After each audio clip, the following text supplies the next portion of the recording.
significance of what that they are doing. That Alberta doesn't need a handful of heroes right now, but what we do need is we need hundreds of thousands of Albertans willing to do one small thing, and that is to mark that X with conviction, with being informed and engaged in this whole process and making sure that they stand beside their decision. So knowing Albertans and knowing their grit and tenacity, I feel very confident that they will look into this and will engage in this conversation with us and will mark that X on that ballot on referendum day with great conviction, and we will be very successful in the outcome. And we usually ask one last question, and maybe I'll ask it to Keith. And it's a question I hope a lot of people start asking themselves in Alberta, because I think when they ask them that question, that it will lead them to independence. And that is, what does freedom mean to you? Well, freedom means to me being able to wake up in the morning and choose what I can do to lead the best life and to help those around me achieve their potential and be happy. And to continue to do so, we do have to continue to go to albertatelethon.com. Thank you so much, Keith and Tanya, for allowing us to have a shorter interview, but hopefully we can repeat it. And it's an honor to be able to speak to you as well, because I think what Let Alberta Decide is doing and all the other amazing third-party advertisers are doing is incredibly important. And again, not just for maybe even people in Alberta, but to show also the world, not just Canada, what is possible and what freedom does mean. Yeah, absolutely. And I will say, if you can afford to donate today, now is the time to really help push this thing over the line on October 19th, as well as if people are maybe outside of the country and can't donate because it's only for people with inside of Alberta. There is a list of content creators from the Unacceptable Fringe and others. We really need to build up our media presence, not only for this October 19th, but to go into the binding referendum as well. And if I just add that I just got an update from our control room, we just topped $40,000. Oh, Thank fantastic. you, everyone. Look at this momentum. Thank you. I think we're going to win. I know we're going to win. We have all of our stars are aligned. We've got a legal pathway. We have the resources of people and spirit. We have the momentum. In politics, momentum is everything. And we're going to keep that momentum building thanks to you. Thank you, guys. Thank you. And thank you. And for now, I guess I will continue to read. Hi, I'm John Bolton, and we're here with Angela Tabak, Kathy Flett. Let Alberta Decide, which again, 40,000, which is amazing. Pathway to Independence, The Levine Show, Alberta Women for Independence, Alberta's Choice, United Alberta Flags, and Stay Free Alberta. And again, you can always go right now to donate to albertatelethon.com. And I believe we have coming up Chris Scott with Dennis Kama. And again, you are able, I don't know if still, but go to, you can send an email with a question to letsgoalberta1@gmail.com. Yeah, absolutely. And they are looking for more questions. So if you have any questions, the spicier, the better. I think they're going to answer them all. So yes. And I will say there are a lot of people outside of Alberta that are supporting Alberta independence as well. Mm-hmm. They've felt like they were pushed outside of their own country, and there was not anything like Alberta independence going at the time. So I know we have a lot of people watching from the Philippines, the United States, yes, Mexico on a daily basis. Exactly. I'm waiting to know if we're on or off. But again, it's amazing that also people have stayed on for the telethon as well and are watching it again. It's not just from Alberta, but I think a lot of people, even within our own channel and within people that talk to us, are interested in what's going on in Alberta, because once again, it does show what grassroots movements can also do and what actual democracy can also do. Well, absolutely. It was kind of funny that I don't know if the government shut it off, but the stream suddenly ended on the same day Bill 9 is coming into effect. Yeah. Thank God for Elon Musk and Starlink, I guess. Hopefully we were able to connect again. Hopefully they're not going to figure that's foreign interference there. True. I'm waiting to know we're on or off, but as we continue, I guess, well, we still have Tanya and Keitha on. I can continue to ask questions if you don't mind. Yeah, continue to ask until they just cut us off, I guess. Yes, I will then. I wanted to ask for younger people that are looking towards Alberta independence, but are maybe also still skeptical or are unsure which way they should go or what it would mean for them in their future. What would you tell younger skeptical people? Because I think we are missing a bit of the younger crowd as well, or at least for them to show up. Well, I think that a lot of the younger crowd is actually more engaged than you realize, but lots of activities we've done in the past have been town halls, and that traditionally happens with an older age group because that is part of their culture, right? Before telephones and cell phones, like we used to have to go to our town hall, to our local community hall to engage and find out the local news. So lots of people attending those are an older crowd, but the younger crowd is very engaged on social media, and you can see that through politics and TikTok and different places. They're engaged, but I guess that they need to look forward to their futures and be very realistic with what their timelines are of things and what the monetary policies are going to look like and what that can allow them to afford. I believe the average age in Canada now is over 40 years old for being able to purchase your first home, whereas 20 years ago, that age was 24. So right there, that's a huge deterrent from the path that Canada is on. When you take home your paycheck and you look at how much comes off with taxes, when you look at your buying power for the money that you do take home and what it's able to purchase at the grocery store or the gas station because of all the hidden layers of taxation in there, it's pretty disturbing. And I don't want that for my children. And as Keith has said too, he doesn't want that for his children. We want better for all the future generations of Albertans. So there's quite a few things that they can look at going forwards and maybe start to question, is there a better pathway out of this? And maybe we should engage in the conversation and hear some of the merits of a sovereign Alberta.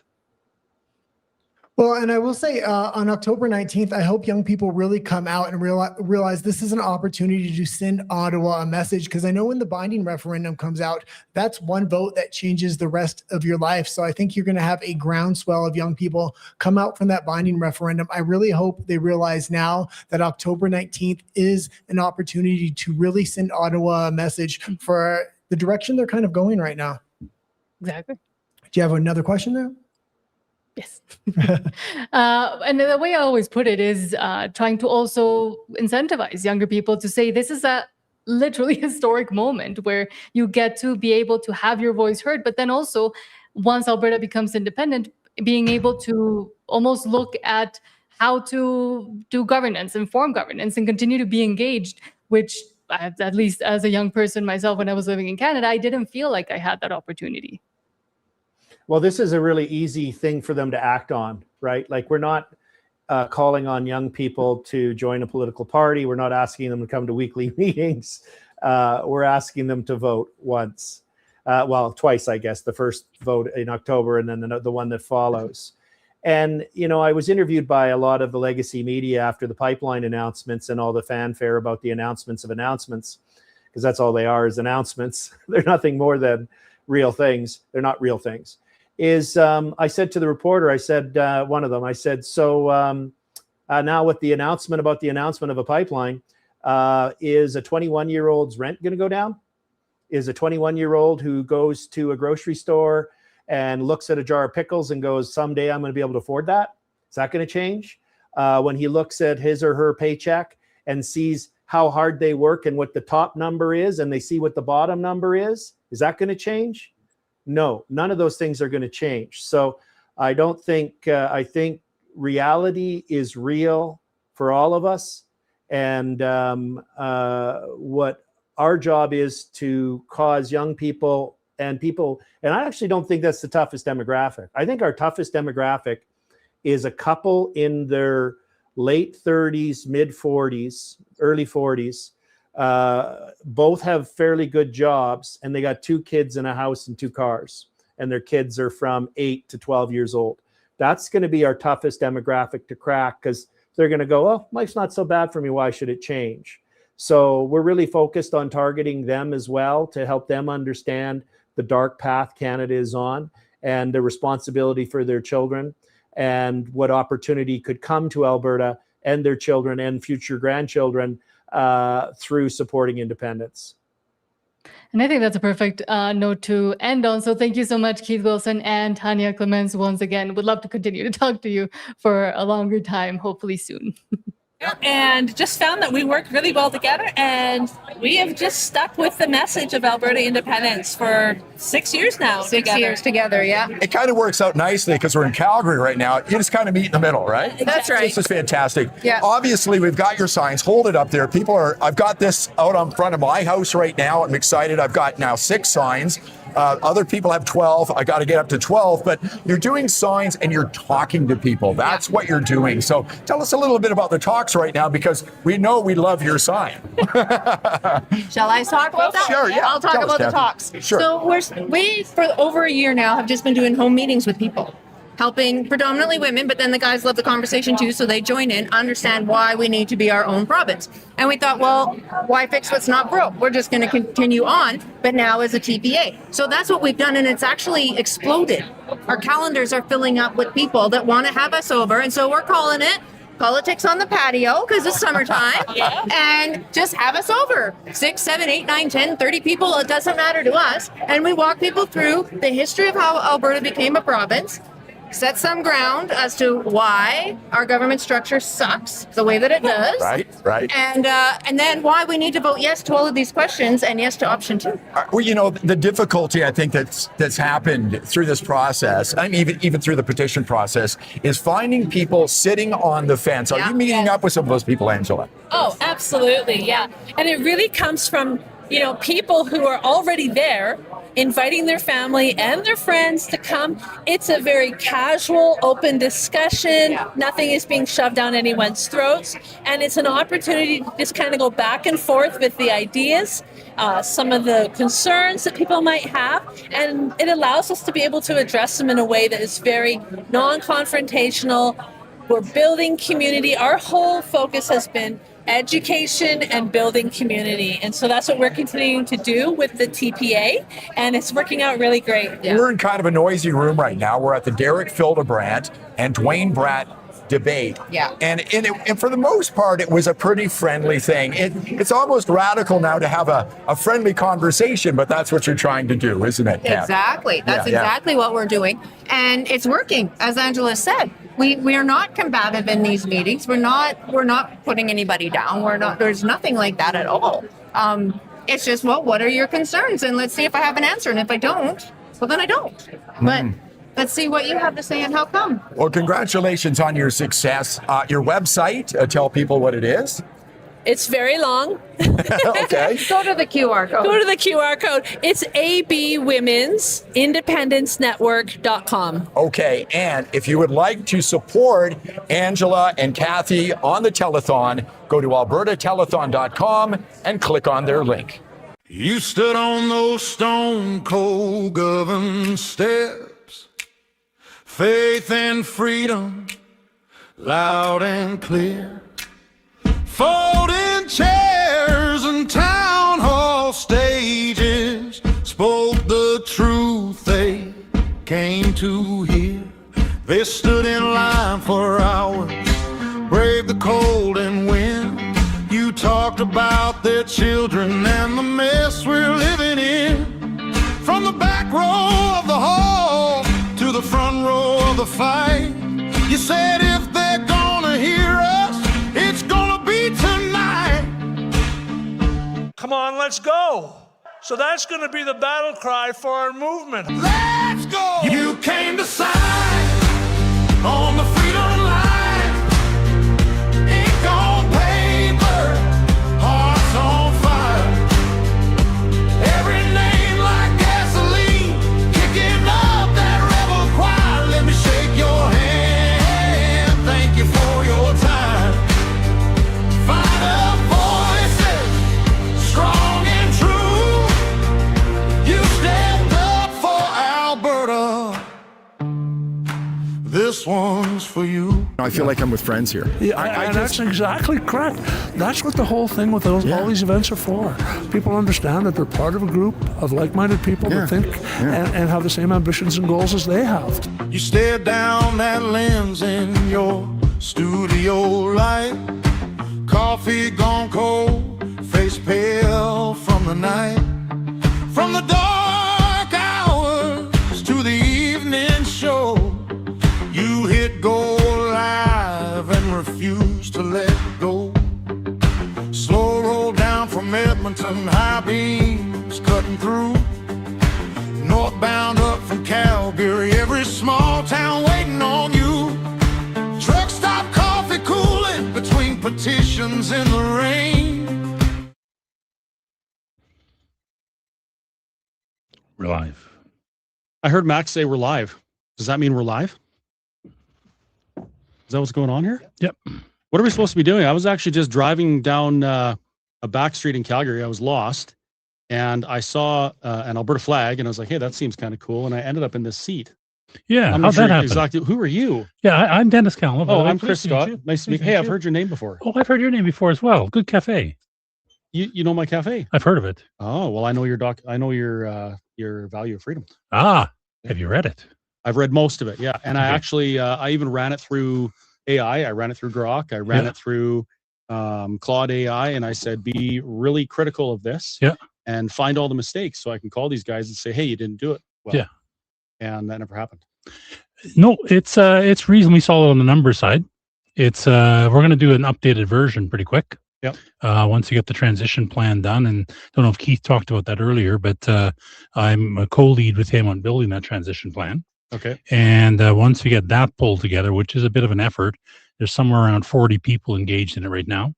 We got 20 subject areas to deal with, pulling it together, and hope to release it by the end of July. Mm-hmm. But that'll redo the transition elements in the Value of Freedom, because we'll have more accurate numbers, more accurate processes, and so forth, so that we can say, okay, transition will really cost us roughly this much.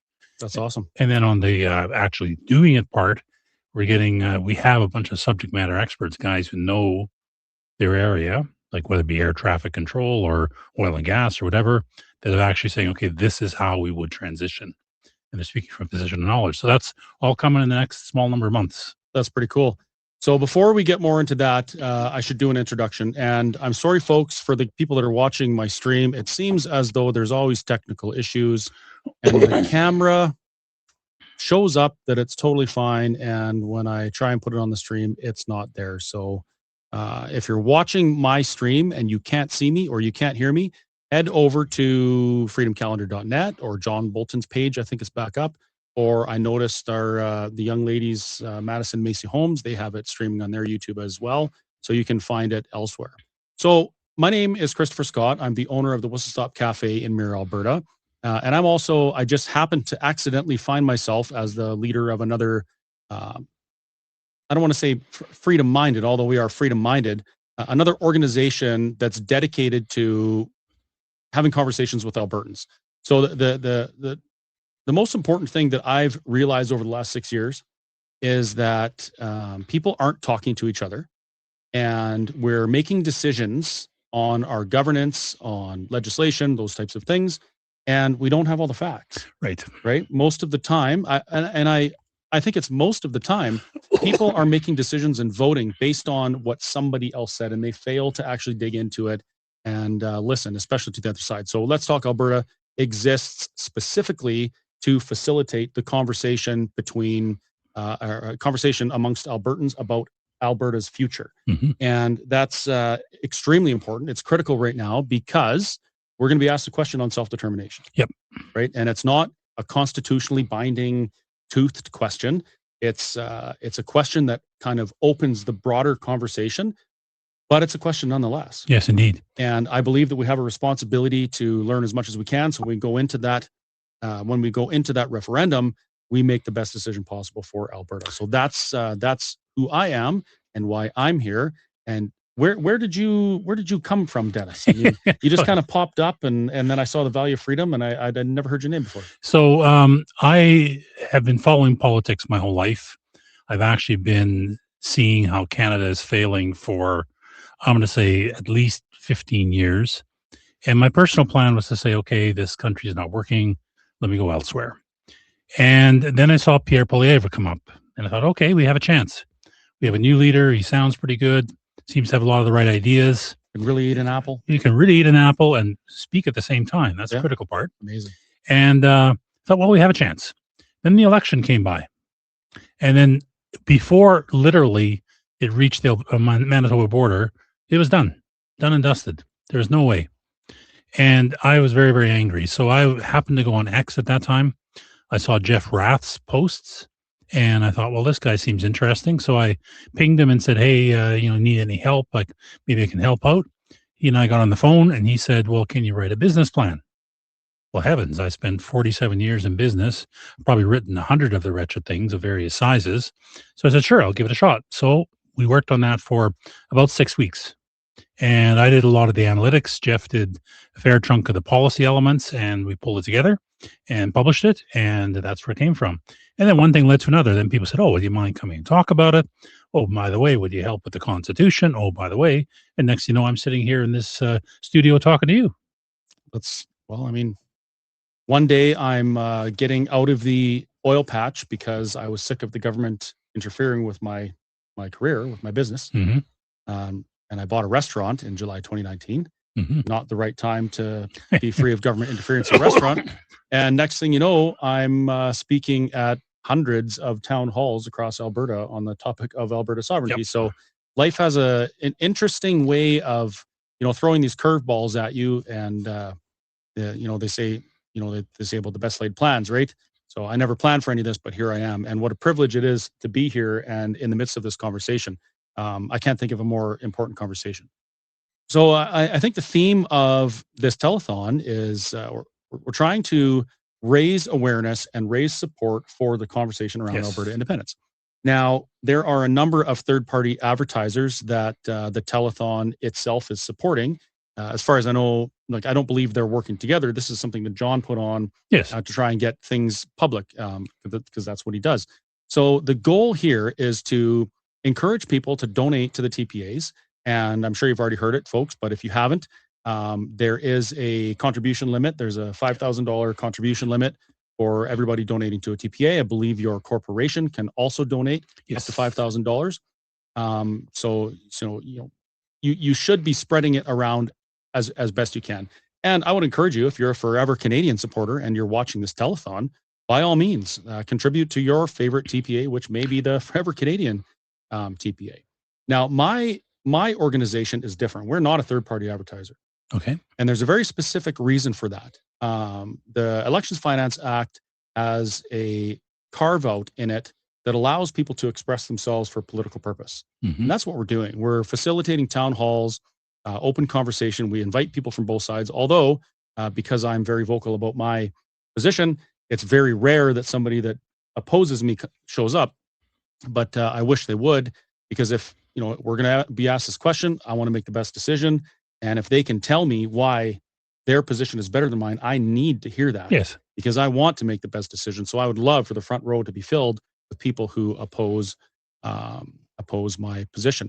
So what we're going to do, and I'm not exactly sure how the logistics of this is going to work. I guess we're going to have to rely on some of the folks in the back end. But I have a little bit of a contribution limit left for my personal TPA contributions. I donated $1,000 to Corey Morgan's TPA. And so that means I have $4,000 left that I can donate. What I'm going to do is during this portion of the telethon, the top 3 TPAs that people donate to, I'm going to match that up to my contribution limit. So it's like $1,600 or something like that to the top 3. So folks, now's the time. You're going to maximize the impact and the input to those people that you want to support by leveraging mine as well. And if you want to support the work Let's Talk Alberta is doing, you can be from anywhere. You have no contribution limits. You can donate as much as you want. As a matter of fact, we had a donor fund us with a nest egg of $95,000 a few days ago, which allows us to go and book town halls and do all sorts of things. And people are going to see a rolling billboard within the next few weeks. And it's going to be a lot awesomer than the Forever Canadian Unity mobile. So you can look forward to that. So a nicer motorhome. Yeah, a nicer motorhome. Yeah, it's big. It's 40 feet. It's a diesel pusher. It's an Albertan mobile rolling coal, and it's going to be an absolutely fantastic expression of I love Alberta and I want to have this conversation. So donate and donate often, but don't exceed your limits. And if you're from outside of Alberta, don't donate to a TPA. You're not allowed, but you can donate to Let's Talk Alberta, and we will be good stewards of your donation and maximize its impact. Now that that's out of the way, Is there anything in particular you wanted to talk about, Dennis? Because all I really wanted to do is I wanted to come on and just answer questions. We've been doing that for months, and I have fun doing it. So we can talk about whatever you want, and then we'll do that. Well, there's a couple of things I wouldn't mind talking about. And first of all is I've been co-leading with Keith Wilson the development of the transition plan. And I want to make clear a couple of things about it. Is people think the transition plan is setting long-term policy for the country of Alberta and deciding how we will run things and how taxes will work and form a government and so forth. And that is not true. All those things are in the hands of the future legislature. Deciding how taxes are done, deciding what constitution we should use, deciding, what kind of military do we need, are all things to be done by the people of Alberta through their elected legislature once we are an independent country. So all the transition plan is doing is covering that period of time from when we win the referendum until such time as that legislature is in place.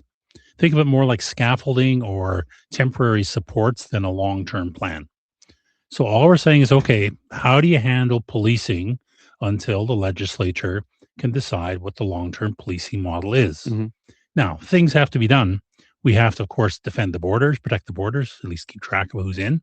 We have to deal with how do we collect taxes in the interim?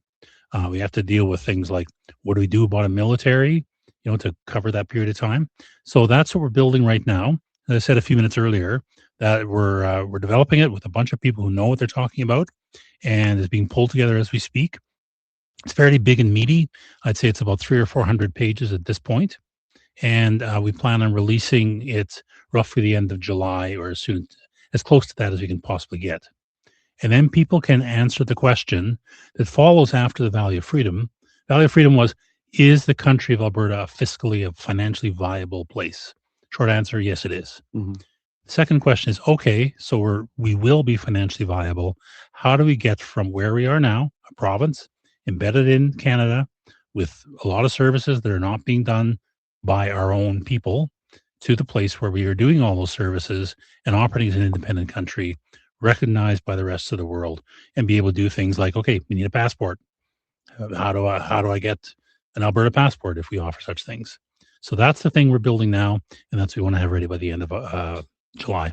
I'm glad you brought that up, because there is a lot of confusion around that. I've heard a comment from some people saying, hey, how come we're not involved in these conversations? And the answer to that is because we have no idea about any of those things. Like, I have no idea how to transfer the logistics of operating an international airport from one jurisdiction to the next. I have no idea how to manage moving corporate tax liability from one structure into another and making sure all those things are smooth. But there are a lot of experts that can do those things. And I will point out, and I don't know if this was included in some of your stuff, but this isn't new. No. There's a province that's been doing this for 60 years, and that's Quebec, and they have a ton of research and information on these things. Is that correct? Well, every service we want to take over is currently operated by Canada. Right. Now, they're not filled full of rocket scientists and brain surgeons. What? They're filled with normal human beings. That can't be. Yeah, well, it's hard to believe, but some of them actually maybe even don't reach that level. But anyway, so none of these are new to world. None of these are new to country. And what we're doing is just replicating them in the best possible way. So it's not hard to do. I'm going to pick an example. So someone said to me, well, passports are so hard to produce. They're fancy little booklet, digital chips in them and so on and so forth. So I got online, did some searching. Turns out the government of Nepal just signed a deal with a company in Germany to produce passports for $7 a booklet. Oh. You give them picture, address, the relevant information, which we have to do. Police have to check you. Send it to this company. $7 later, they give you a passport. And turn around, I guess, is about a week or two. So we can literally do that for $7 a passport. Now, Government of Canada does it much more expensively, but I think we can grab services like that and do it quite quickly. That problem gets solved. So there are ways you can optimize and streamline without doing crazy stuff, without taking many years and millions and billions of dollars. We can just grab stuff that's available to us, find the best practice in the world, adopt it as far as we can, and that'll cover us till the legislature takes over. And we have some hindsight, and we have some historical examples to look at. I mean, I was I was doing some Googling a few weeks back, and I found that since 1990, there's 38 new nations that have formed. Yes. That's 38 new nations that have had to do all these Yes. things. It's not rocket science. It's not impossible. It's not even really that much of an obstacle. Like, this is just it's an administrative task. Yes. We do administrative tasks all the time. Well, and I spent my career working in large scale projects where you've got a million things to do and you got a bunch of people working on them. The problem is not usually that any task is rocket science. The problem is you just have so many tasks to track and try and get done in a short period of time in a coordinated fashion. Well, that problem's known. Like, I've done it, been there, done that. And it's no fun sometimes, but you can get it done and it's pretty straightforward. And countries, I just was talking with John Bolton a minute ago, a question on that came up on the email was, how long will it take? So I looked up the Czechoslovakian split. They took 6 months. I think there's no reason why our separation from Canada towards independence will take longer than a year. Well, I mean, there's lots of evidence to support that claim. Exactly. It hasn't taken other countries, decades to do it. Why would it take us that? Speaking of questions, if John's watching, you're gonna have to come in and unlock your laptop because I didn't move the cursor around. No, I can't see all the questions. The second part of that, you mentioned that these things have to be done kind of before our legislature does its thing and outlines Yes. things. I want to point out kind of the flow. So it's not like all of these things get done at once, right? No. So we have a referendum on independence, it's successful. Well, now we begin negotiations with Canada. Yes. Right. The negotiations will inevitably fail, I would assume. And there's a declaration of independence somewhere in there.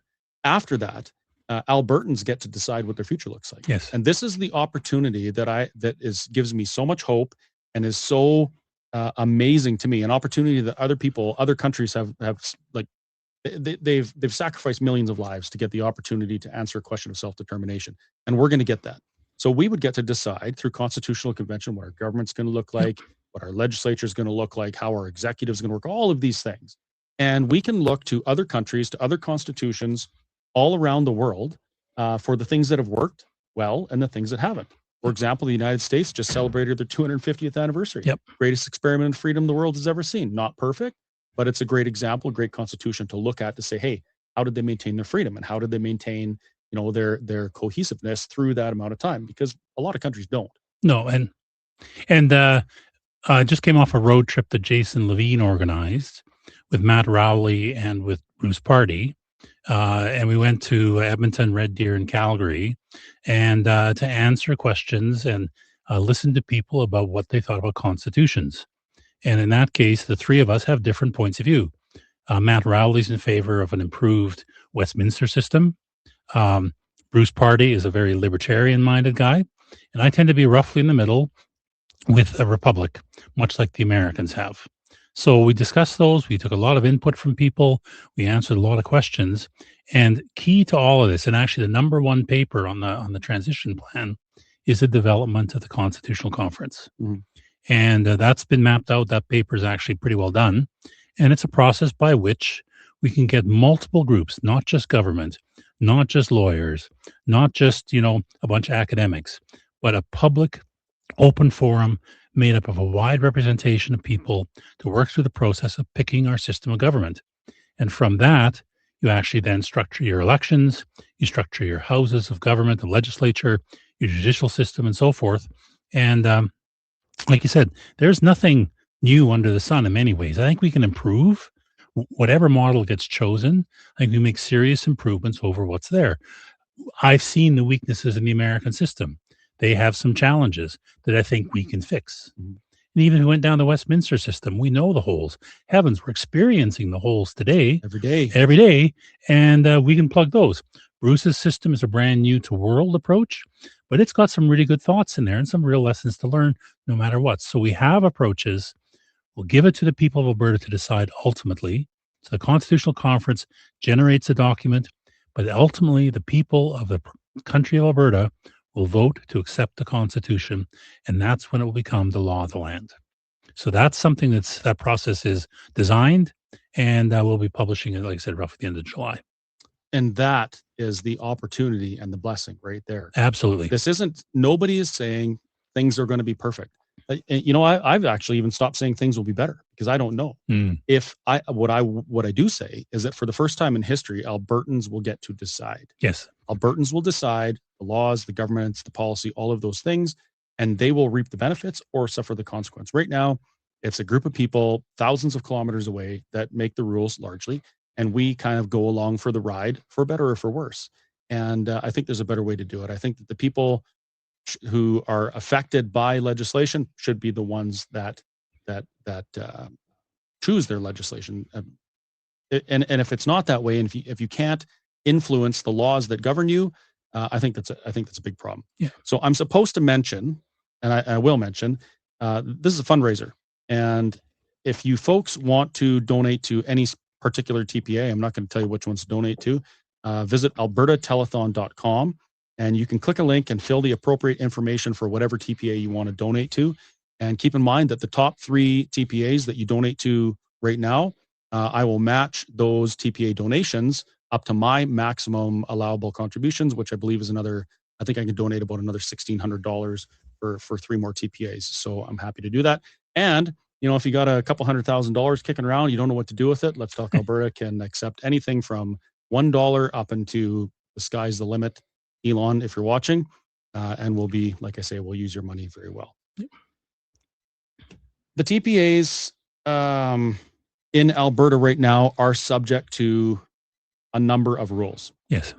And the reason is that Elections Alberta wants to know who is paying to advertise for an outcome of a referendum, election, whatever. Yes. And the purpose of that is so that a giant corporation in wherever doesn't stick their $1 billion in and influence an election. They want to know that it's coming from the people of Alberta, and that's why there's contribution limits. So I think Elections Alberta has an important job to play in that, and it can be frustrating to navigate those rules. But I have noticed that some TPAs, particularly one, doesn't seem to be really following those rules. And that's the Forever Canadian TPA. So do you have any thoughts on that? Have you heard anything about that? How they're getting away with that? Well, I've read the announcements made by Elections Alberta, and they're cutting, in my mind, a very fine legal point. I've also listened to the Forever Canadian people a few times, and as far as I can tell, they're campaigning. Just like, for example, Keith Wilson's campaigning for his point of view, and I go, fine, let them campaign. But I am very unhappy with the idea that one side apparently gets free pass and the other side gets a different one. And that's something that angers me. So I think that I would ask Elections Alberta to look very carefully at what exactly is being done by all TPAs, make sure it fits within the rules. I do agree with the idea that elections should not be able to be bought. That concept is solid.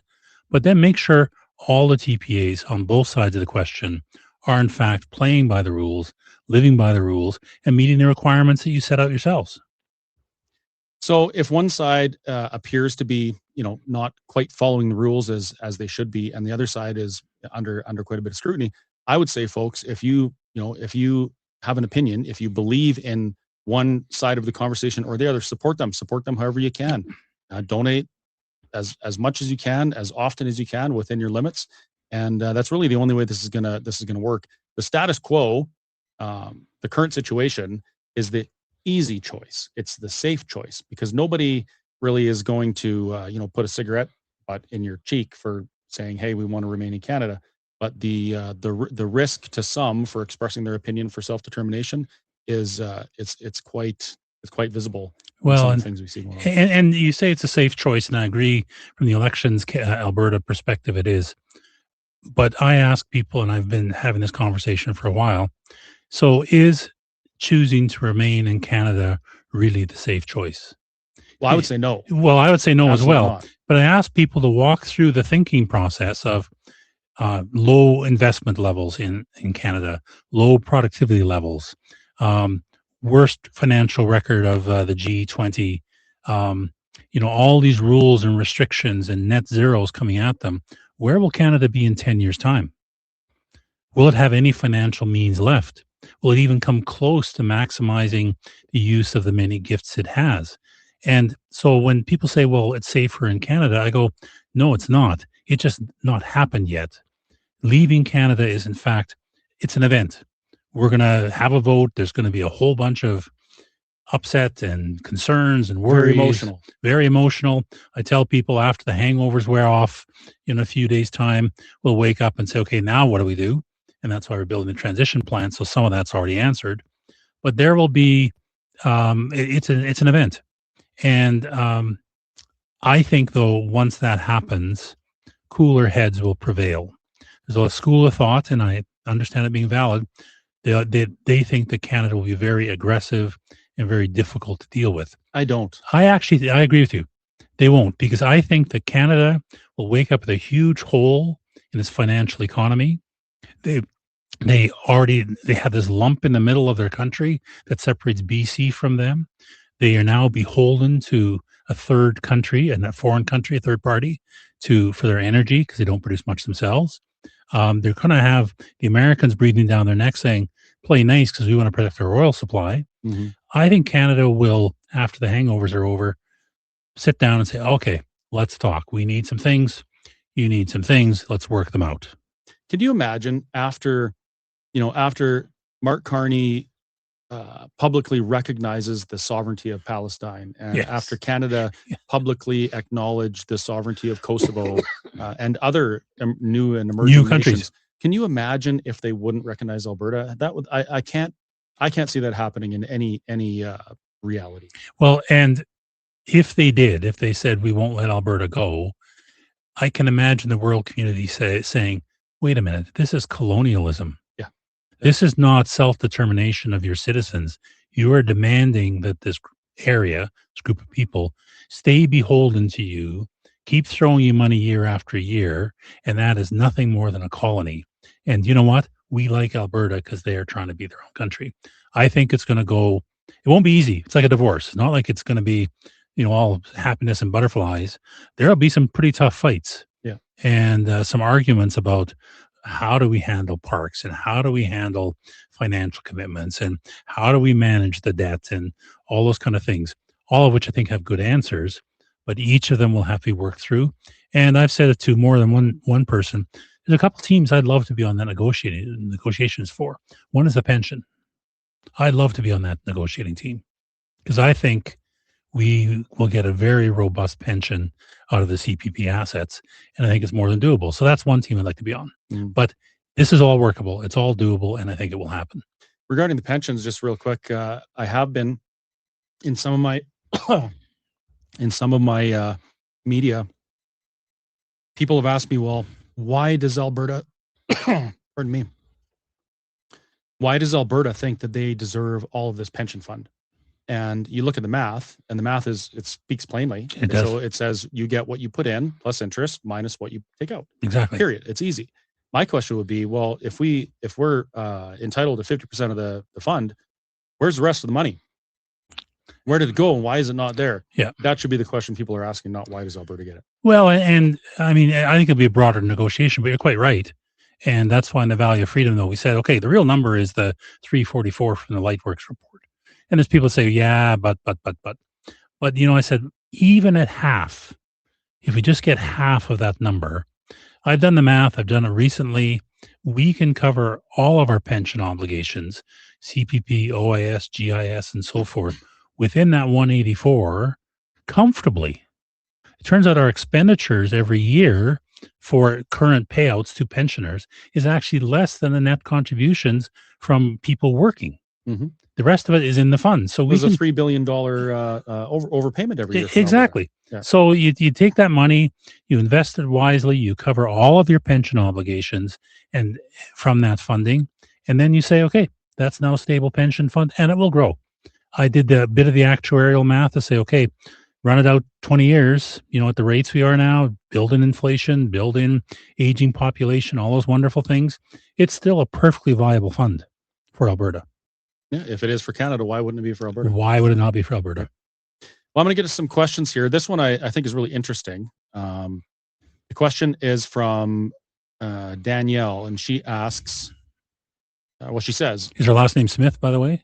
Well, she said not to use her last name, so we'll let people stew on that one. She says, hello, I am not a separatist, but I'm listening to the telethon in good faith to better understand the situation, the issue, and the separatist perspective. Well, thank you, Danielle, for watching. I appreciate that. That shows you're a responsible, civically engaged citizen. My question is, what provisions are there for religious organizations in a separate Alberta? Will there be continued provisions for charitable exemption in an Alberta tax structure? What about immigration exemptions for religious leaders / clergy via immigration to be able to come to Alberta and minister? What about protections for religious-based schools? That's it's a opportunity question. What do you want? That's the point. Yeah, we get to decide in our constitution. Well, and to answer the question directly, in all three approaches, Dr. Party's, Matt Rowley's, and mine, all of them have at their core very strong personal freedoms. Things like freedom of belief, freedom of religion, freedom from religion as well, if you don't want to believe. And that includes the ability to worship as you will, as long as you don't hurt anybody else, of course. And that's all in the structure. And we will decide that. In terms of immigration, whether it be for a pastor or a religious leader, I mean, that's subject to immigration law, which again, we craft here in Alberta. And I think there always needs to be exemptions for special people. If we have a sports team, we'll have the 2 best hockey clubs in the world in our country. So we probably want to bring in the odd player from Finland or wherever it's from. And yeah, there has to be some special carve-outs for those kind of people. But generally, it's managed immigration. Only immigration for the good of the nation is what happens, not just bring in what we used to do. Yeah, what we used to do. I mean, it actually went back in the Valley of Freedom. We went back to the old Canadian point system. I think it was 2003, which was held up roundly around the world as being the best, most productive immigration system in the world. It was a points-based system. You got points for certain attributes and subject to quota. There's a limit on the number of people that could come in. And so what you did is you made sure that people that came in fit the needs of the nation, were going to fit culturally and language-wise, and going to actually belong and make themselves Canadian. Quebec does that now to some extent. Exactly. And I think that is the thing we always have to ask when immigration is, what does the country need? Well, wait a minute though, Dennis, isn't that racist? I did not mention what color you were. I just said, what does the country need in terms of skill set and talent? My wife is mainland Chinese. I really don't care. This is the argument we get though, and why I brought it up. People, every time you mention immigration, they say you're a racist. Well, no, I believe in preserving the values that made the country the place that people want to immigrate to, yes. Period. Right? And it doesn't matter what color you are, where you come from. If you want to acknowledge freedom, you want to be prosperous through hard work and opportunity, come here. Exactly. Build with us, right? Yeah. Well, and I talked to some folks from India, my friend Prakash, and anyway, he is grumpy and angry at the current state of immigration in Canada because he came in the early 2000s, went through the point system, brought capital, worked his ass off, set up a company, is successful, done very, very well. And he's angry because why are we letting these people in with no requirements and no desire to build the country? And, you know, Prakash, I'm sorry, he's from India. He doesn't look at all like me. I'm a very pale-faced guy. I thought you're from India. Well, you know, don't go out in the sun much. Oh yeah, well I'm doing. You know, I have a part of the whistle stop is a convenience store, and most of my suppliers, all but 2, I guess now, are either from India or Lebanon. And I've had this conversation about Alberta independence with them, and some of them they're not even citizens. They're just here on temporary PRs. Yeah. They're completely choked at what's going on with immigration, and the common comment is, if I could vote, I would be voting for independence, because this is not, you know, we should be protecting what we have here. And well, and as I said, my wife is mainland Chinese, and if you want to get a rise out of her, just say, hey, immigration's fine the way it is in Canada right now. She will go absolutely ballistic. I think I maybe will skip that one. Okay, next question. This one's from Dale. Dale says, lots have been said about, and by the way, folks, these aren't screened or censored or anything. I'm just reading them as they come. Lots has been said about transfer of assets and control over resources and the Constitution. When or how are the laws like C-22, C-9, and others subject to change and not hang over the heads of Albertans? Well, that's an easy one. That's immediately. Yeah. Immediately. What happens if the Clarity Act is not negotiated in good faith and is vetoed or stymied by Ottawa or provincial challenges. 3 words. We're not asking. Exactly. It blows my mind. The Clarity Act is the legal pathway that Canada would prefer Alberta use or any province use to secede from Confederation. That's a preference. It is not a requirement. No. Under no circumstance in any time in history has a nation that has split from their parent nation been subject to do it only by the laws of the parent nation. Exactly. Right? It does not work like that. And certainly not the courts thereof. Certainly not the courts. The entire premise of an independent Alberta, for me, would be this in a nutshell. I completely reject the Canadian Constitution and the Canadian system of governance, and I want Albertans to create their own. Yes. Period. That means that the Clarity Act to me is almost irrelevant. Yep. And as a matter of fact, it's irrelevant to Quebec as well. Quebec, when the Clarity Act came out, they passed a law that said they will never use it. Exactly. They reject it on its face. Done. Over and done with, because they live their sovereignty and they would never ask permission. And I don't believe Alberta would either. However, it is nice to believe that we could use this legal pathway to achieve our self-determination. Yeah, but it may not work that way. But having said that, I mean, I am quite content to try and work within the rules. Exactly. Laid out as best we can, as long as everybody understands this is not we're asking for permission, pretty please. And if you say no, well, we're done. We are going to leave if we win the referendum. We are going to set up our own country. We would like it to be civil and reasonable and based upon good conversation and good negotiation. But if the other party refuses to hold to that standard, we will pursue things unilaterally. Mm-hmm. And we have every right. The international community recognizes the right to self-determination. Yes. And it's, internationally, not every nation agrees on everything, but that's one thing that most civilized nations agree on. Yes. Self-determination. What happens to the joint provincial federal pipelines and other deals that are being made in the MOU presented by Carney? Well, this is assuming that those happen, and they happened before, but let's just pretend that it happens tomorrow. What about things like that? Any joint provincial federal business deal? Well, I mean, this is what negotiation's about. The feds are going to say, take the Trans Mountain Pipeline. We invested a ridiculous sum to do way too much money. Different topic, but let's pretend it's $34 billion. I think it is. We'll say, okay, you invested that amount. We're going to use that pipeline to ship our product to the sea. There's a tolling arrangement. We're going to pay for the use of that pipe.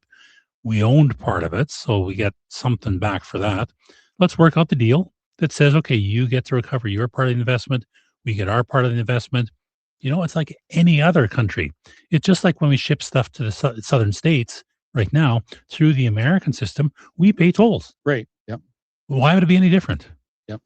And the other thing people forget is that a federal asset, Alberta owns 15% of federal assets as well, right? So it's not like we only own what's in our border. We own 15% of that, and we own 15% of that. So that's a negotiation. Well, and I've made the case more than once. People say, well, yeah, what about the parks? What about military bases? I go, well, I'm willing to exchange my 15% of the military bases, parks, and federal facilities in the rest of Canada for a 100% ownership of those equivalent facilities within the borders of Alberta. Let's call that a deal. And by the way, my advice to Canada, take it fast because it's really in your favor. Yeah, absolutely. That's one of the things that one of the trifold documents that we produced with Let's Talk Alberta was show me the other half of the ledger. Yeah. We're always talking about this. What about the national parks? What about the military bases? And we forget, or people forget, to ask the other question on the other side. What about the assets that we own in other provinces? And this stuff all has to be considered, not just the one side. Well, same with the national debt. I mean, that question comes up a lot as well. And you go, okay, but back to your other side of the ledger, what proportion of that debt incurred had benefits that accrued to Alberta? Mm-hmm. If you put all that money or a bunch of that money into stuff in Newfoundland or stuff in Quebec, well, that's very nice. But by the way, we're not going to take on the debt related to that. Right. So I think the debt will not be the 15%, 12%, whatever the per capita percentage is. It's going to be something less.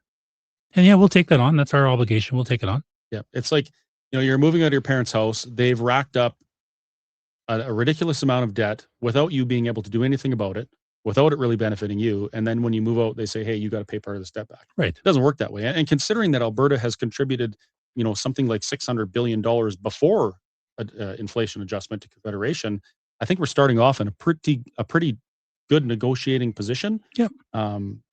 if you consider both sides of the ledger. Unfortunately, some don't, including our premier. Our premier went public and said, "Hey, it's going to cost us $400 billion. It's going to cost $60 billion a year." She talked about that one side of the ledger, not the other, and that's actually what motivated me to write that document and get it. Well, and she mixed all sorts of things up. She mixed up initial capital cost with increased operating costs of the actual units, and then the actual money dispersed as part of those programs. And I like to think, because I do like Danielle, I like to think if she could say that over again, she'd say something different. But now it's out there in the wild, and I think it's a ridiculous statement. Well, it worked out good because it motivated me to do something. So I spent a couple of days doing some research and producing a document. And now it's in Red Deer alone. There's a group there. They distributed 20,000 of these things in the city of Red Deer. And we've got them going all over Alberta. It's absolutely amazing. So folks, if you want to support that, please do. But remember, this particular telethon is purpose built to support the work that the TPAs are doing. You can find the list of TPAs at albertatelethon.com. Go to the website. You can click on the link of the TPA that you wish to donate to. And when you do, remember that the top 3 of those TPAs, the top 3 amounts of donation for 3 of those, I'm going to match that dollar for dollar up to my remainder of my maximum allowable under the elections finance rules. What else have we got here? There's quite a few questions in this one email, so let's try and get through them really quickly before we run out of time. How would an independent or move towards independence defend itself from a Canadian army that is now becoming a greater percentage of foreign nationals without Canadian culture or tradition? Well, let me put this. We are going from the assumption that Canada will follow the law. They are not going to take military action against us, neither the Americans for that matter. First of all, I mean, play this scenario out. Let's say Canada was so foolish as to do such a thing. Do you think the Americans would stand by idly? Absolutely. I told them we have oil. Yeah, we've got their oil. Remember, they want to buy our oil and they want to have it protected because it's a big part of their supply. They are not going to let the Canadian Army come in and try and impose a police state. So the option makes no sense. And, so I think you have to stand back and say, no, Canada will not invade. They will not try and do such things. And we're going to end up with, just like the Czech separation, it will be the velvet separation, where I think we go probably with a few bruised feelings and so forth, but generally in a peaceable fashion. Yeah. One thing I like to do, and we have to do, when people ask me a question about what, for instance, military, what if the Canadian military, and how are you going to defend yourself? I say, how do we defend ourselves now? Yes. As a Canadian, are you comfortable with our ability to defend ourselves? I'm not. No. We rely on other nations to defend ourselves. I have a friend whose son is, he's on a submarine out of Esquimalt in British Columbia. And that sub spent 2 years in dry dock. Yes. 2 years. They finally get it out to sea. It lit on fire. They brought it back, had to do a bunch more repairs. They brought it out to sea again. Something happened. They had to tow it back and fix it. Like, if you're concerned about your nation defending you, you should be pursuing an independent Alberta, where you could actually have some input on what our military looks like and how it functions. Right now, we can't. And Alberta has not been able to do a darn thing about the systematic destruction of our military in this nation that was started by Pierre Elliott Trudeau in the 70s. Yeah. We could do nothing about it. Well, and Pierre has done a bunch of bad things. Changing topics, Matt Rowley actually brought this to my attention. I never realized before that when Pierre Trudeau set up the charter and so forth, he actually changed the basis of government from Parliament supreme to the courts being supreme. And there's that one major change that has allowed the courts to change our laws, refuse laws, and block laws that the courts don't like. And those kinds of changes have permitted a lot of these things to happen, like the evisceration of our military and imposition of all sorts of crazy laws. So when we say we want a new constitution, it's not just, well, we want to have our own, but also to get rid of the wrongs that are plaguing Canada right now. Mm-hmm. Well, I see Max over there, and he's doing something like this. I don't know what that means. Maybe it means he can't breathe or something. Maybe he's asking me if I needed water because I was choking. Well, I think it's 5 minutes to 6. Oh, it's 5 minutes to 6. Okay, so I guess we're going to have to wrap it up. Well, I'm gonna leave you with this, folks. I'll tell you what Alberta independence means to me. Alberta independence isn't some magical switch that we're going to flip that makes everything okay. It's not a switch that's going to solve all of our problems. What it is it is the most amazing opportunity and potential blessing that we will see in our lifetimes. We are part of a movement that may result in people being able to self-determine who haven't been able to as of yet. And if you look at the way our elections work and things like that, Alberta has never truly been able to influence the laws under which it's governed. We haven't. And this is the opportunity we have. So when you consider how you're going to support this movement or what your place is in it, just consider that. Consider what it means to be part of a group and part of a time where we get to do that. And we get to do it without lifting a weapon. We don't have to, well, I mean, some people get beat up a little bit, whatever. But we don't have to go fight a war, and it's right there in front of us. So this is, it's worth making small sacrifices of your time, attending events, talking to people, trying to chip away at the stigma of the independence conversation, and also financially. If people aren't willing to open their wallets and financially support the independence movement, it just won't happen. No, right? That's the sad state of things. So please consider supporting. Again, it is albertatelethon.com. There's some links there. You can click on your favorite TPA. I'm hoping that John can let me know what the top 3 were before I am on my way, and then I will announce which ones they were and how much I'm going to donate. So the more you donate now, the more of my money you get to donate as well. So perfect. And yeah, thank you very much, Dennis. Thank it you was for a your time. fantastic finally meeting you, and thank you for all your hard work for Alberta. And thank you as well. Right. Now what do we do? I'm with Tanya Clemens. Keith Wilson Let Alberta Decide, and we're at the amazing Stampede breakfast just the Sunday before the telethon. And congratulations, this was a remarkable event. I think you had 1,000 people out here today.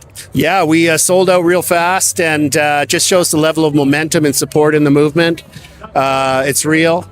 You saw the cross section of society who was here today, of all backgrounds, all ethnicities, all places in life, and the support's real. It's growing.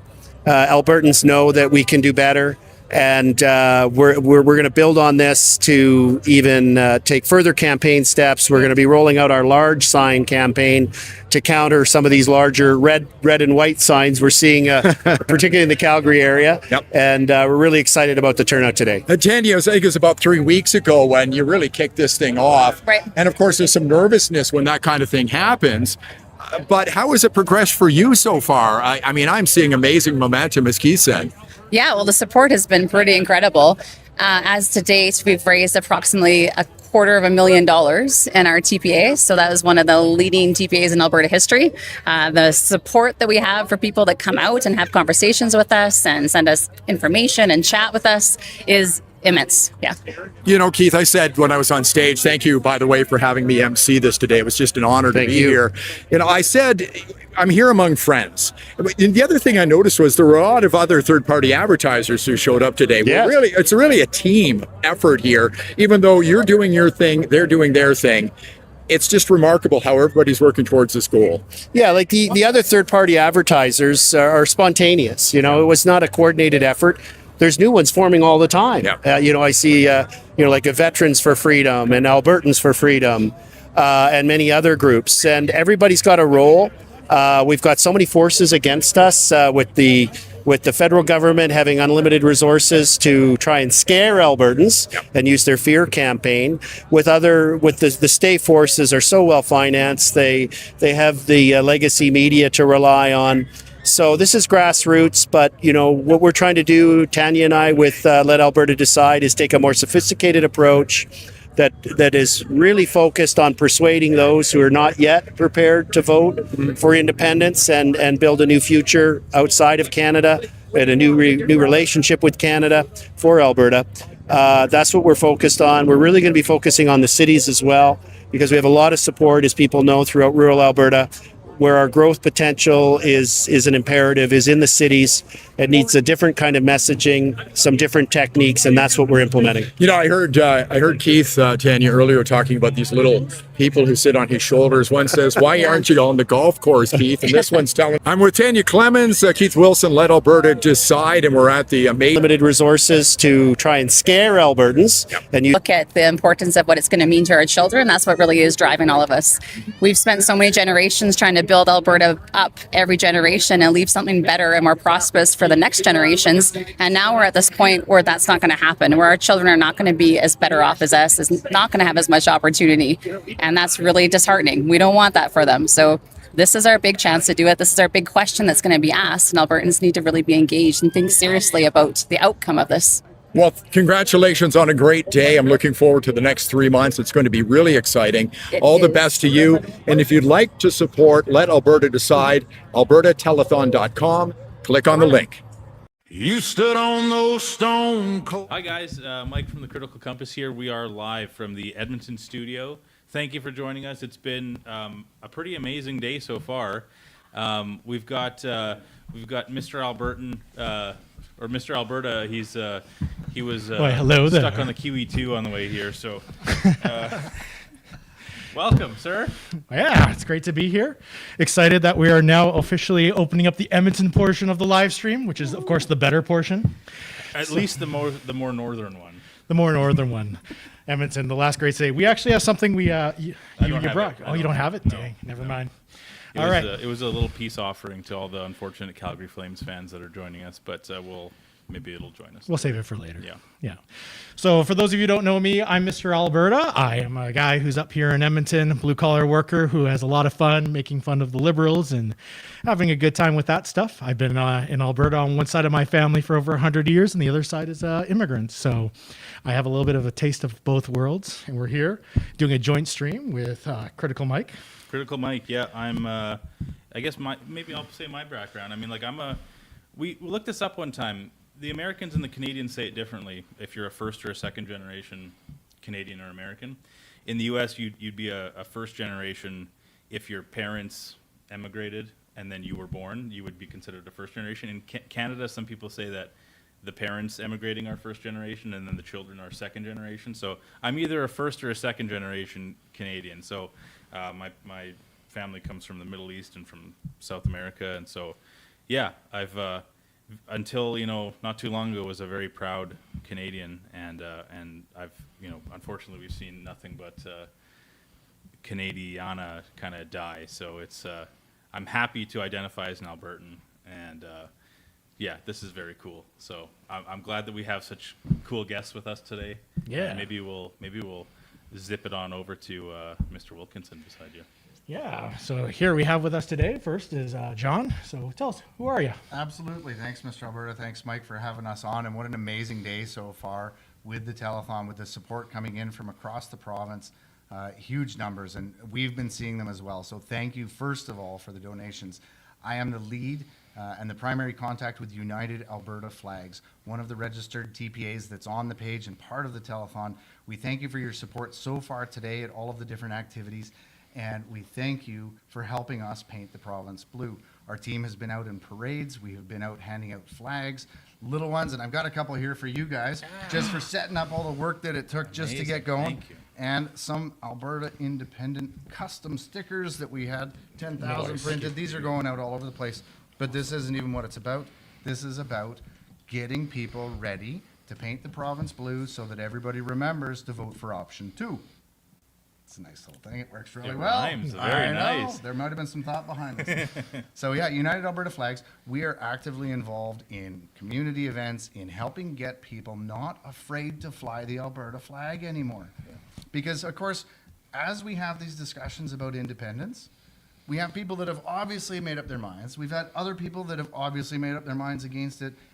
And what we're actually trying to do is engage in the conversation with the hearts and the minds of the undecided voters in the province. People are afraid. What Canada has become isn't the Canada we grew up in. That's true. Right? I love Canada. I've worked across the country. I've traveled across the country. I have family across the country. But it's not what it once was. And we're not just talking about equalization. We're not just talking about the cost of living and the cost of food. We're talking about values. We're talking about orientation. We're talking about integrity. We're talking about a federal government that's off the rails. And so as we do that, that's what our goal is with our TPA today. And The donations help it continue to grow. That's what we're here for today. We've got an announcement. We'll wait a little bit here. I know some of my followers, some of our followers on our accounts have been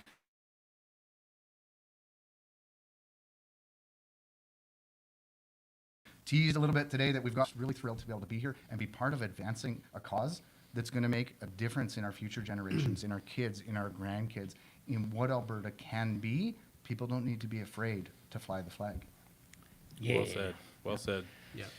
I'd like to touch on a couple things you said, actually, but first we want to introduce Phil. Okay, yeah. So Phil, Gamache, right? I've been involved from, it'd probably be sometime in October, right? And got involved with the whole movement. And so a little history behind me. My family's been here since 1653 when it was New France. Oh. Right? We've seen a lot of changes over those times. We had to make some rough decisions, right?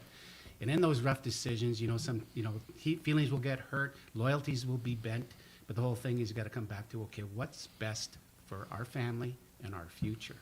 And I think that's what really struck a chord with me in this movement. And some people call me super volunteer, but there's a lot of super volunteers out there, right? He is a super volunteer, for the record. Yeah. But yeah, so I'm proud to be about, helping in this whole cause, and very excited for our future. And the education that behind it is what I think will make the difference. Absolutely. Awesome. So having you here has been pretty cool, and it's really funny for me because I remember last year, up until last summer, the Alberta independence movement was always fighting over the flags. We come up with new flags, then everyone would argue about it. No, we can't have a North Star in it. No blue. Yeah. People still hate the St. George's Cross for some reason. Yeah, there's lots of discussion on different pieces. Yeah. But then in last summer, a crazy thing happened where some forever Canadian guy, I think his name's Copland or something, Sean Copland, goes to a Medicine Hat Safeway and freaks out at the manager because they had an Alberta flag displayed over Alberta beef. And he went so far as to make the manager take it down. And what we didn't know is that as soon as he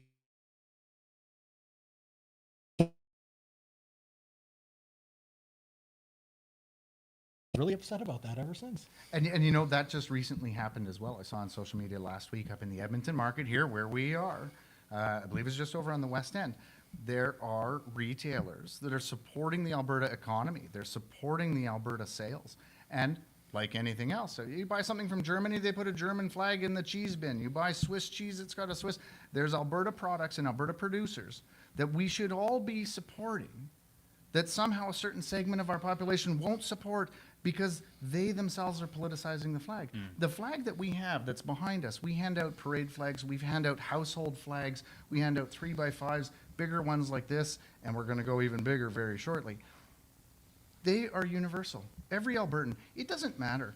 10 years ago, doesn't matter if you supported NDP or Conservative, Alberta was your flag. It didn't matter if you lived on a reservation in a First Nations community up in Fort Chipewyan or downtown Calgary, Alberta was your flag.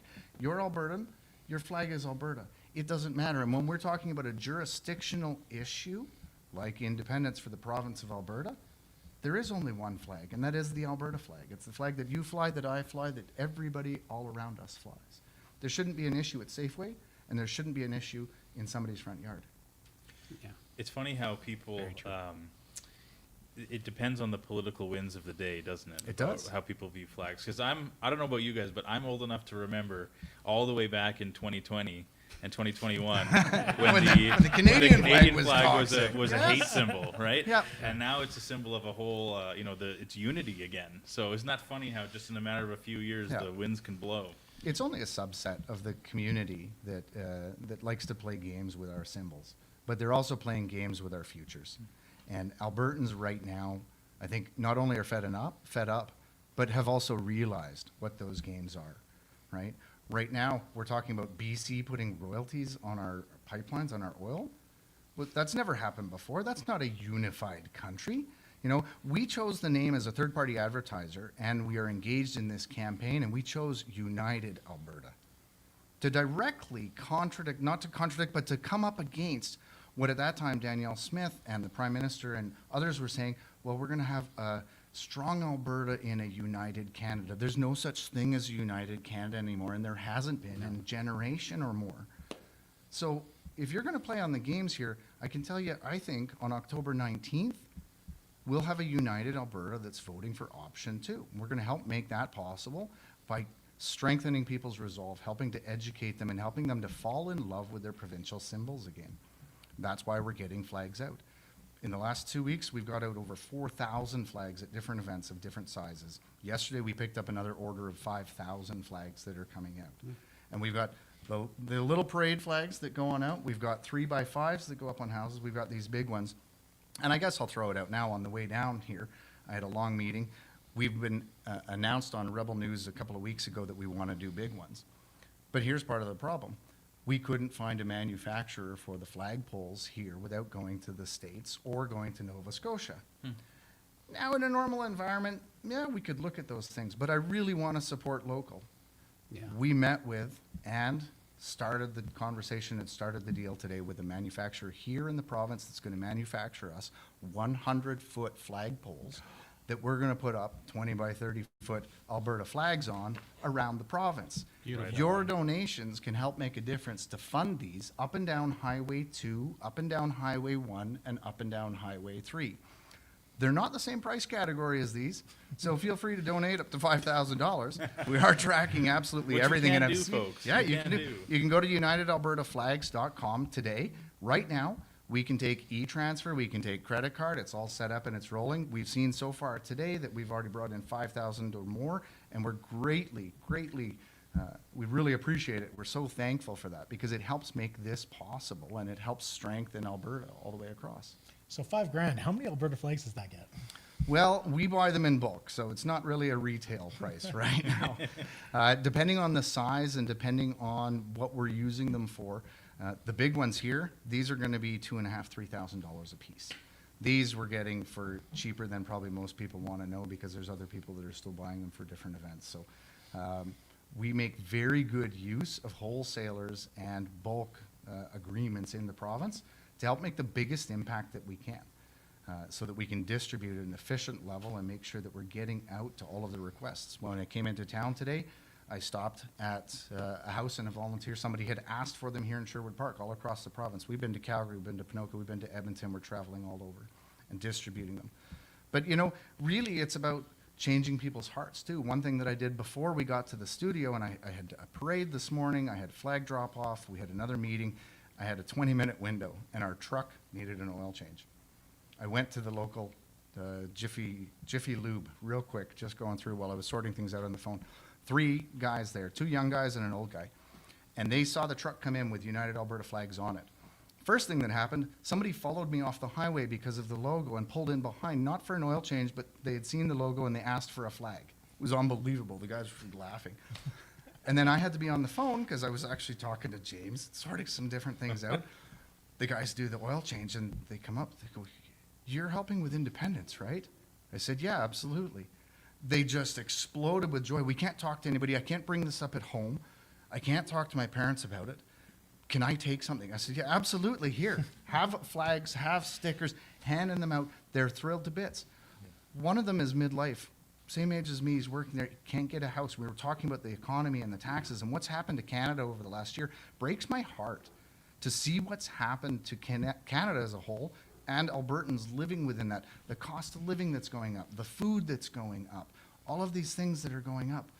We've got to push back against it, and we've got to recognize that it's not just an answer about equalization. It's about, are you proud to be an Albertan? Are you proud to fly the flag, right? So what do we pay for the flags? Less than you will, which means we can efficiently distribute them across the province in a way that can make a difference. Perfect. Yeah. Great. Honestly, I think anyone here who's gone to buy an Alberta flag recently, they've seen how expensive they become. They're hard to get, too. I remember I was up in Whitecourt there, and I walked into their home hardware, and it was literally either a Canadian flag for $20 or an Albertan flag for $54.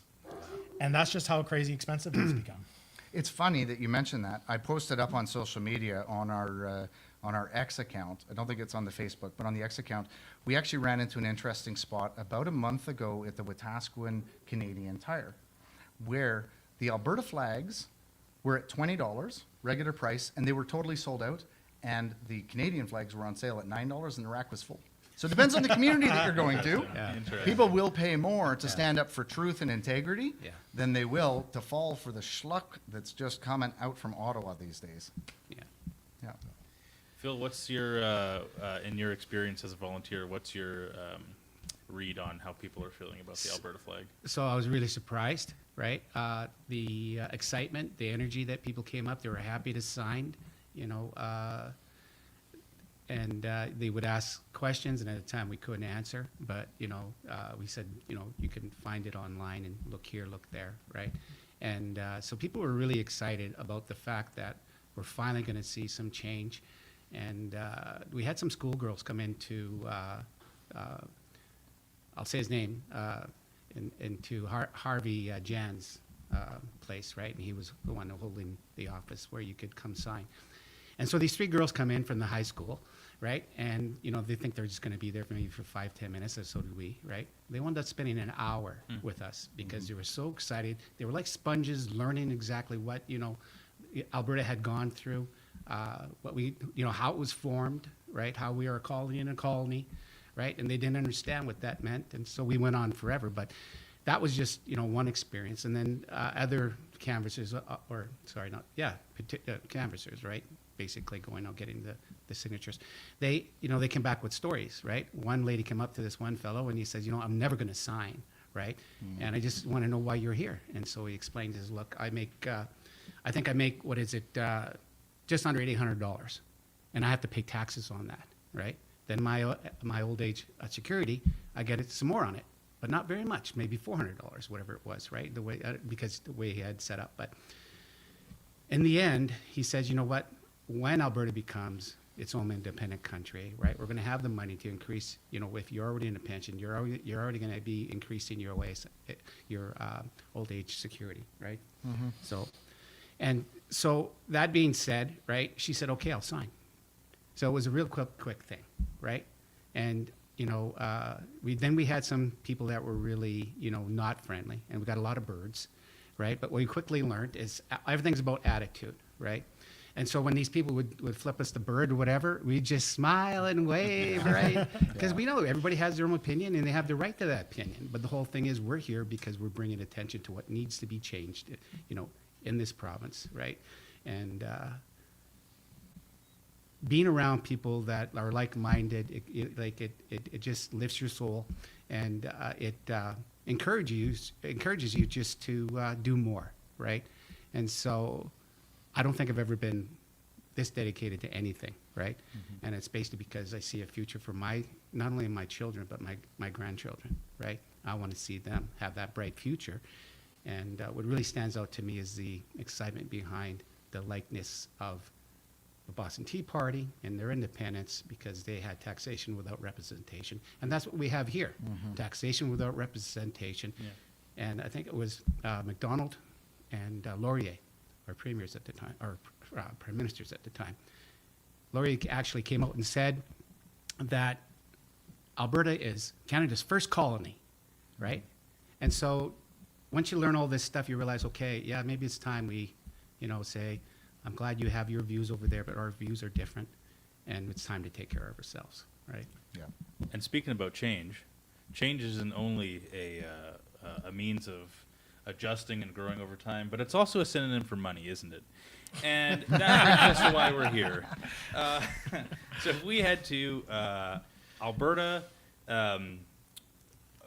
plug your site again? Yeah, absolutely. UnitedAlbertaFlags.com. Yes. And on there we can take Interact, we can take Visa, credit card, MasterCard, whatever works for you, honestly, because at this point, it's a matter of, there are a lot of people that are volunteering. There are a lot of people that are putting in the time and the effort, but it takes money to also make that happen. It takes money to get the signs, for the lawn signs, for Jason's, for Corey, for Keith, for Tara, for the different TPAs that are working. It takes money to get the flags out there. We are all pouring our hearts and our souls into this because, as you just said, we're absolutely committed. This is about not just us. This is about the next generation. This is about the future of Albertans. And honestly, the future of Canadians too, because I think it'll be a good thing for Canada.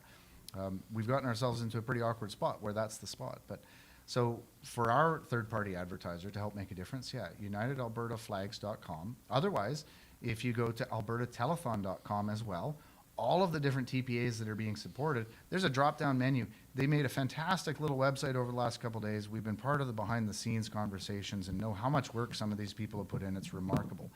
So remember, though, when you do fill out on ours or any of the TPA sites or on the Alberta Telethon, all of your personal information is required. You have to be a resident of Alberta. We do know of some TPAs that are going out of province, but the rest of us, we love Alberta and we love Albertans. So we're going to stick with Albertans and we're going to stick with the Alberta law. I'll leave that for others to interpret.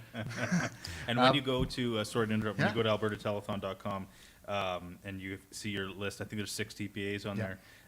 Just as a little update, if anyone's interested, we've got at the latest numbers, Keith Wilson and Tanya's Let Alberta Decide is damn near $50,000 raised today. We've got the Alberta Independent, the Women's Network. They've got nearly 10,000 raised, and Corey Morgan's group has a little over 11,000 raised. Like it's been a big day so far. That's pretty awesome to see. Yeah. And you know what, guys? I know, like many of you, some people are a little hesitant to donate because you don't really see a lot of the impact from the donations that you make right away. With John's TPA here, that flag that's going to be given to that family who wants to fly it in their front yard or on their pole, that's going to be there for years. That's going to be there until the sun finally makes it wear out. So if you want to see an impact that not only is something physical, but something right away that will last a long after this is all said and done, donate to John. United Alberta Flags. Thank you. Amazing. Yeah. All right. Well, I think we have a few more minutes before we got to kick you out here. Yeah, absolutely. Unfortunately, John's got another appointment, so It'll be the he had fifth campaign stop of the day. We were at a parade already. We were at events handing out flags. We've been up and down. And in fact, I'll put a shout out as well. My partner and our chief financial officer, we're the ones that came up with the Alberta Independence float based on what happened in Sundre. They shut down the pro rodeo parade because somebody was trying to fly the Alberta flag. It was just egregious. And that's when we said, no, we're going to go all in, and this is the way we're going to go all in. So we built the Alberta Independence float. It's got an 8-foot grain elevator, a working oil jack animals, and 20-foot flagpoles with Alberta flags on it. And it gets its way around the province. It's been to Ponoka, Calgary, Edmonton, all over the place. But she's taking it down to Paul's Pizza for later in the evening. So we're dividing and conquering tonight. So Kimberly will be down there, so look out for her. Same shirt, because we stick together throughout this entire challenging ordeal. So she'll be down there with the Alberta Independence float and with some of our flags as well for the event. Wasn't there a city councillor stealing your flags or something? There was. I wasn't sure if you guys would bring this up or not. Of course we would. Not just was there were 2. And our social media and our press releases cover off the details and the facts of that. There were denials, then there was video evidence that came forward as well. So Forever Canadian participants and representatives were stealing Alberta flags that were part of our campaign and registered third-party advertiser material. At this point, the last update, we did have a meeting with the detachment commander. They reviewed the facts and talked to us about it. They looked at it, and especially with the politicization of not just elections rules being broken, but with city councillors, the local detachment has elevated it. It's now under investigation at the Central Alberta RCMP Investigations Division. And so with that said, I won't say anything more because it's obviously pretty deep right now. Yeah, that's like what a gift in disguise. What a blessing in disguise. No, I don't think it is, and I'll tell you why.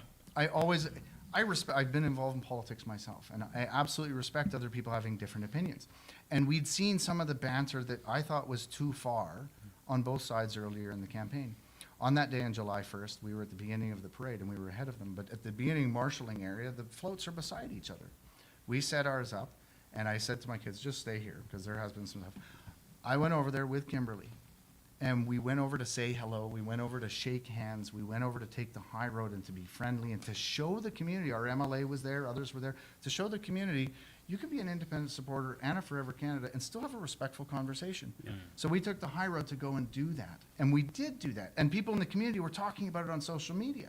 And we saw that. Look at the United Alberta Flags and the independent supporters going and talking to Forever Canada. This can happen in communities.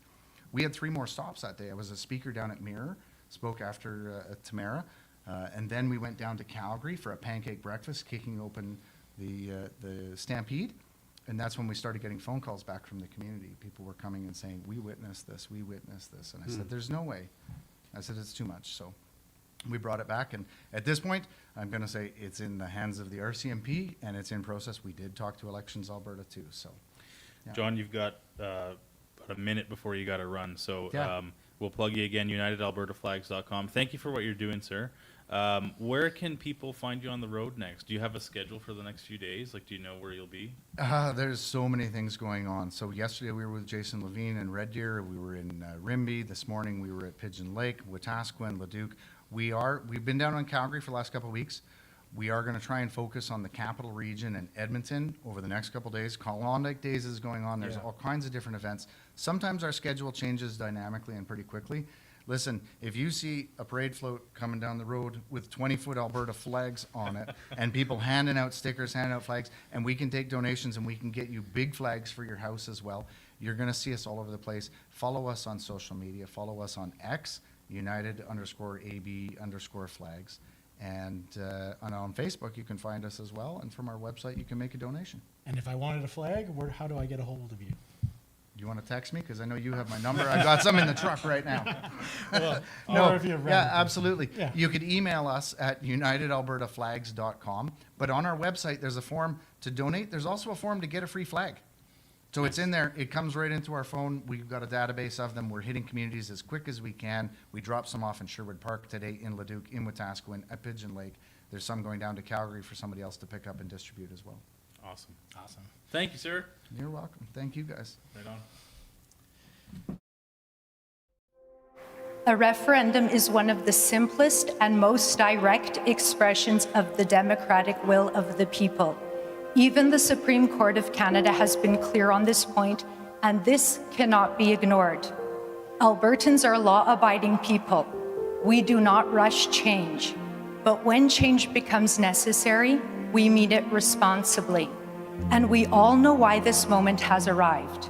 We see it in our daily lives, in rising costs, declining services, and growing distrust in institutions meant to serve the public. Do you agree that the province of Alberta shall cease to be a part of Canada to become an independent state? That question is directly out of the Clarity Act. The word state does not mean 51st state. So that is what it is. It means that we will become an independent country on our own. Monday night in Calgary. This is fantastic. Over 150 of your fellow Albertans got their canvassing badges, went through the canvassing training, and made sure that nobody had to stand out in the cold for more than 5 or 10 minutes. So if you're tired of being dismissed, of being told to comply without question, tired of being silenced, this is your moment. I am inviting all of you to make your voices heard, clearly, confidently, and so that Ottawa hears it once and for all.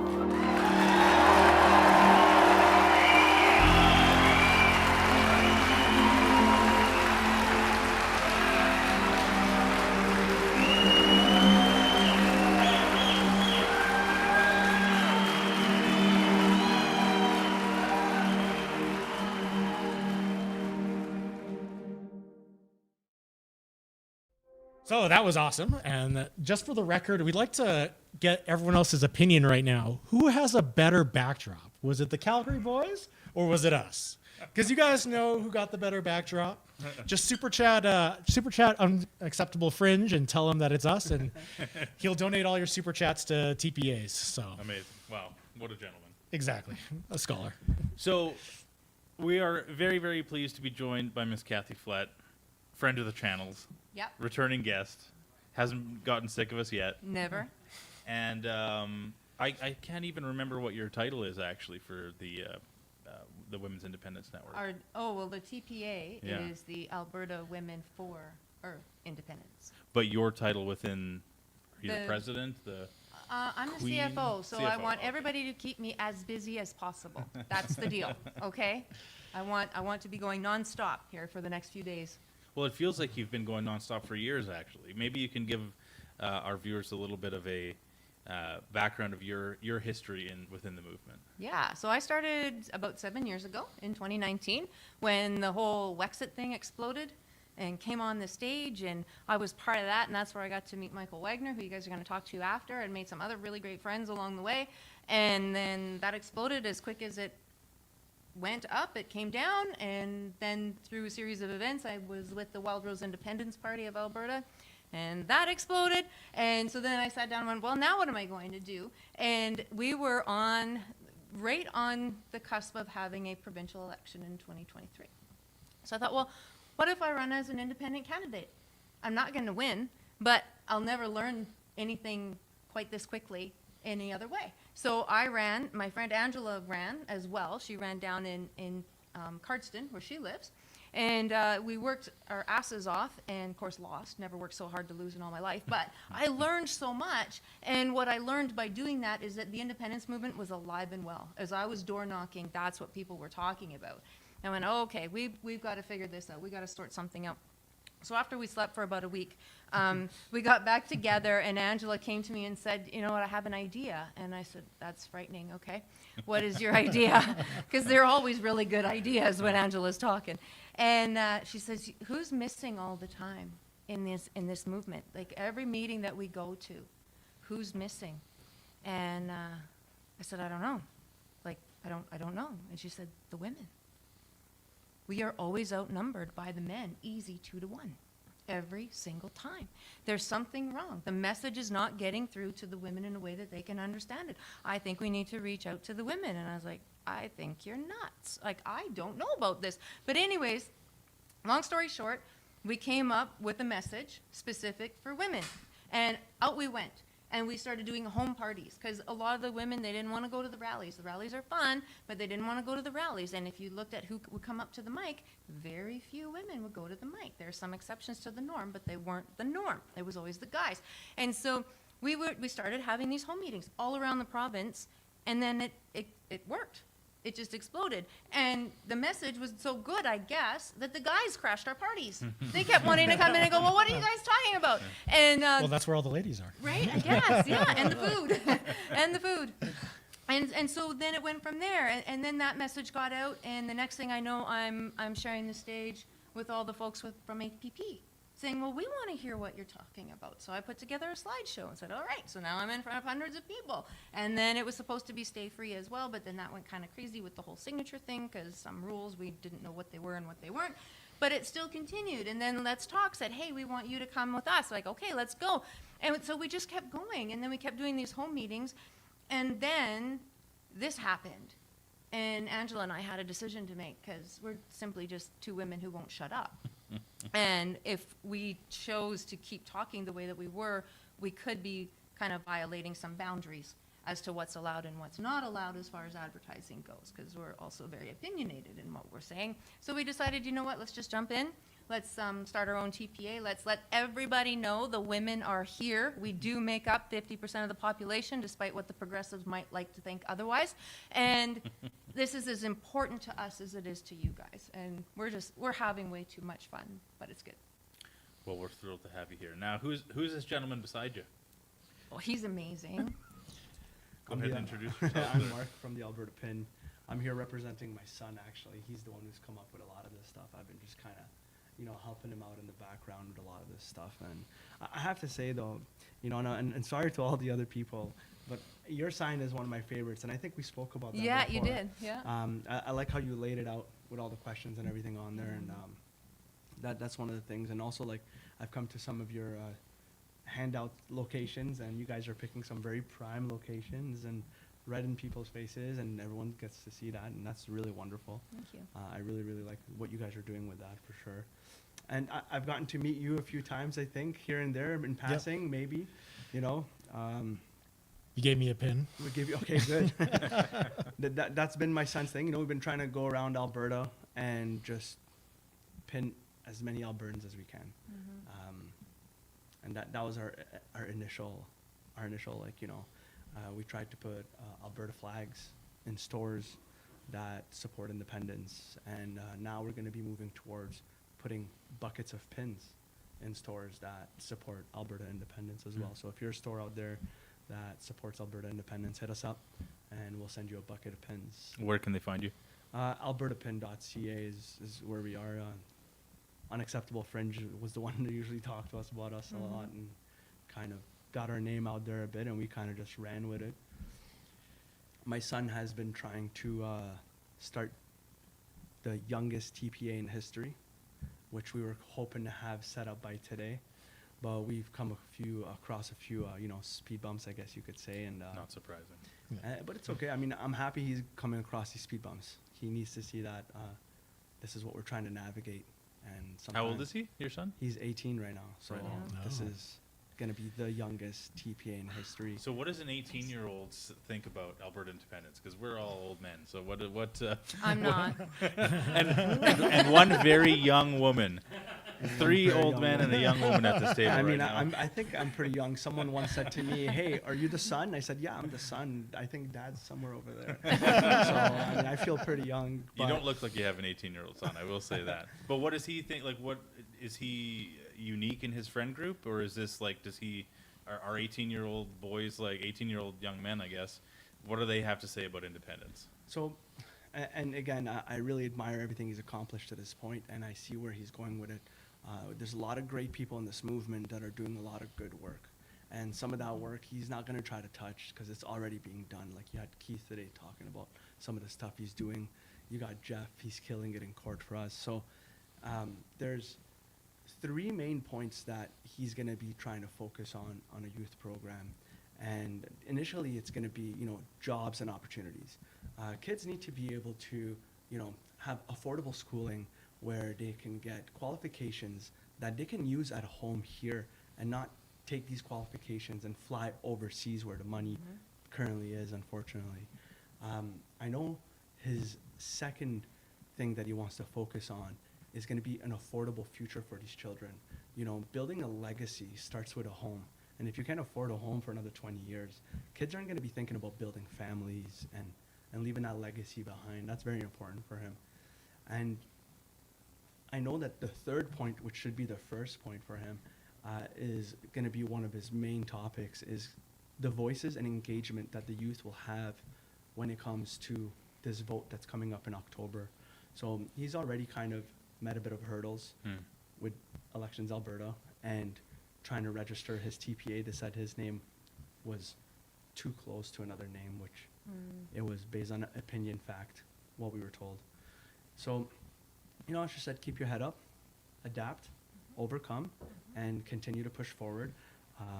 He's going to be kind of trying to stay away from town halls because, like I said, so many people are already mastering that. So he's going to be trying to gauge with the youth through things like, he wants to put on a bike-a-thon where, trying to keep them active, canoe trips, camping trips, and really grow that movement so that come October 19, you have, maybe, hopefully, a record set of youth that are engaging in our democratic process that we're having right now. So amazing. While we're still trying to put a pin on every Albertan. I have one on my hat. Yeah. And I think it was a while ago, I remember seeing on X when Elections Alberta came out and said that Thomas Lukaszik's Forever Canadian essentially doesn't qualify as a TPA or isn't required to register as a TPA.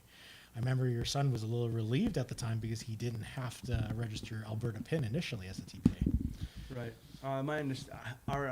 His understanding is that as long as you're not talking about the vote on your website and stuff like that, or what the options are, then essentially you're not a TPA. It's when you start to touch that area. And that's what he wants to try to achieve by registering a TPA, is to be able to touch on these things, and be a bit more So you can have both hats this way. We can have both hats this way, and then, when October 19 is done, then we're not done. We can continue to exist and continue to be there as an auxiliary to freedom, essentially, while all the hard work continues to happen behind the scenes. Kathy, what is your, just switching gears from the youth maybe to women in Alberta, what are some of the main hurdles that you are having to overcome with women when you're talking about independence? Women tend to be very risk averse. And this is, in their minds, pretty risky. And it kind of is, right? We don't know what's on the other side of it. And so the biggest hurdle is, well, what does this look like for my kids, right? The youth. What does this look like for my kids? What does this look like for my grandkids? What am I signing them up for? And am I ready to do that? Does that make sense? What does this mean for our schools? What does this mean for healthcare? All the social things that we tend to look after as women. What does this mean for my community? What does this mean for my church? And I was like, well, I don't know. It might mean that your pastor can actually preach, because in Canada, that's becoming a thing of the past. And so those are the hurdles, and helping them to get their heads wrapped around that, okay, we can do this. This is okay. And the other hurdle is that a lot of people think that we can't. For whatever reason that they've got in their heads, they think that we can't, that it's a brick wall. And so then we walk them through, well, this is actually how Canada became a country. And this is actually how Alberta became a province. And this is what the numbers look like now when you look at the MPs and at the Senate. And so when you look at these numbers, what do you notice? Well, immediately you notice that the East has a hell of a lot more than we do. And then we explain to them why that is and why that can't change. And so if that can't change, then we're going to have to change. And how do you think we can do that? Because we can't fix this. We want to. We're women. We like to fix everything. We fix our hair, we fix dinner, we fix our husbands, we fix everything. And so once we get them to that point, like, no, you can't fix it, honey. You just can't. So what's our next option? How are we going to protect our babies? And then, boom, it's like, all right. And then the mama bears come out, and we're ready to rumble. And speaking about change, for anyone just tuning into the stream, I made a really funny joke about half an hour ago.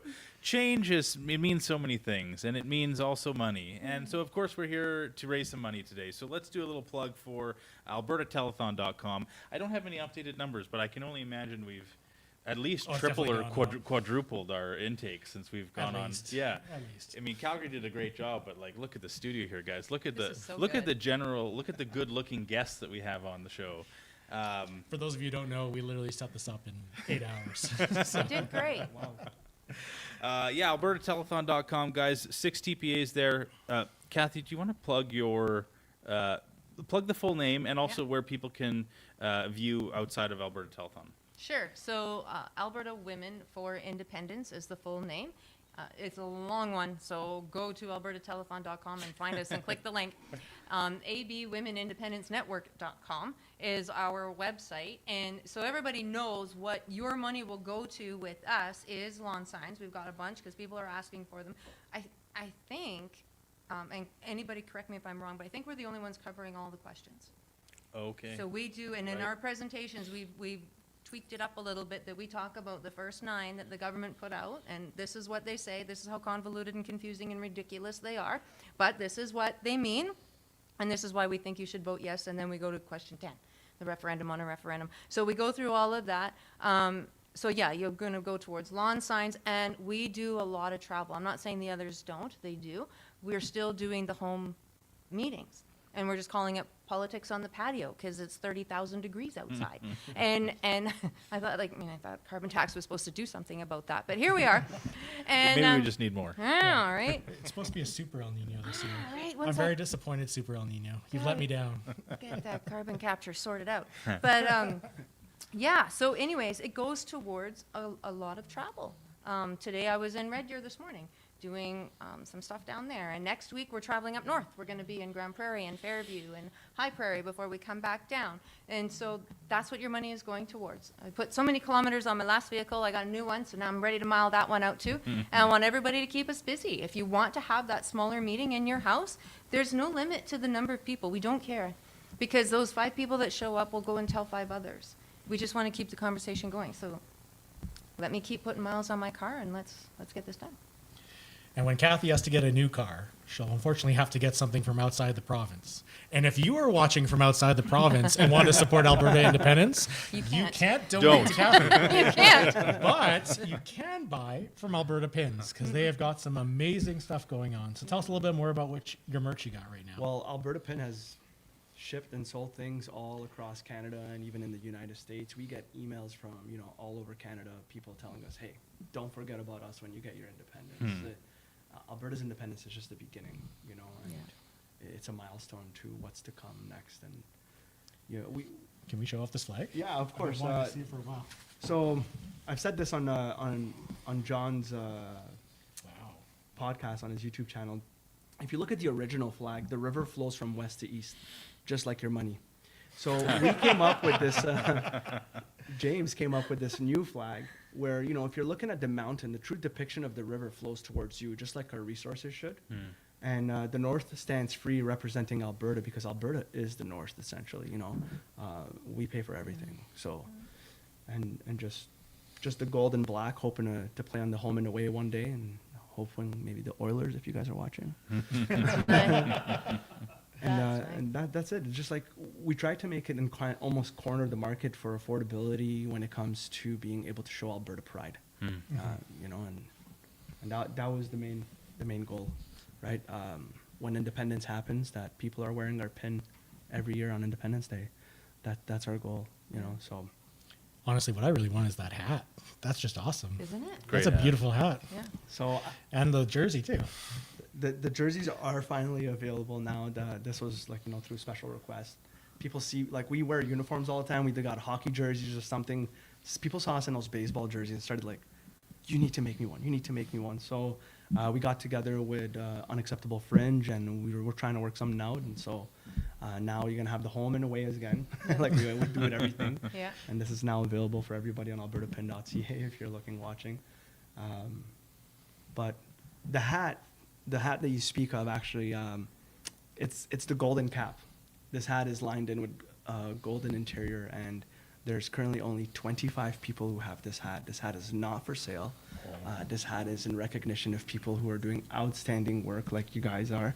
And we hope to continue to grow the golden cap momentum as much as we can keep up. Obviously, it's just my son and myself doing this. So, but you are two people that we definitely had in mind for the golden cap, and I wish I came a little more prepared. No, that's cool. I did my hair today anyway, so I simply couldn't. That's exactly what I was gonna say. You know, we'd golden cap you, but I don't think you want to, like, that's a nice flow, right?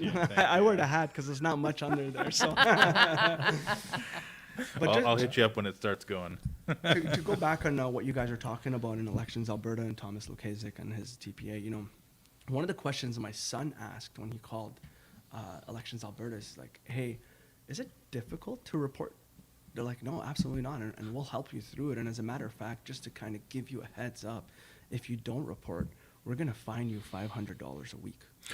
So, you know, if you add up the amount of money that's already been spent with the kilometers that's been put on that bus, with the signs that have been printed, with the buttons that they're giving away, the magnets that they're doing, you know, and you times with how many weeks are left over, it'd be very easy for him to afford $500 a week to not be compliant. And, you know, I'm not saying that that's what's happening, but it's.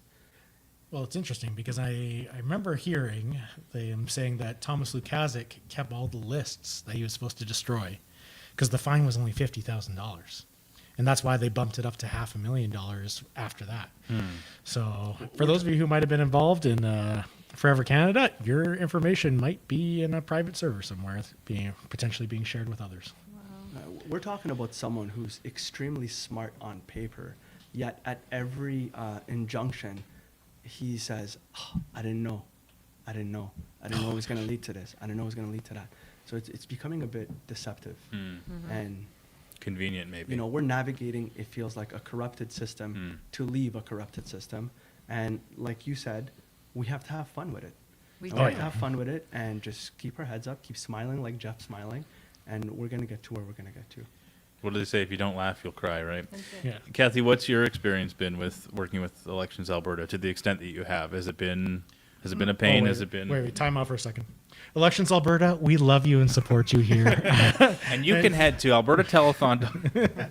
No. Elections Alberta, you're great. We have no complaints at all. And I can actually say that.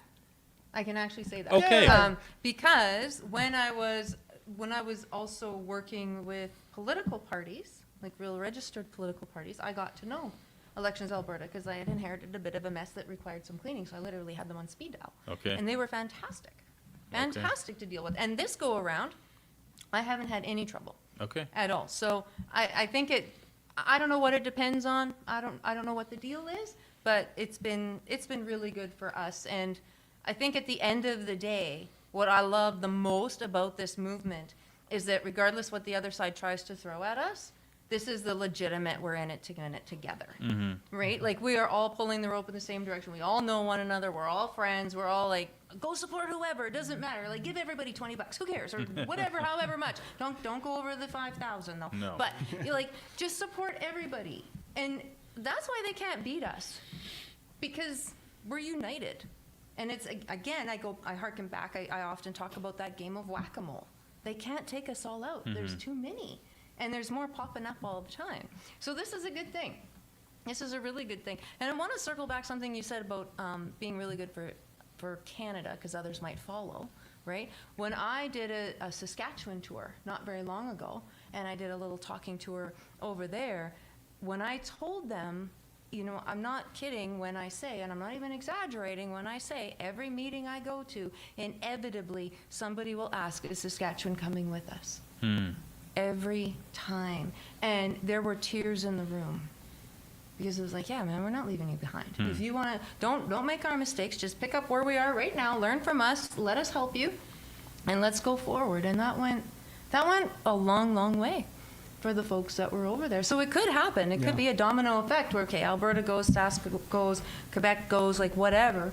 And that will actually save the people. And I think that's why we have to do this. We do some walks in the parks on Saturday to touch on this. Every Saturday around 2 o'clock, we just go kind of walk around the dog park with the dog and stuff like that, and we meet people and talk to them. And we met a lovely lady one time, and she said to us, you know, if you get independence, I'm out. I'm moving away. I'm going to Manitoba.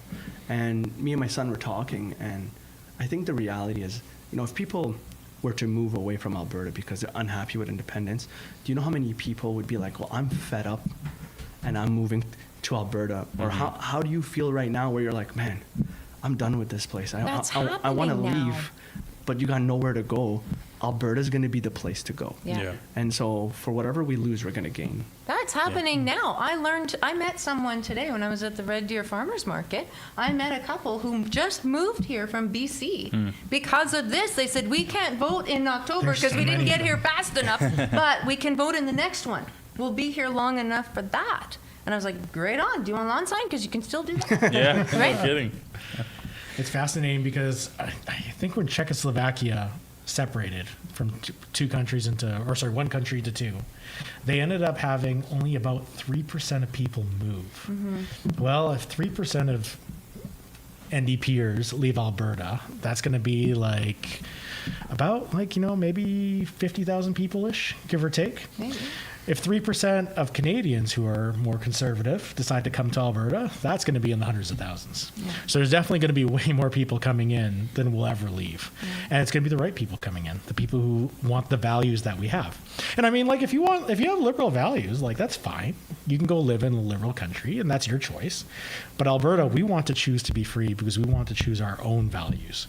We want to choose the values that have provided us prosperity up until this point, and we know would provide us prosperity going well into the future.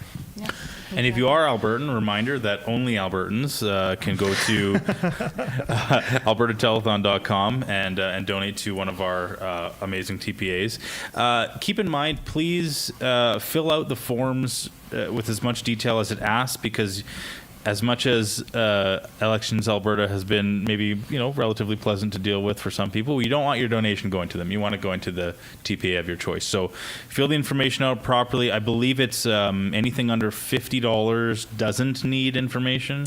Correct. If it's between 50 and 500 or something. 5,000. It needs the info. It needs your info. So let's not give any money away unnecessarily. I wanted to actually just make a quick comment too. I learned this fact from Adam from, I can't remember his last name, from Army of Good Men. Yeah. He was saying, you know how liberal California is? Maybe you guys know this stat. And California is nowhere near ever, in recent history, electing a Republican. If you subtract Alberta and Saskatchewan from Canada, from our last federal election, the rest of Canada voted 64% liberal. Left leaning, Liberal or NDP. California only voted 57% Democrat. So the rest of Canada minus Alberta and Saskatchewan is many points higher than even California is liberal. Like, that's so liberal. And like you said, I mean, fundamentally, at a personal level, I got no problem with anyone. You know, I have liberal family members. We all have liberal family members that, you know, we love them. Maybe we think them as maybe a little gullible or naive or whatever. But the fact is, they're here. They exist, and it's our job. And God bless you for what you're doing when your work in the TPA and your work as well in educating people on why we're not just a bunch of mean redneck, you know. What's the term? Ditch billies. I've never heard it before until I don't want to. I'll have to look it up Maybe sometime. it's even lower than a hillbilly, I guess. You know? But you know, we're actually quite nice people, and we just want more prosperity for our family and our future, right? Yeah. How much time do we have before? I can't recall. Do we have you till 7? Yeah, until as long as you want. Doesn't matter to me. Also, 5 minutes. Fantastic. Okay, so we got to think 5 minutes before we do a switch. Can you maybe give us like a 4.5 minute? What does the process look like if somebody contacts you and wants to do one of your a porch party? Before we do that, I do have one thing I'd like to bring up with Kathy. Please. So, most people don't know, but there's a Facebook group called Alberta Independence. That's true. It's got about 120,000 members. Yeah. And Kathy and I are the ones who do all the work validating all those memberships. We're admins on the teams. And it's been an absolute roller coaster of an adventure. It really has. Yeah. Yeah. I'm the one I'm a bit sticky. If you haven't answered the questions, I probably won't approve you because I don't have patience for that. Yeah. But that's me. Sorry, I gotta interrupt for 1 minute. Oh. I'm gonna bring it right back to you. Okay. We have a note. We have a note we have to mention on air.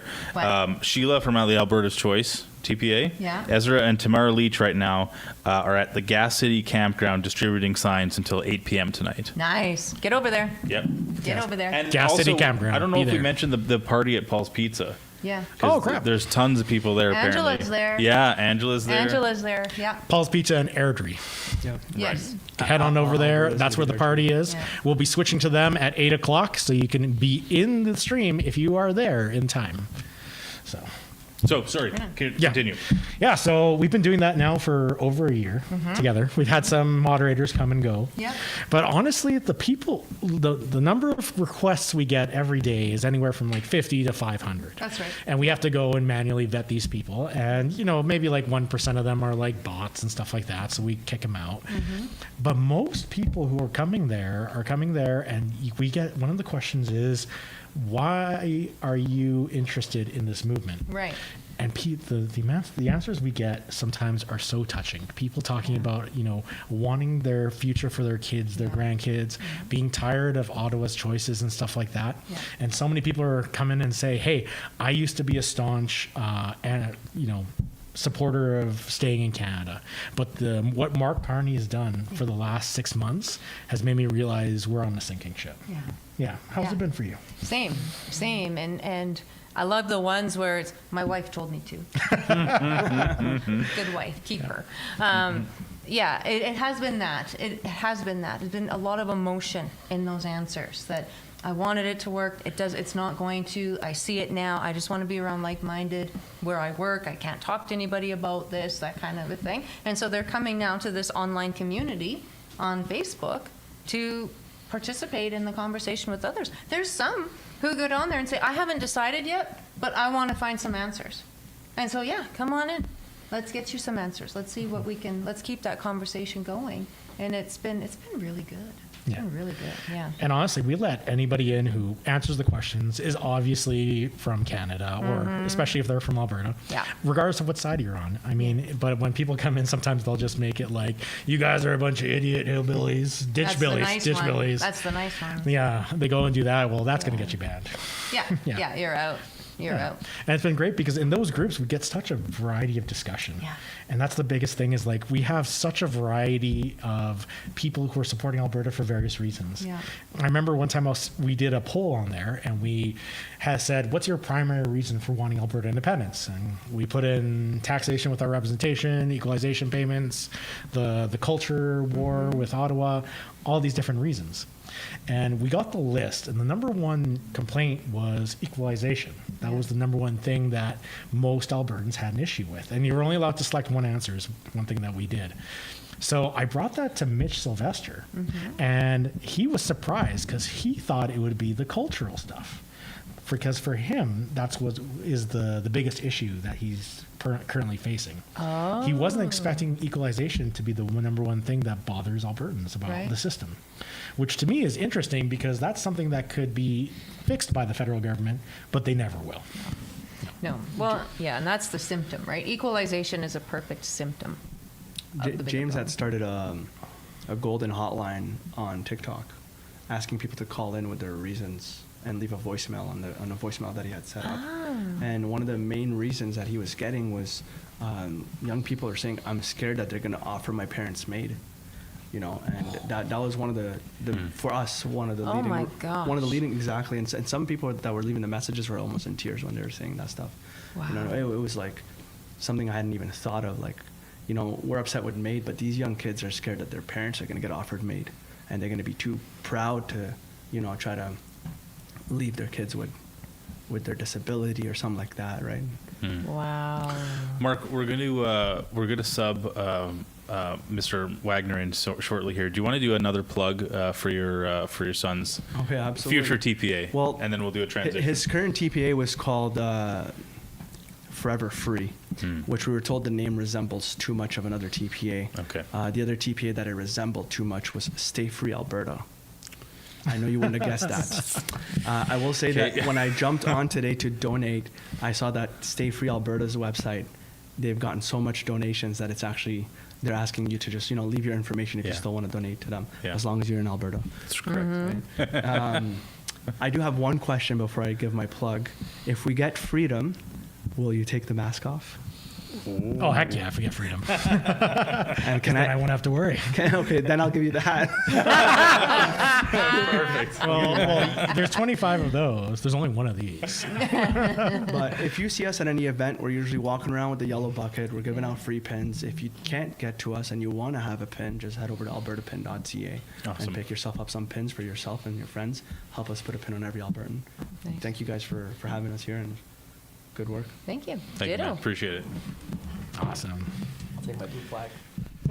Hi, I'm John Bolton, and we're here with Angela Tabak, Kathy Flett, Alberta Women for Independence, one of the third-party advertisers. Great to have you here. Now, what I want to do right off the bat is I want to say you are the unlikeliest couple to have a third-party advertiser. Angela lives about as far south in Alberta as you can get, in the Waterton area, and Kathy's in Edmonton. How the heck did this happen? Please tell me. Oh, we became friends when we were working in the Wild Rose Independence Party of Alberta. Yeah. A number of years back. Yeah. And just found that we worked really well together, and we have just stuck with the message of Alberta independence for 6 years now. 6 years together, yeah. It kind of works out nicely because we're in Calgary right now. You just kind of meet in the middle, right? That's right. This is fantastic. Yeah. Obviously, we've got your signs. Hold it up there. I've got this out on front of my house right now. I'm excited. I've got now 6 signs.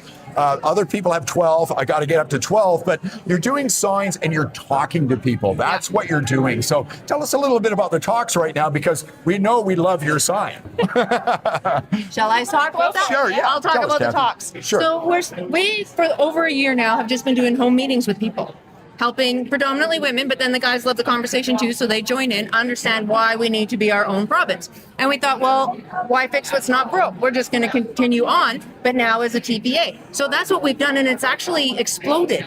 Our calendars are filling up with people that want to have us over, and so we're calling it Politics on the Patio, because it's summertime, and just have us over. 6, 7, 8, 9, 10, 30 people, it doesn't matter to us. And we walk people through the history of how Alberta became a province, set some ground as to why our government structure sucks the way that it does. Right. And then why we need to vote yes to all of these questions and yes to option 2. Well, you know, the difficulty I think that's happened through this process, I mean, even through the petition process, is finding people sitting on the fence. Are you meeting up with some of those people, Angela? Oh, absolutely, yeah. And it really comes from, people who are already there, inviting their family and their friends to come. It's a very casual, open discussion. Nothing is being shoved down anyone's throats. And it's an opportunity to just kind of go back and forth with the ideas, some of the concerns that people might have. And it allows us to be able to address them in a way that is very non-confrontational. We're building community. Our whole focus has been education and building community. And so that's what we're continuing to do with the TPA, and it's working out really great. We're in kind of a noisy room right now. We're at the Derek Fildebrandt and Dwayne Bratt debate. Yeah. And for the most part, it was a pretty friendly thing. It's almost radical now to have a friendly conversation, but that's what you're trying to do, isn't it, Kat? Exactly. That's exactly what we're doing. And it's working, as Angela said. We are not combative in these meetings. We're not putting anybody down. There's nothing like that at all. It's just, well, what are your concerns? And let's see if I have an answer. And if I don't, well, then I don't. But let's see what you have to say and how come. Well, congratulations on your success. Your website, tell people what it is. It's very long. Okay. Go to the QR code. Go to the QR code. It's abwomensindependencenetwork.com. Okay, and if you would like to support Angela and Kathy on the telethon, go to albertatelethon.com and click on their link. Hi, I'm John Bull. Oh, great joke, everyone. Yes. Oh, it's too bad no one will ever know what it was. Thank goodness. Welcome back to the Edmonton studio, guys. We are pleased to be joined by Mr. Michael Wagner. I've been calling him Professor Wagner all night. He doesn't appreciate that, so, but I think it's cool. So, welcome. Thank you for joining us, sir. Thanks for having me here. It's good to be here. Maybe you can give kind of a little bit of a background in your involvement in this movement. Well, actually, I originally got involved in the movement in about 1981. I was a teenager in high school in Calgary, and I was triggered by Pierre Trudeau's National Energy Program. So I joined the first major independence group at the time, which was called WestFed. That group ended up folding, and so the following year, an organization called the Western Canada Concept Party of Alberta won a by-election in 1982, and I was so excited by that, I joined that party. By then, I was 16, and then in November of 1982, there was a provincial election, and so I handed out pamphlets for that party at that time, my first political activity. So I wasn't even old enough to vote, but I was really engaged with that activity, with the independence idea, and so I participated in that, and I stayed a little bit involved with that party for the 1980s, but it folded at the end, and of course the Reform Party came along at the end of the 1980s and kind of absorbed all the independence sentiment for several years. So like most other people who had been involved, I was either involved with the Reform Party or doing other things, and then I got re-engaged in 2015 when Justin Trudeau was elected as Prime Minister, and so I've been kind of re-involved since that time. So I kind of have a long history to one degree or another with this movement because I've really believed in this idea for a long time. Would it be fair to say maybe from the early 90s through till the mid 2010s there, was there, even though it wasn't necessarily a name, was there still an underground sort of independent sentiment in the province, you would say? Yeah, there was a little bit. There was actually a very small party called the Separation Party of Alberta, and they were around for a while. And actually, in around the year 2000, Corey Morgan created the Alberta Independence Party for a little while, but it didn't get a lot of traction. So there were definitely people who believed in it still, just a small minority of people because the Reform Party had been so successful at that time. But the idea never died. I mean, the idea really, the independence movement really started when Pierre Trudeau became Prime Minister in the late 1960s. That's when before that time, you'll see the occasional letter to the editor or an opinion editorial in a newspaper floating the idea of independence, but it never became a movement until Pierre Trudeau became Prime Minister. And so, it was Pierre Trudeau who gave it credibility, especially with the National Energy Program. That's when people really came on board with the idea for the first time in the early 1980s. And so it hasn't died out since then. Like it dissipated a lot because the Reform Party was such a credible organization, and the idea that they had of reforming Canada so the West's voice could be heard in Ottawa, that's an idea that's a really good idea. And it caught on with a lot of people, and they did a lot of good work, the Reform Party. But in the end, it shows that despite how much effort we can put in to try and reform Canada, we can't. And so independence is our only option we have left. It's kind of funny. I never thought I would be sitting here saying, thank you, Pierre Trudeau, because if it wasn't for you, we wouldn't be here right now. That's true. Yeah. So how has it been for you, like with the ups and downs? Because I imagine there's been a lot of times where you almost had a little bit of a false hope of things that are going to go big as they are right now.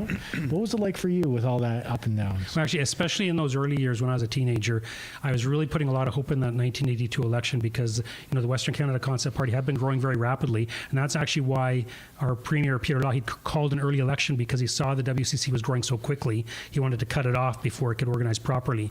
And so I was really looking forward to a lot of MLAs for the party getting elected in 1982. And when we didn't get any, I was really devastated, actually. It really, I was very emotional about that. But I did, like I say, I stayed a little bit involved with the party. And during the 80s, you know, as long as Pierre Trudeau was in power, there was hope for the movement. And then with when Brian Mulroney was elected in 1984, it looked like people were going to put their hope in Brian Mulroney, but he quickly stabbed us in the back with the CF-18 fighter jet contract that went to Montreal. And so it wasn't long before the movement was growing again and the WCC was growing again. And so, yeah, like, I mean, it never seemed close back in those days, if you know what I mean, but I was really dedicated to it and I was willing to stick with it. So, I mean, it was an idea that was, you know, kind of growing among a certain segment of the population. And then, like I say, with the Reform Party coming along, that looked like a very hopeful thing. It grew very quickly and it did very well. And it, like I said, it was a very good idea and a lot of people were engaged and it looked like they could do something. So there was a lot of optimism that Canada could be fixed, right? So, and then, you know, they became the Canadian Alliance after it was a Reform Party and became a Conservative Party of Canada. So the emphasis on Western issues really dissipated toward the end of the 1990s, but it did look like the party could potentially gain power as the Conservative Party of Canada, which it did. And Stephen Harper had been a Reform Party member of Parliament, right? So he was one of our guys in a sense. Like, we thought he could do things for us, and he tried to the degree that he could, to a certain degree. I mean, any Prime Minister of Canada, regardless of their party, has to cater to Ontario and Quebec. That's the bottom line. And Stephen Harper had to do the same thing if he wanted to stay in, and he did. And so we didn't get the kind of things that we really needed here in Alberta from the federal government. And so, again, it just goes to show that we cannot fix this country from here. We've got to become our own country if we want to be able to elect people who will do what's good for us and not what's good for Toronto and Montreal. Yeah, the reality is Stephen Harper, even when he was here, he didn't exactly help us. He pulled the knife out of our back for a little while. Actually, that's a good way of putting it. I mean, it's not so much that the Conservatives could do a lot of good stuff for us. It's just they give us a reprieve from the punishment of the Liberals. You know, the Liberals are there to punish us and hurt us, and when the Conservatives are in there, they won't do that. Conservatives aren't going to hurt us, but there's not much they can do for us. They just give us breathing room until the next Liberal government comes after us, basically. Except that it was Harper that changed the equalization formula. Yeah. To include 50% of our resource revenues, but exclude Quebec. That was the for thing. Votes. Right, exactly. Yeah. Because so he also stabbed us in the back. In that sense, well, like, I mean, he wanted votes in Quebec. Smaller knife. Yeah. Smaller knife. That's the thing. Like, any federal leader who wants to be in power has to cater to Quebec. And the opportunity came up to change the equalization formula, and he needed seats in Quebec because that was the one province where he was weakest, right? So this was a way of gaining support in Quebec, exactly. So that he did something that was bad for Alberta, for sure. Yeah. And speaking about change, I wanted to make another just quick reference to albertatelethon.com. I have about 4 jokes that I just cycle constantly. Through. Constantly. Try being my wife at home. And albertatelethon.com. Actually, we just got a note that I thought was interesting. Maybe the panel would like to hear. Mr. John Wilkinson, who was on from Alberta Flags, he messaged us and said that he's actually, since he's been on, he's been getting a lot of $49 donations, which is sort of an interesting note, because you know how frightened people are about having to give their information away about what they're donating. Like, even now, you know, we have a question on a referendum. We have some social legitimacy because we have, you know, signs everywhere and flags everywhere. Yeah. Still, people are afraid to put their names down on a piece of paper to engage in the democratic process. What does this say? What does this say? It says we need out. Yeah. It really does. It says we need out. Just a short story. We had a donor who shall remain nameless, but they used a middle name and then gave the 250. So under 250, you're not on the public list, but over 250, your name is immediately on the Elections Alberta has donated over this much, right? So he gave that much, and then his spouse gave the $750 so that they could make it right up to the $1,000 mark. That's what they wanted to give, but the spouse used a middle name as well, so that it couldn't be tracked exactly to them, right? It's been quite fascinating. Even today, when I was in Red Deer at the farmers market, you know, I don't know, I want to put a sign out, but my house is going to get egged if I do that. I want to do this, but this is going to happen. I want to do that, but that is going to happen. And all I can think of is, you know, funny story, none of this ever came from our side. ever, because it would have made the news Yeah. immediately. And so, yeah, people are scared. They're scared to put their names to something. They're scared to put that sign out because of repercussions. It's ironic though, because in my area that I live in, it's very, very left-leaning, extremely left-leaning. Not that all leftists are against Alberta independence. I know there's a lot of you who are for it. You just don't want to say it. Yeah. But the moment I put up an Alberta flag on my house, all of a sudden one of the neighbors down the street put up an Alberta flag on their house. And another neighbor put up an Alberta flag on their house. Yeah. And then I found out later that it actually helped build up our street credit with our neighbors, because they're like, okay, we know you're not crazy like the Forever Canadians are these days. Nice. And so like all of a sudden we actually made more friends. And I've never had my car get keyed. I've never had my house get egged. And I'm in the heart of the crazy place. Yeah. So Yeah. Well, that's the thing. I mean, even at our house the other day when I was in Two Hills, speaking with Chris Scott and his crew, the dogs alerted my husband to somebody in the front yard, and I've got signs, I've got the flag, like, you know, it's my house, right? And we are also on a dead-end street, so it's not through traffic that comes by. And so he looks out the window and he sees somebody lurking in the front and looking at the signs and looking at the flag, and he's like, here we go, you know, now I got to get out there and blah blah blah blah. Anyway, long story short, the guy is also for independence. And so this conversation strikes up on the street, and he's like, yeah, I was just, I don't know, like a Facebook Marketplace pickup or something like that, and couldn't help but notice. And so this great conversation takes place, and my husband says, well, do you know who Kathy Flett is? And he says, yeah, which always freaks me out. Like, that should not be a thing. That should not be a thing. But he's like, yeah, of course I do. And he says, well, these are her signs. Do you want one? He left with 3 because I happen to have some in the back of the truck. I got them in the back of all the vehicles that we have. So it's important to have these symbols out there, because you just don't know. You don't know what opportunity you're going to be able to open up for somebody else to be able to be brave and go, yeah, you know what? I'm going to do the same thing. Michael, in your experience working on these campaigns and in being involved in this world in the 80s, what do you notice differently from how people treat a separatist, quote unquote, in the 80s and 90s, maybe compared to today? Do you notice much of a difference in how they're treated in the public or online? I mean, not online back then, but you know what I mean? Like, there's always been this stigma. Like, I mean, it was less common then, back in those days. Like, it was a brand new idea back then. Like, no one had really thought of it seriously till the 70s and the 80s. So you were very much a minority. It was like, and the word separatist, of course, has stigma with it still. Of course. So to identify with that word, I mean, some people today don't even want me to use that word still, but I've been using that word for decades, so I still will. So it was very much a stigma. And like, compared to right now, like, there's more independent supporters now than ever in Alberta. So there's, and in certain communities, there's no stigma, I don't think, at all. Like, so in that sense, it's more comfortable to be an independent supporter now, except for in the sense, like, you're talking about people who don't want their names, put down. And what I want to say about that is that shows how Canada has changed. Like, it was never like that. The Canada that I was born and raised in was not like that. You wouldn't have to be afraid of putting your name on something, but that just shows what the Liberals have done to this country. It just shows more why we need to get out. How can we have freedom if people won't even put their names down for what they support? You know what I mean? Like, that's not freedom. There's some kind of fear there that's been generated by the government. The government has made people afraid to stand for what they believe and speak what they believe. That's not a free country, in my view. And I think that's just one more argument why we need to become independent, so we can have that freedom again that we had before. It is a great argument, because it's such an important distinction to note that this is something that is very manufactured by government, by media, working together. Because like we talk about, we see this in our neighborhoods. Like, if you have I was talking with our friend of the channel off screen about our neighborhood, how we're sort of outnumbered from Alberta lawn signs to Forever Canadian lawn signs. But these are neighbors that we like and we get along with, and there's no, like, you run across them and you get in the mail or on their mowing their lawn or whatever. Like, this is not what you see online is not it's not representative of reality, right?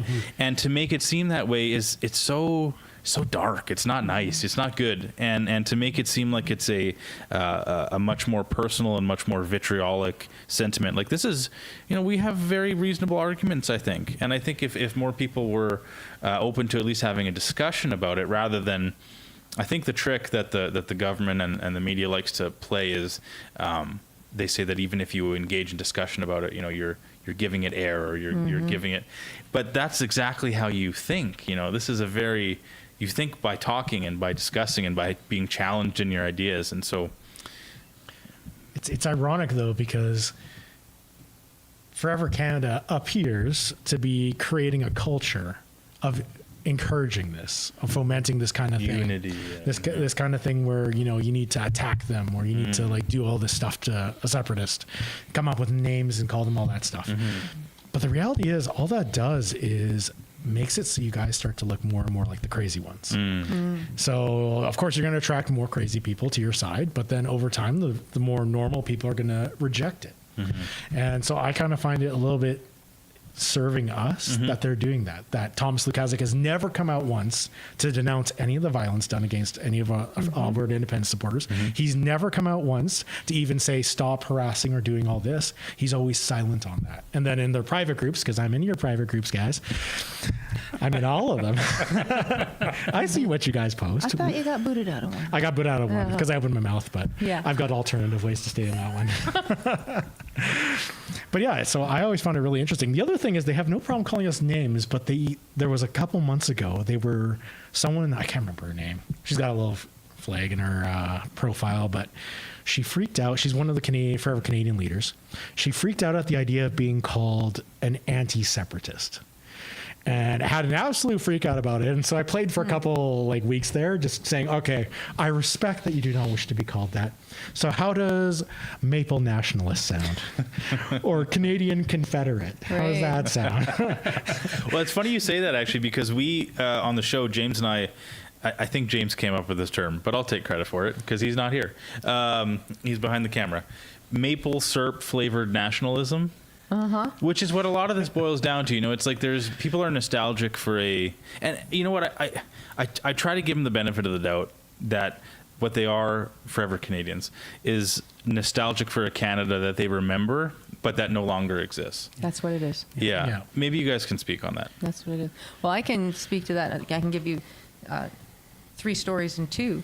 The last 2 home meetings we've had, the smaller meetings that we've had, unbeknownst to me, there were some people there who were not, I wasn't preaching to the choir.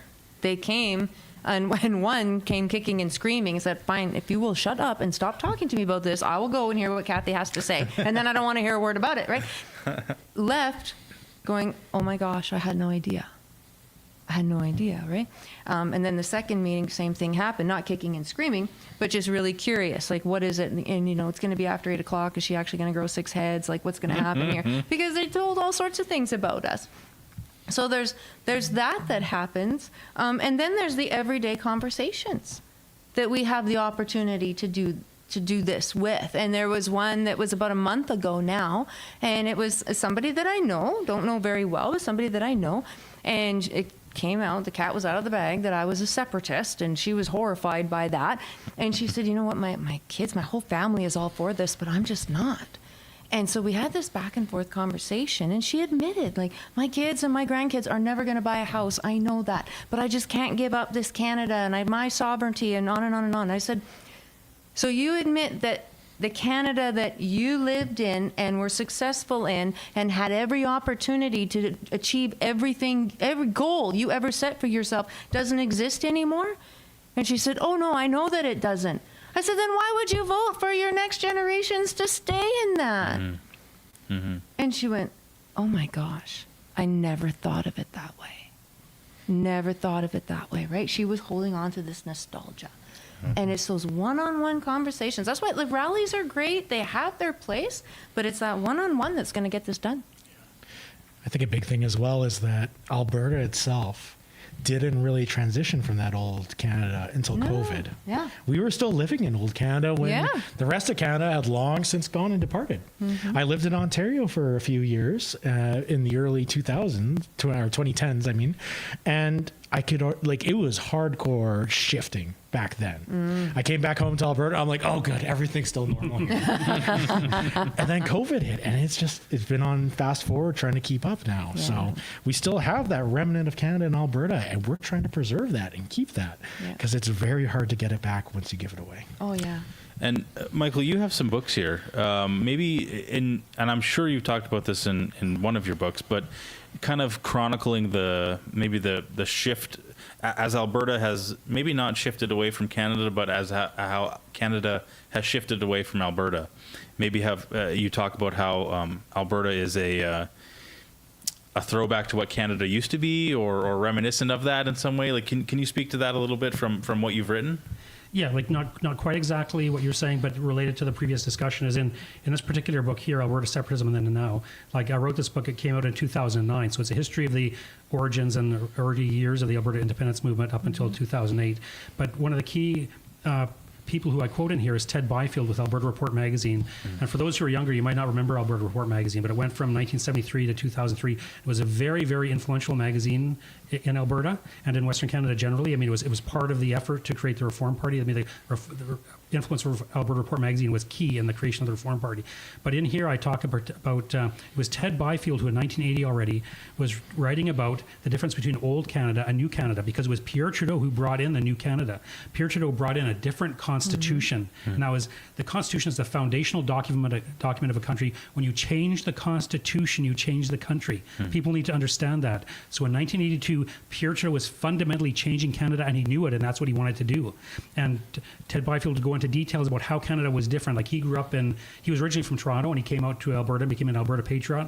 I mean, a lot of people from Alberta move here and become Alberta patriots. And like, when he was growing up, we had a different flag, and that was changed by the Liberals in the 1960s. And actually, the change in the flag was representative of the kind of change they were introducing to the country in general, right? So anyway, in that book, I'm quoting from Ted Byfield how he talks about and describes the change from Old Canada to New Canada.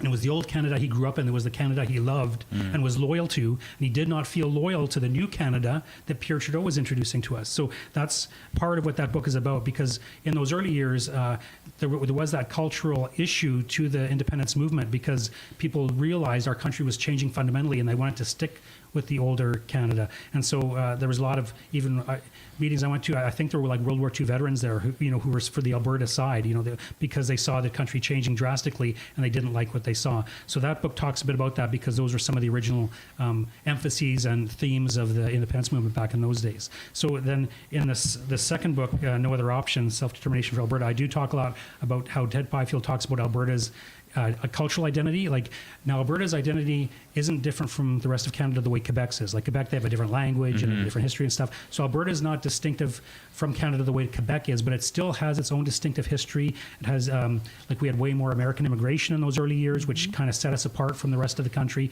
And there were other factors too. And so Ted Byfield talked about those things about Alberta's cultural identity. And that's an important part if we're going to become our own country. So we have to think of ourselves as Albertans, as that would be our cultural identity and our political identity. And so that's kind of one of the themes that's in there. But those are the kinds of things, though, like that Ted Byfield talked about, that were so important for Albertans today to understand about how we're different and how we are more like the old Canada than the Canada in the rest of the country. Yeah, but even in terms of our history, we don't exactly have the same history that we're getting painted with all the time. Like, Alberta was not essentially set up initially by Canada. It was Rupert's Land. We were a completely different colony that had nothing to do with Canada. And it wasn't until finally the British Crown forced the sale of it to Canada that we even became a part of it. And then we were treated like a colony for the first 40 years, a colony of another country, essentially. So we were settled by a very different group of people. And even when we became part of Canada, for a long time, only the rejects were sent out here. If you were a dirty Eastern European, or like a lot of our ancestors were, you weren't allowed to settle in Upper Canada, in Ontario or Quebec. No, you had to go out to the prairies because Ukrainians are a lot of farmers. And that's why, like, we've got a giant Easter egg in Vegreville. We have a huge, Estonian. We have sausages in Mundare. We have all the rejects that were sent out here. So we weren't even settled by the same people who were settled in Ontario. Honestly, when I look at our history, we are a very different people than Ontarians. But when you look at modern day Quebec and modern day Ontario, although their history is different, their values have almost just become a French and English version of each other. A lot of their values have aligned so much that they're pretty much become a monoculture that just speaks two different languages. Actually, that's quite an interesting point, because when you compare settlement of the Canadian West with the American West. Like generally the American West kind of was gradually moving west, and people would come in, immigrants would come into eastern United States, become acculturated as Americans, and then move west. Whereas like what you're discussing, what truly happened is after the prairies were attached to Canada, it was like there were very few people out here, and they needed to bring in people to create an agricultural economy. So at first there was opposition to bringing in Eastern Europeans, like you mentioned, because some of the the WASP people on Ontario didn't want those kind of people. Eventually we got an interior minister who went and advertised for people in Eastern Europe, and a whole flood of them suddenly came to the prairies, and they didn't go through Eastern Canada and become like geographically they did on the train or whatever, but they didn't stay there and become Canadianized and then move out west. They were plopped here as immigrants, and they Canadianized in the West in a different experience from the people in central Canada. So what you're talking about is true, that our experience as Westerners here on the prairies, the way we developed a Canadian identity was different from the historical experience of those in central Canada. And like this is important to me, like my paternal ancestors came to the prairies in 1902, and so this is kind of like and probably some of the others here, I'm sure people in the audience, their ancestors came early in that time period to the prairies, and we're descendants of that. We're reaping the fruit of their efforts to get us here, But so exactly what you're saying was exactly true.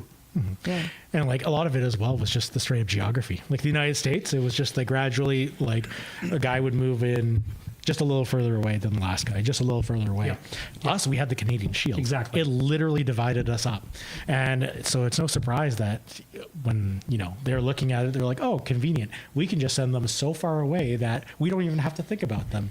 And that's what happened. And we just became a resource colony. They sent so many people out here.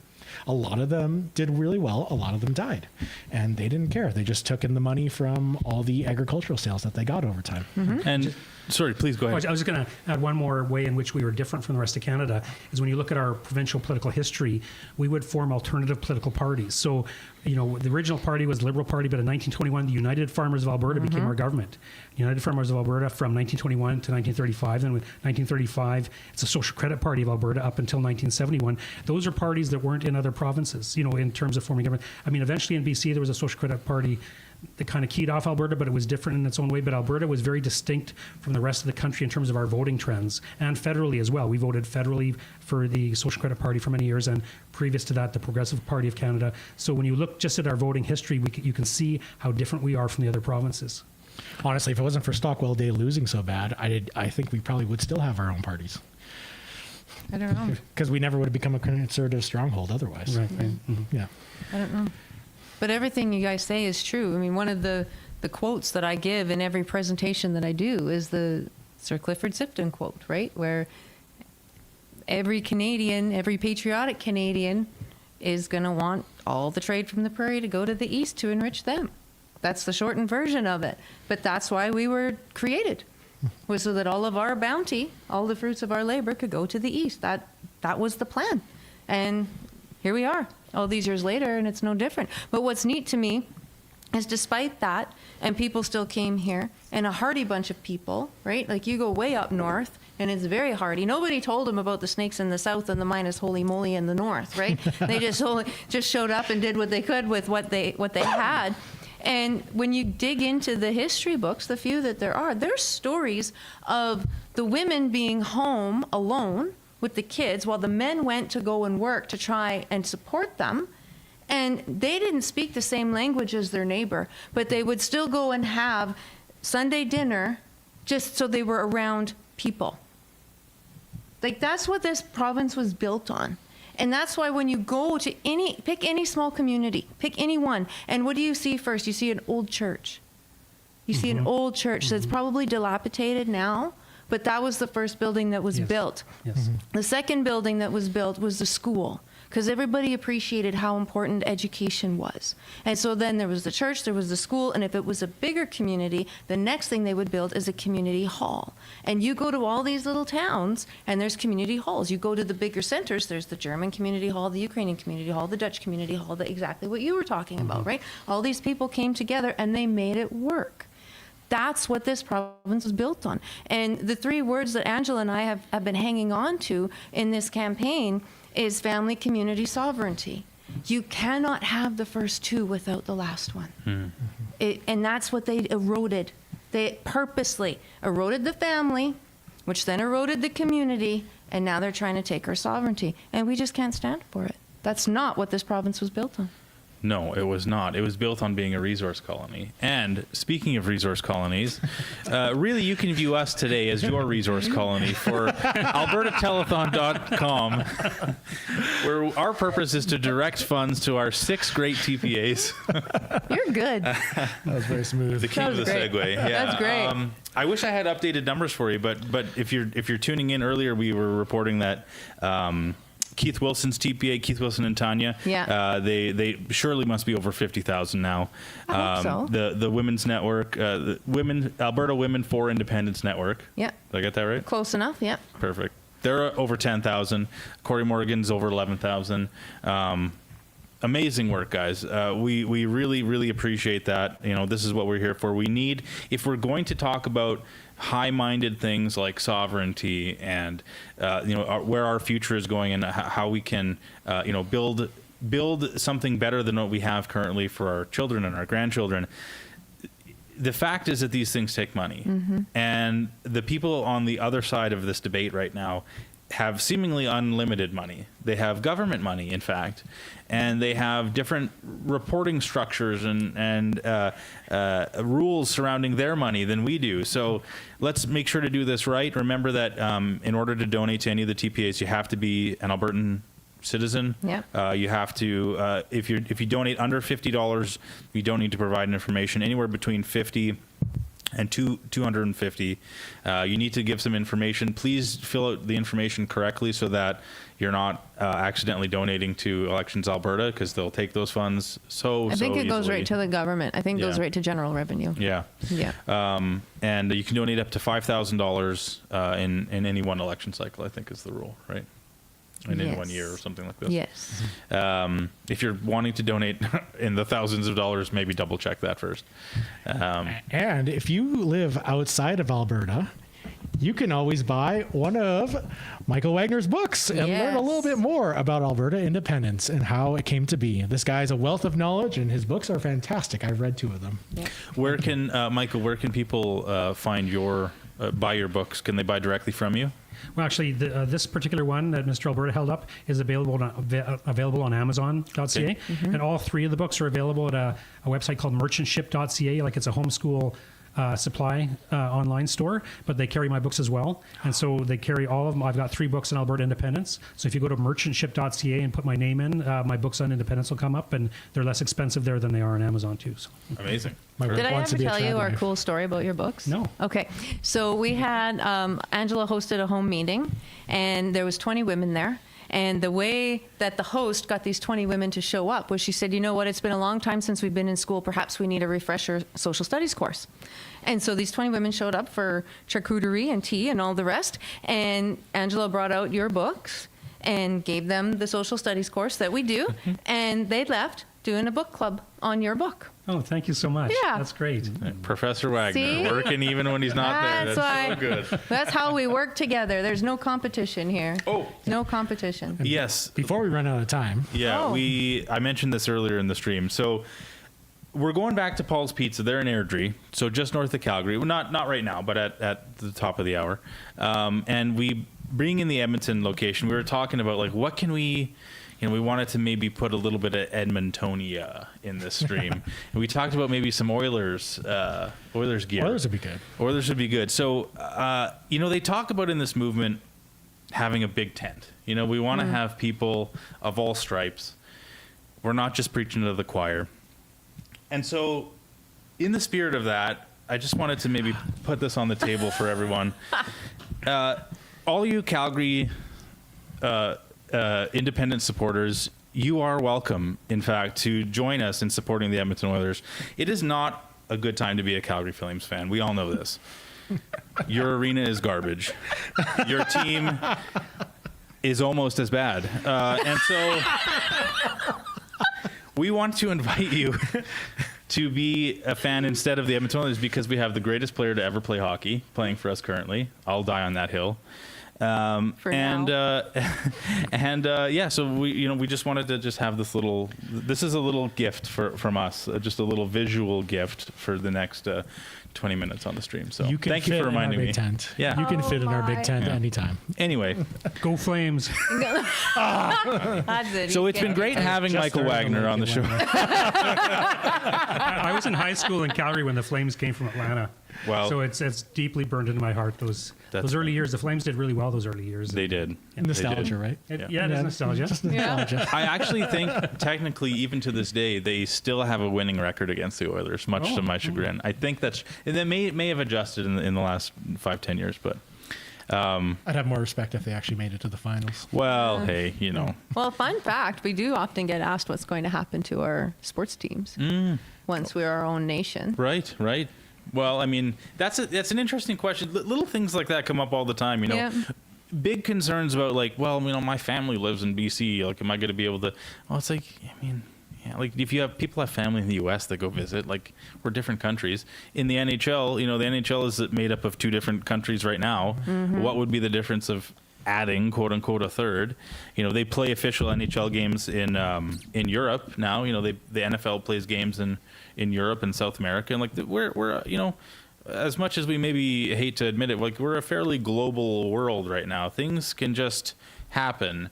That's one of our kind of rallying cries in the movie. You can just do things. Not only that, but once our taxes drop, That's by what I was thinking. 50%, We'll be able to keep some players here. They won't be going down south. Well, they don't have to give away their money. Yeah. Well, people scratch their heads and wonder why, why does it seem like every, middle to high value Canadian player, they just always end up playing in Florida? Can't imagine. What could be the reason why?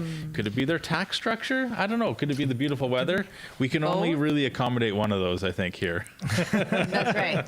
Although it's been really hot this week, so we'll have 1 week of beautiful weather. Yeah.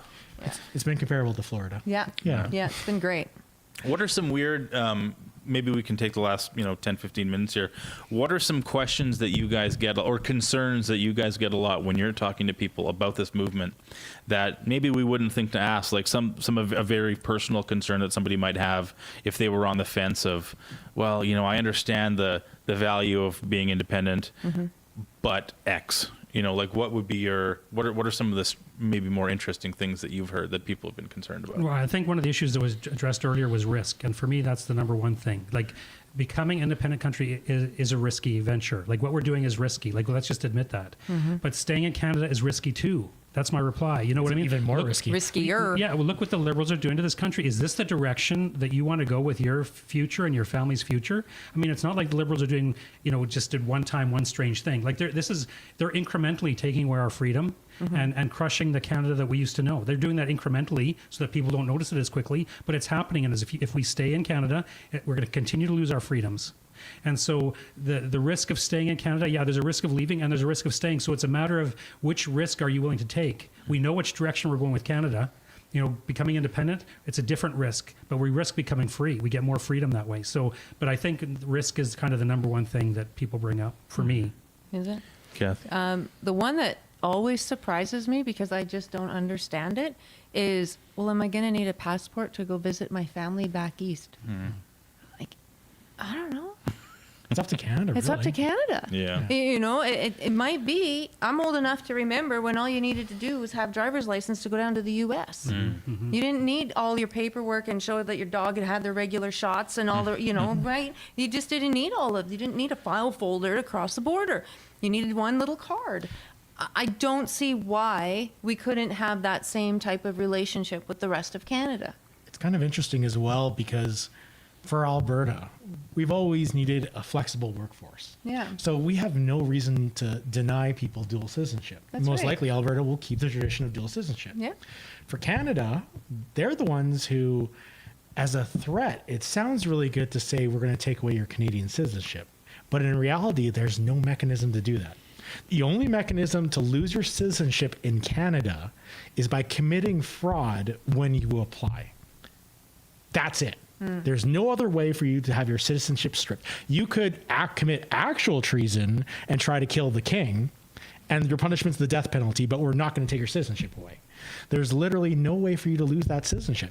And for Canada to put in a new law, because they totally can, that doesn't infringe on the Constitution to strip our citizenships will be very difficult for them, because under the Canadian Constitution, you are protected based on your origin.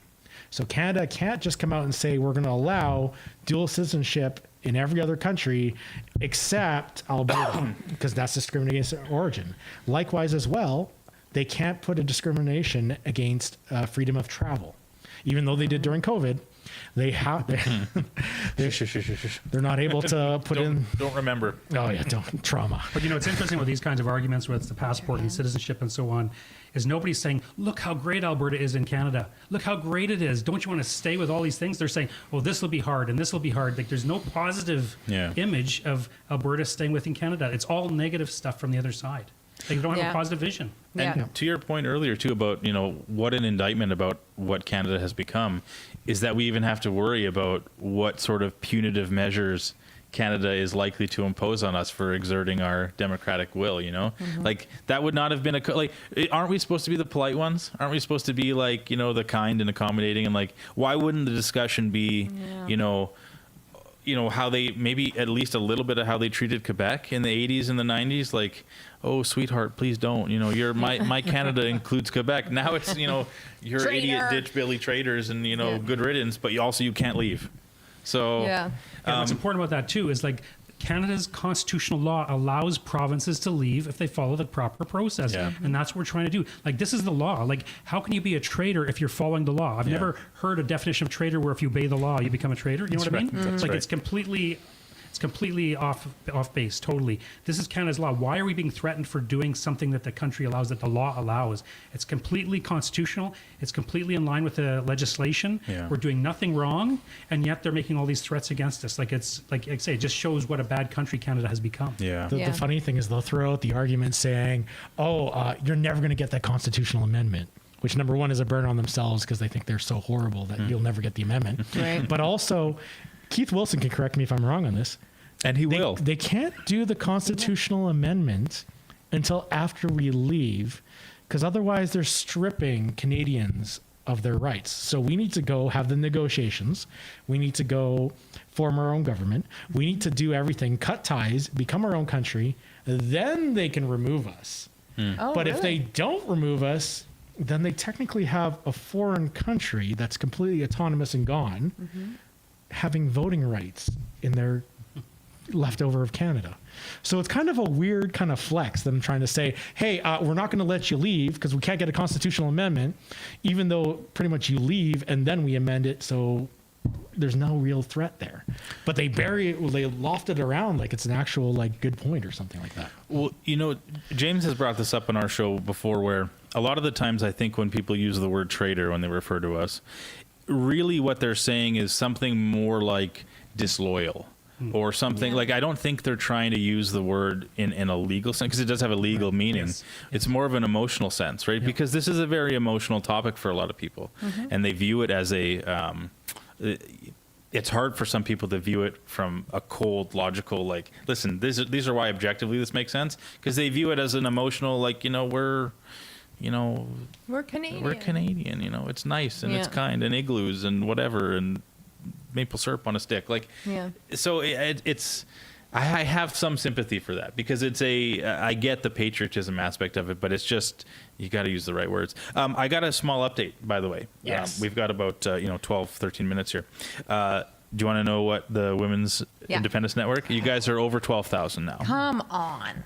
Yes. Yeah. Yes. Thanks, everybody. Let Alberta decide. Keith Wilson and Tanya. Why can't I think of Tanya's last name? Clemens. Tanya Clemens. Yes, of course. Sorry, Tanya. You guys are over 50K. Nice. Yeah. Broke the mark. And there's also a note that they wanted to let you guys know for people who are going to Paul's Pizza tonight in Airdrie. If you are maybe hesitant, or you don't want to, or don't have the ability to donate online, they have donation bins there. So you can donate cash. Nice. They have 6 different jars, I guess, for the TPA. So nice option to have. Nice, cold, hard cash. Yeah. Cash never runs out of batteries. Cash never runs out of batteries. It's always going to get used for the good cause. What I love too about all the different TPAs, and I think I said it in the first segment, is we all have kind of our lane. Like almost all of us have signs, but we all each have something specific that we are talking about. So it's not like, oh, well, my money's going to go to 6 of the same things. It is not. Right. It's absolutely not. It's going to go to 6 different things. Yep. And that just completely helps build up that message, build up the movement, and get all the message out there in a way that all the different people can hear it and understand it. And so there's no bad dollar spent on anything. Well, I think that's a really good point, because there are some people who say, well, look, there's so many groups, it's divided. No, it's just the different groups appeal to different segments of the population. Like not everybody's the same. Not everybody's convinced by the same argument or the same appeal or whatever. So you need different groups that have different arguments and different appeals to different segments of the population. Yeah. So the more TPAs there are, the better, because they can reach more people. Yeah. Not only that, but it's been fascinating just watching like how everything changed over the last 2 years. Like before it was Alberta Prosperity Project. They were the ones leading the charge. Yeah. They're rallying everybody. And then it became Stay Free Alberta. And that's when things took off, because we had one job: get the signatures, and that's it. Just go get the signatures, done. And then once it was done, it went from one job to literally like 30, 40 different kinds of jobs we have to do. Yeah. Alberta Prosperity Project's focusing on the political angle, because we're going to need that. We're going to need to be able to pressure our government. Yeah. And then all these other different TPAs that popped up to be able to focus on different things. Like we just had John, for those of you who just turned in, who's literally his entire TPA is getting Alberta flags across the country. And or stickers. the province. And stickers. Yeah. And the TPAs are really important. And that's one thing I want to emphasize really quick. The reason why we have TPAs is so that way it's Albertans talking to Albertans in this campaign. It's very critical. Despite what Forever Canadian and other groups might be doing, we are able to look and say, this is just an Albertan movement with Albertans, with Albertan money, and we like it that way. It's perfect, and we're happy to continue doing that. Eventually, the referendum's going to be over and things are going to move into the next phase. But right now, that's the reason why these TPAs are so important. And that's why we ask you to donate to as many as you can, as much as you can afford. Because this is for our future. But that being said, putting food on your table is also very important. And something, if I can jump in. Please. For the TPAs to remember, so it stands for third party advertiser. In this case, it's for the referendum. I know some people have been pretty hard on Elections Alberta, and I'm going to root for them one more time by saying, we've never done this to them before. True. Ever. Yeah, good Right? good point. Yeah. And so this is all new for everybody. It's new legislation. It's a new workload for everybody. So we're all trying to feel this out. And I've often said that this side of the conversation is literally their worst nightmare, because we're doers. Right? We get up and we see something needs to get done and we do it. You don't ask permission, you just get it done. And there's legislation around this. And so some of us who get up a little earlier than others have had to back up and go, oh shoot, sorry, I didn't mean to do it that way. How can I fix it? What can I do to make this better? And so some patience has been required because of that. And the reason that we have kind of these fences, if you will, around what we do as TPAs is because, I don't know if y'all know this or not, but in Canada, there's a small problem with foreign interference. I have to report every dollar that comes in, even if I don't have to tell them who gave it when it's under the $50 mark. I have to report it all. And I'm obligated to sign my name that, yep, these are all from Albertans. Yeah. And so there's reasons. Yeah. There's reasons for these parameters, and we want to make sure we're following the rules. So that's why they have TPAs. Yeah. Yeah, it is, just like many other things, something starts off as the intention is good, the ethics behind it is good, and just like so many things, it can be corrupted and pushed and maneuvered and bent, and so yeah, that's a great attitude to have, because we don't want to antagonize our, as easy as it is, and maybe as fun as it is sometimes, to antagonize dumb bureaucracy. Yeah. We still got to play the game. If we want to be taken seriously and be legitimate, and of course we do, because just like you said, Mr. Wagner, this is a legal process. Ooh, this isn't Wagner. Well, he was Professor Wagner earlier. Sometimes depends how serious the point is. If we're talking hockey, he's just Mike. Go Flames. Anyway, like I said, great to have you here. But yeah, they will seize. Somebody will seize any opportunity to call this illegitimate and to make it difficult for us, because we are, like it or not, sort of like you say, we've never done this before, and we are the change, this is it doesn't take any guts to say like, no, I'm happy with how everything is. Yeah. And I'll have more of this, please. Yeah. Thank you. That's the default. That's right. Forever Canada is the default. Yeah. We're the ones who are rocking the boat a little bit. And so, yeah, it makes sense. We want to keep everything above board. And we're the ones that when we hear those arguments back to us or those excuses back to us, oh, it's going to be too hard. It's like, huh? What? Good. Like, challenge anything accepted. good is worth doing, right? Right? Let's go. Honestly, what's actually going to be hard about it? I don't mean, know. like half of the institutions we already have. We already have an Alberta Revenue Agency. What borders do we have to really protect? Like, Canada isn't going to invade us. Even if Canada invades us, the BC. The BC. Even if Canada invades us, though, we have more veterans in our province than the Canadian Army has in the entire army. Mm-hmm. It's not really like that big of a deal. And they have Cold War era weapons. Actually, a funny point about invading, if I can just interrupt, that's always my favorite objection, is that the U.S. is going to invade us if we become independent. And because we won't have a military. As if the only thing that's preventing the U.S. from invading us now is Canada's military superiority. Actually, it would take longer to invade Alberta than it would on Ottawa, because Ottawa is only 45 minutes away, whereas Alberta is 5 hours away. Oh, sorry, guys. We're getting cut off. We're going to Paul's Pizza soon. Kathy, Michael, thank you guys so much for this. This has been so fun. Oh, thank you. You guys are rock stars. This is fun. This is amazing. We really appreciate it. Guys. Okay, so, John, we got to do this again. I'm just saying. Sir. Yes. John, we're putting you to work. Yeah. And guys, tune in. You'll be hearing from Mr. Dale or Mr.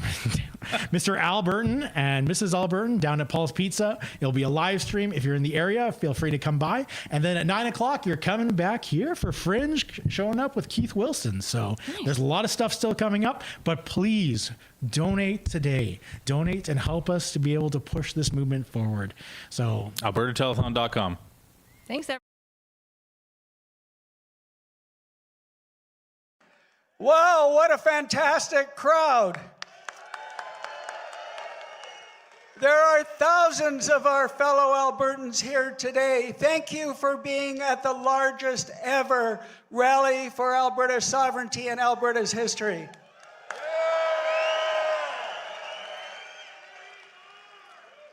We are at an inflection point, ladies and gentlemen, a time in history where we have a choice. And that choice is, do we continue to be subservient to Ottawa and the enslavement by our federal government? Or do we chart a new path forward to freedom and prosperity through independence? We have the leverage. We have the power.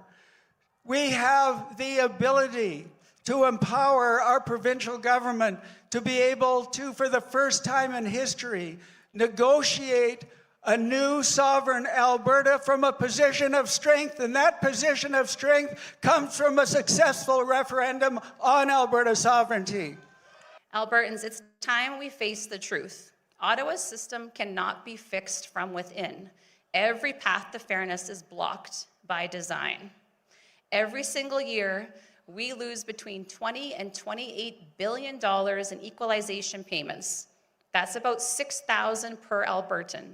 Or for an average family of 4, that's $24,000 your family gives away to Ottawa for no services in return.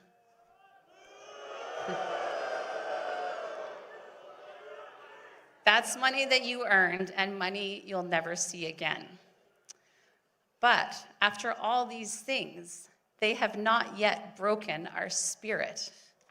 Alberta is not getting a fair deal in Canada right now.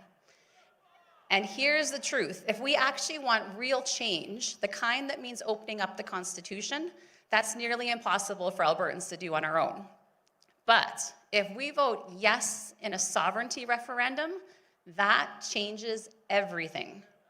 Suddenly, Alberta is not begging to be heard. We'd be negotiating from a position of strength for the first time in our history. And when that happens, when we vote yes to sovereignty, Ottawa will listen. I'm told constantly on my channel, Fringe, there is no way you can vote your way out of this mess. I beg to differ. Alberta, you've been handed a golden ticket. You've been given a golden opportunity. You've said for years, your vote has no weight in the federal elections. Our Senate is unrepresented. Our votes just put bums in chairs while Toronto, Southern Ontario, and Montreal decide who runs our country. But this vote, ladies and gentlemen, this vote gives you more weight and more power than you've ever had in your life. If you are a true Albertan, you owe it to your children, grandchildren, your future great-grandchildren to vote for prosperity, to ensure that there is a land left here for them, that they can afford homes, they can have families, they can build memories, and they can be prosperous and free. But I'm confident that no matter what happens in that process, and this is critically important, that next year, whether it's in the spring or the fall, there will be a province-wide referendum.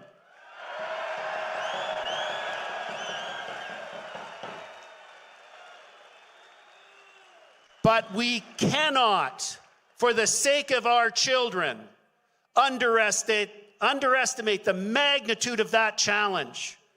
We have to get like 1.8 million Albertans to vote yes. That means every single one of you is now charged with a mission. And that mission is to talk to your friends, talk to your colleagues at work, the guys on your shift, the people in your baseball team or your hockey league, everybody that you encounter, to have the awkward discussions, to get them to understand the opportunity that's before us, the opportunity that how they will benefit, how their family will benefit, how their community will benefit, how their kids will benefit by voting yes. That is the imperative that we all have. We can do it. You must do it. Are we going to fight for our kids? There's a lot of people here today, but it's not enough. We need more people, which means that each and every one of you, you need to ask yourself, are you willing to make the sacrifices necessary, specifically with your time, to make this happen? Are you willing to actually go and have the difficult conversations with those who may scoff at you so that you can make these changes? Are you willing to give up your Friday night or your Saturday night, like most of these people have been doing for the last 3-4 years, to make this happen? And if you're willing to answer yes, which I'm sure most of you are, then you need to walk the walk.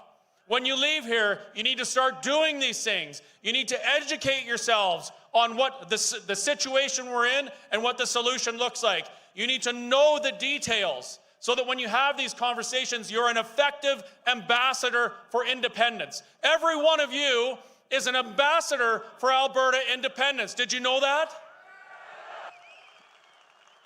So just in saying, I've got a little thing, Carney's got the elbows up thing going. It's kind of a hockey thing, right? I'm a hockey player. I'm going to tell you a little thing about hockey players. There's a challenge that goes on. I don't know if you're aware of it, but I'm aware of it. Sometimes guys will sidle up to you and say, come on, let's go. Do you want to go? So at that moment, you either do or you don't. And if you don't, that guy probably owns you and you're a little intimidated. And then once you get intimidated, it stops everything from working. So here's what I'm going to ask you. Let's change that up. Because the answer to, come on, let's go, is let's go. Right? So I'm going to ask you as a group, there's a double meaning there. Come on, let's go. So that's going to be the battle cry for our movement. How about that? So I'm going to ask you a question, and then you can tell me if you want to go or not. Is the federal government stealing from us? Are they sabotaging our industry? Are they taking us down the path to communism? Are they censoring us? Are they stealing our guns from us? Come on, let's go. Thank you very much. I want to tell every one of you that's here today, I have never been so proud to be an Albertan. I look out across that sea of blue flags, and I see that today, going forward, should be known October 25th as Alberta Independence Day.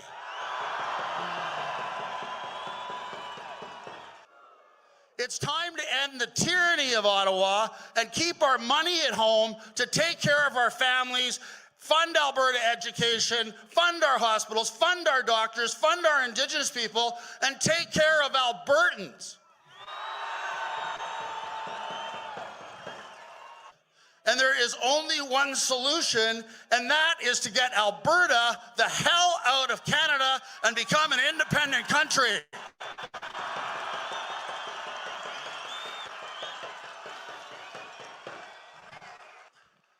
I want to thank all of you for coming out today.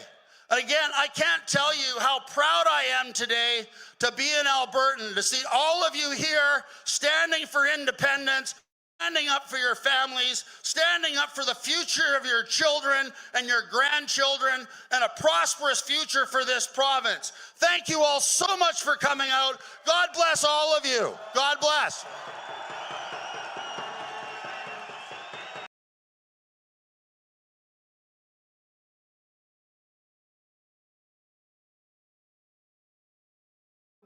When you go outside, the problem is this mic is going to pick up both of us. Oh. You know what I mean? Yeah. So if you're walking around, it's actually not good to have that. I probably don't need a mic. No. But I'll hold this. What I'll do then when people come up, I'll just do this. Yeah, good idea. And then when you're here, I'll do that. And then, yeah. Oh, we're on. Hey, guys. Oh, hey. Hey, everybody. We're live.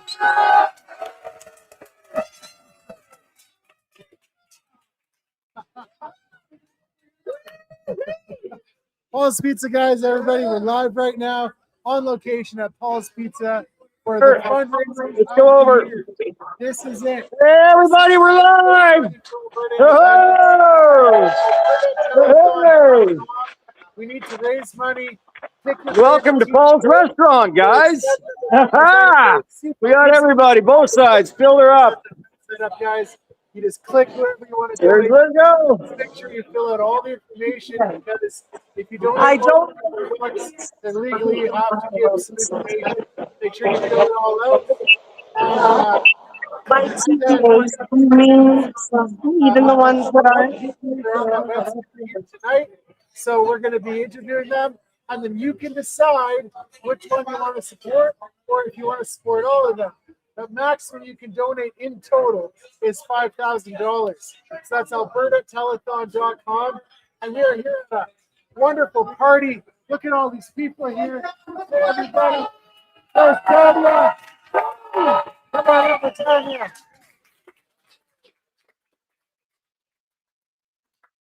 And hang on a second here. Hi, Tanya. How's it going? I'm going to use just one microphone. Sure, sounds good. So this is Tanya Clements. Hi. Famous. Or infamous. What's your TPA called? And give us your plug. Well, I have a TPA with Keith Wilson. It's called Let Alberta Decide. And our goal is try to reach the undecideds and anyone that's just disgruntled with the way that Ottawa has been treating Alberta historically, and reach out to them and be able to engage them in conversation. Yeah, thank you so much for all the work you're doing. Oh, thank you. Thank you too. And It I takes was a whole army of us. I was following the expos today that you're making. 35,000 you've raised so far. I think actually we're over 45,000 today. 45,000? So John Bolton's telethon is incredible. This is amazing for Alberta. It's incredible. Yeah. So well, thank you so much, and I hope the other TPAs are making money too. And yeah. So sure okay, what do you plan to do with the money exactly? People want to know where their money's going. Well, some of our money is going towards our sign campaign right now.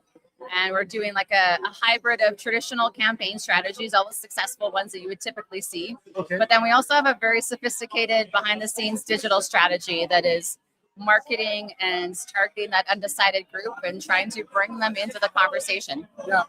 Well, something I've been thinking about a lot is like, how do we get through to the conservative who agrees with everything that we're saying, except they won't take it to the next step where independence is the rational thing? How do we communicate to those people? I think that's actually where this referendum for a referendum is a little bit of like a blessing in disguise. Yeah. Because if you vote option 1 in this referendum, you are voting for the status quo and you take away all power that Alberta has in Confederation. Yeah. But if you vote for option 2, you're going to enable our provincial government with all the strength to negotiate from a position of power with our federal government. Yeah. So whether you are fully independent or you just want Alberta to have strength, that's what option 2 is going to give you. Yeah.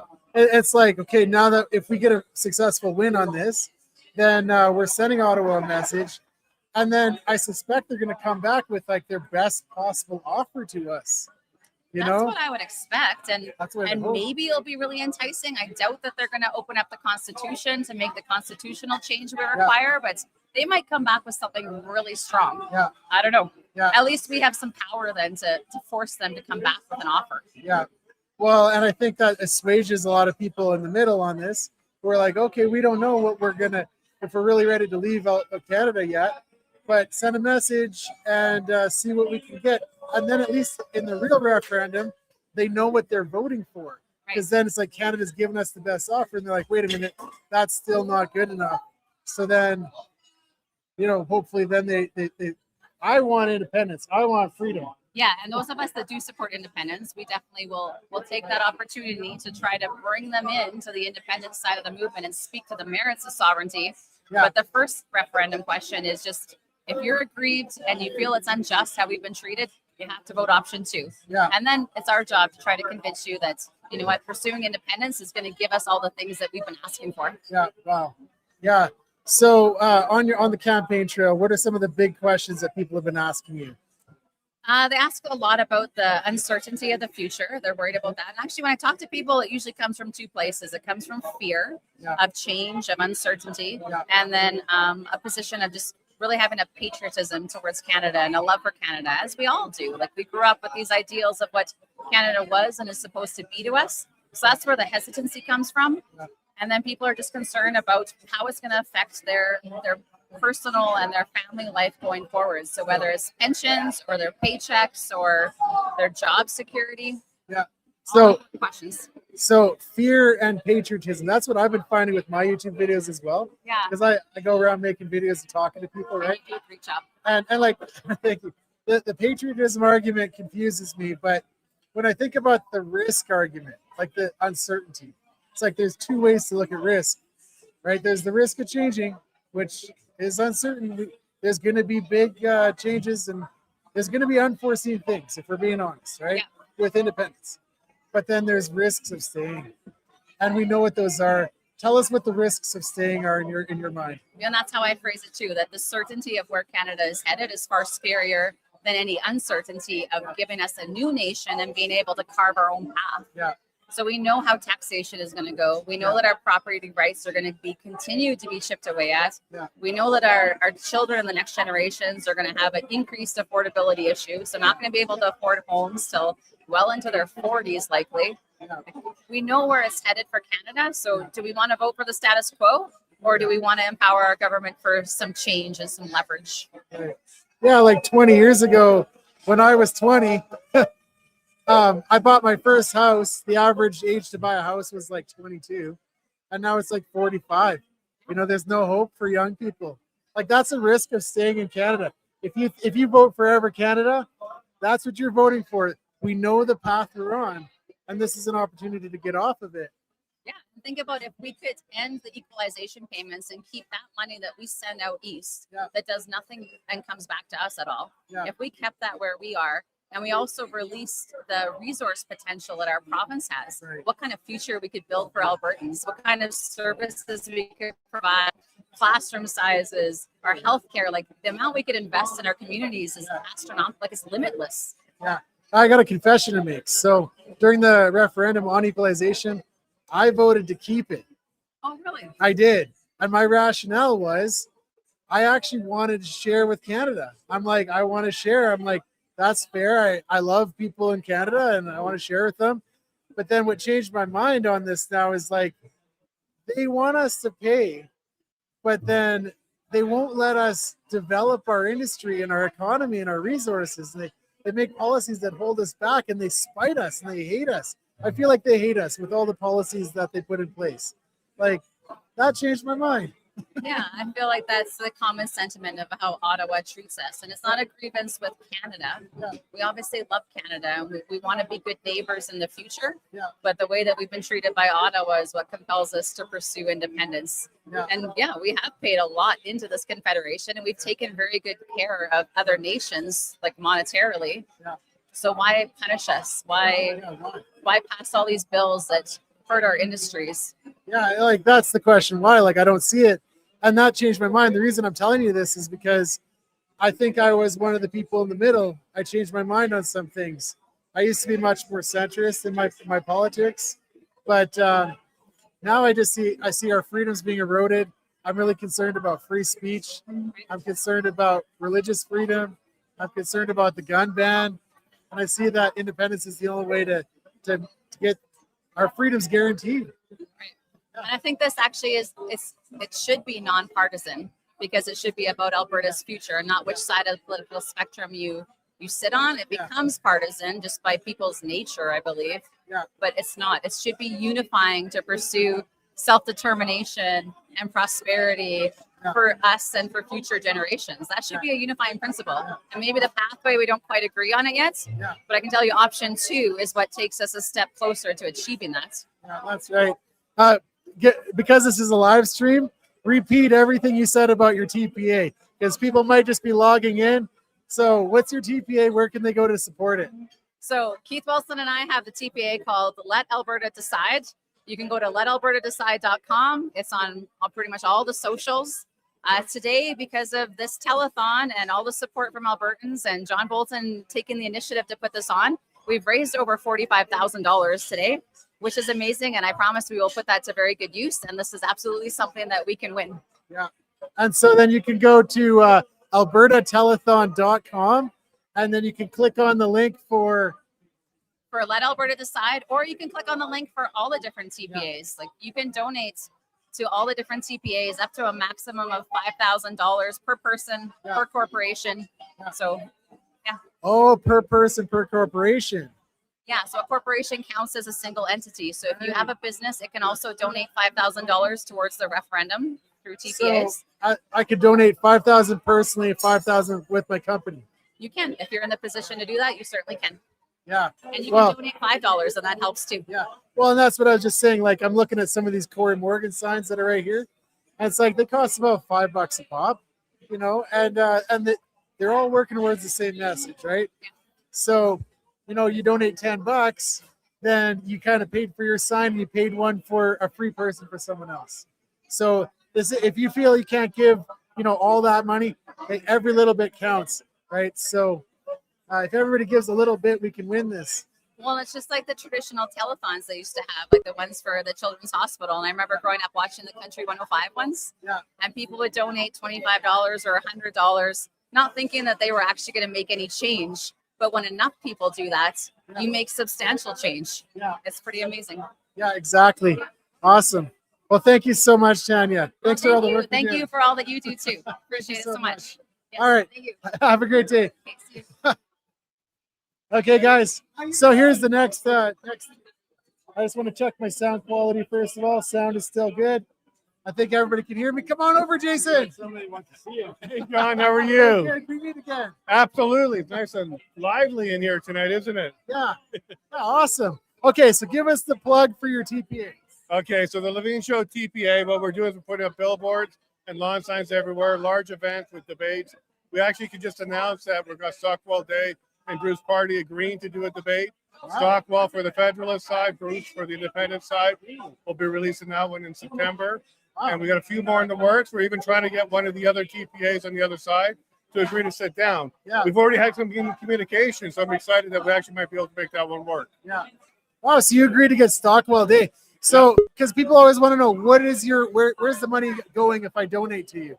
So you're answering that question. Continue answering that question. About 80% of the money goes to lawn signs that we hand out all over Alberta. We were just up in Grand Prairie, Lethbridge, Medicine Hat. We're going all over Alberta to handle lawn signs. We have some here tonight as well. And about 10% of the budget has gone towards the billboards, the digital billboards in Edmonton.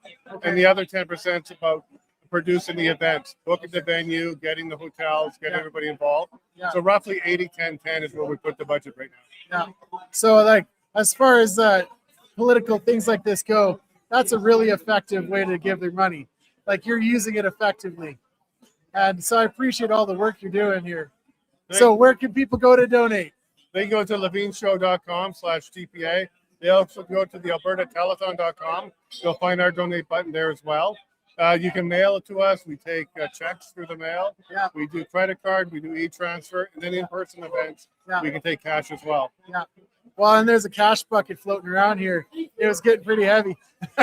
Well, that's good because we're up against a billion-dollar machine. Yeah. And that's just the media here in Canada. It's a trillion-dollar machine when you look at the globalist level of things. Yeah. They don't want people to have this kind of independence because it's contagious. Yeah. When other countries and other places see what we're doing here, they're going to start doing that too. Yeah. So we talk about the CBC and the Canadian media being like 1.4 or 1.6 billion. Yeah. We're against a trillion-dollar machine Yeah. that wants to keep the globalists all together. Yeah. Yeah, well, and that's a really insightful point, is they don't want this to spread. But you know, okay, the other side, they're not reporting their expenses, and Elections Alberta says they don't have to, and that's a big pile of BS. But here's the thing: we're raising money from small little groups like this, right? And events like this is truly grassroots. That's what gives me hope for independence. Like, it's the people supporting this, and like, look at how big this is. $20 from thousands and thousands of people is how a lot of the grassroots movements happen. Yeah. This is what elected Trump. It was $20 at a time. It wasn't $20 million at a time. When it came to Brexit as well, that was a grassroots effort funded by 20 pounds at a time. And look what they were able to accomplish. When people get together and they feel the support from each other, they step up. And this is definitely one of our best days when it comes to the TPA fundraising. Yeah. We've seen lots of generosity. Keith Wilson donated to us today. We're very pleased that even amongst the TPAs, people are working together to get things done. Because at the end of the day, it's going to take a large army to get this done. Oh, yeah. Not one general, not one soldier. It's going to take a large army. We're seeing that even here today.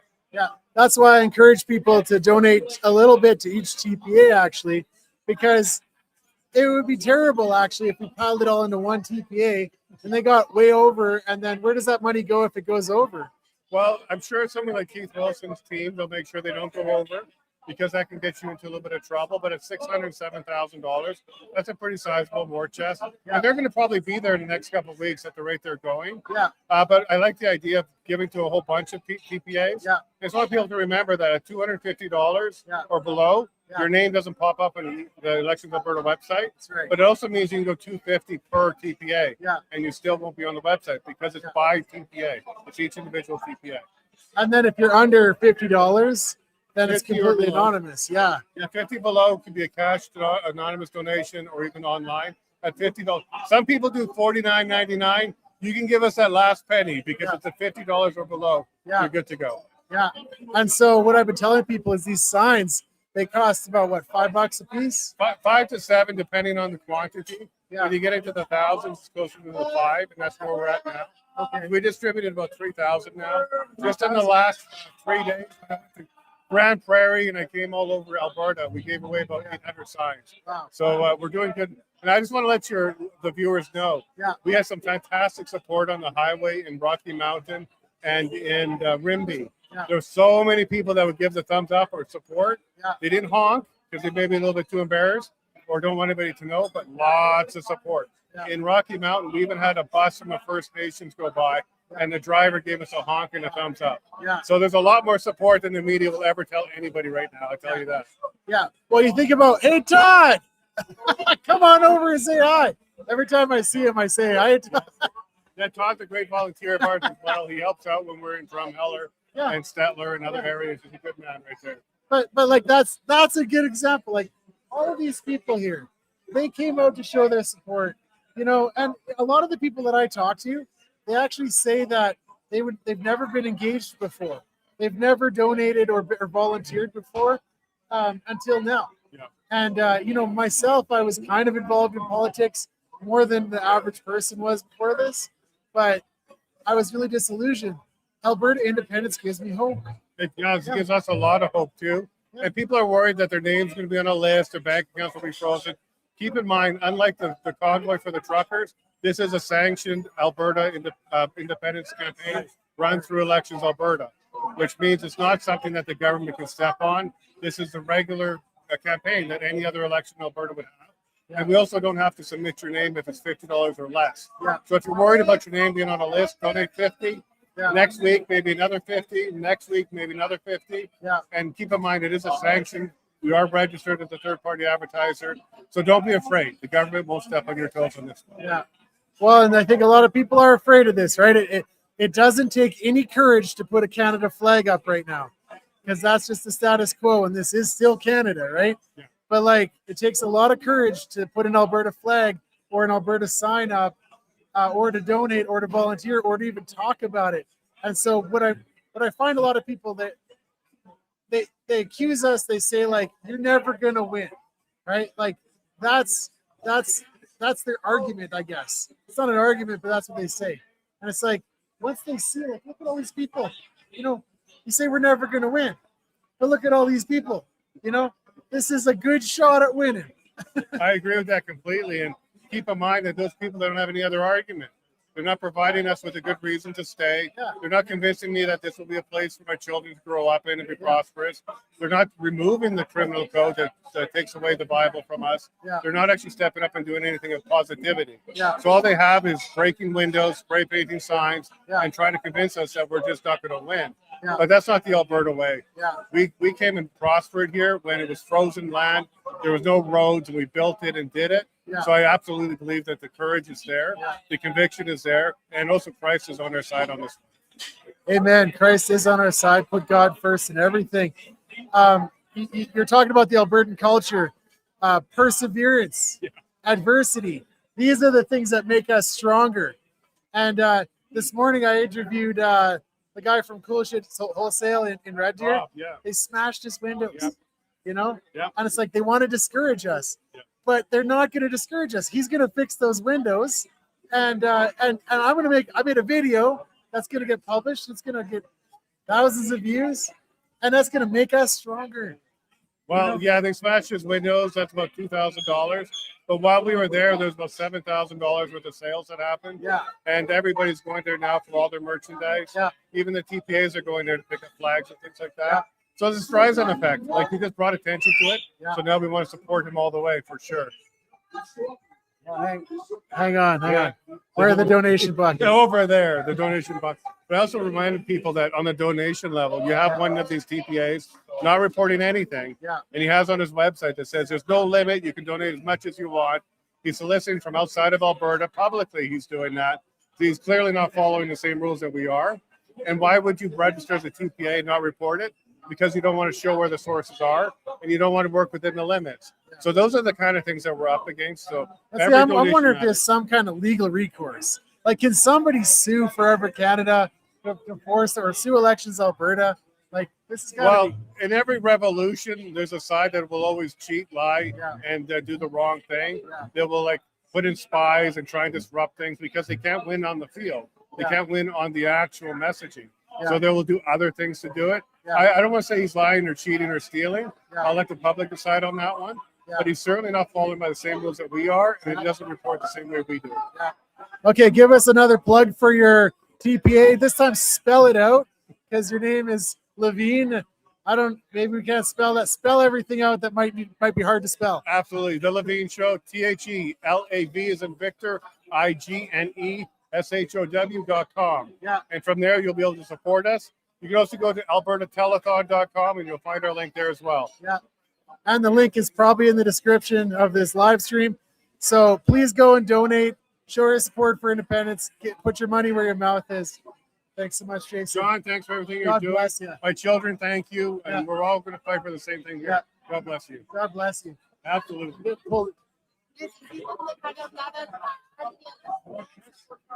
Okay. Hey, we got somebody else coming in. All right, come on over. Chris Scott. Hey, how's it going? How's it going? What's that? This is my microphone. Is that a recording device? It's a recording device. The government puts chips in there, Are you a fan? and then they can they can download the data from your phone, and they send it to the Chinese in the Communist Party. Well, I don't know about the Chinese, but I want the government to know what I'm doing. Okay, tell us more. Well, I mean, I want them to know that we're advocating for self-determination. That makes me happy. Yeah. I hope they're listening. Yeah. Hi. Yeah, hi. You know, and this is the thing. I feel like I've crossed the Rubicon. I watched from the sidelines when all that COVID stuff went down, the Freedom Convoy. I watched from the sidelines. Fun times. And I said afterwards I was ashamed that I didn't do anything. Because I have friends that joined up and I didn't do anything. I was afraid. I was afraid that if What were you afraid of? I was afraid of getting in trouble with the government. Of you know, I didn't know about the bank accounts happening yet, but I was just afraid of everything. And now I'm like, I will never do that again. I'm going to stand up. This is the time to shine. I'm going to hold my shoulders up, and I encourage other people to do that as well. You know, we're all afraid of something. Yeah. And I got to say, in January 2021, I was terrified of the government. Yeah. Like people think that I just was brave. It wasn't that I was brave. I was less scared of the government, Yeah. what they might do, than what I knew was going to happen if I didn't stand up. Yeah. So I was, I thought about that, and then I had to make a decision. And part of the decision to stand up in civil disobedience was I also had to accept what I believed was inevitable, and that was I thought I was going to get crushed. I thought the government was going to destroy me, bankrupt me, fine me, put me in jail. And so I thought about these things, and I made peace with it, and I accepted it because I knew that I had to do something, right? Yeah. And I find like we're in another situation. Like the trucker convoy gave me so much hope for Canada. I wanted in, I wanted unity, but now I want out, and this gives me hope. Right? Independence is the thing that's giving me hope. But plug your TPA. I don't have a TPA. You don't have a TPA? No, I'm not a TPA. Oh.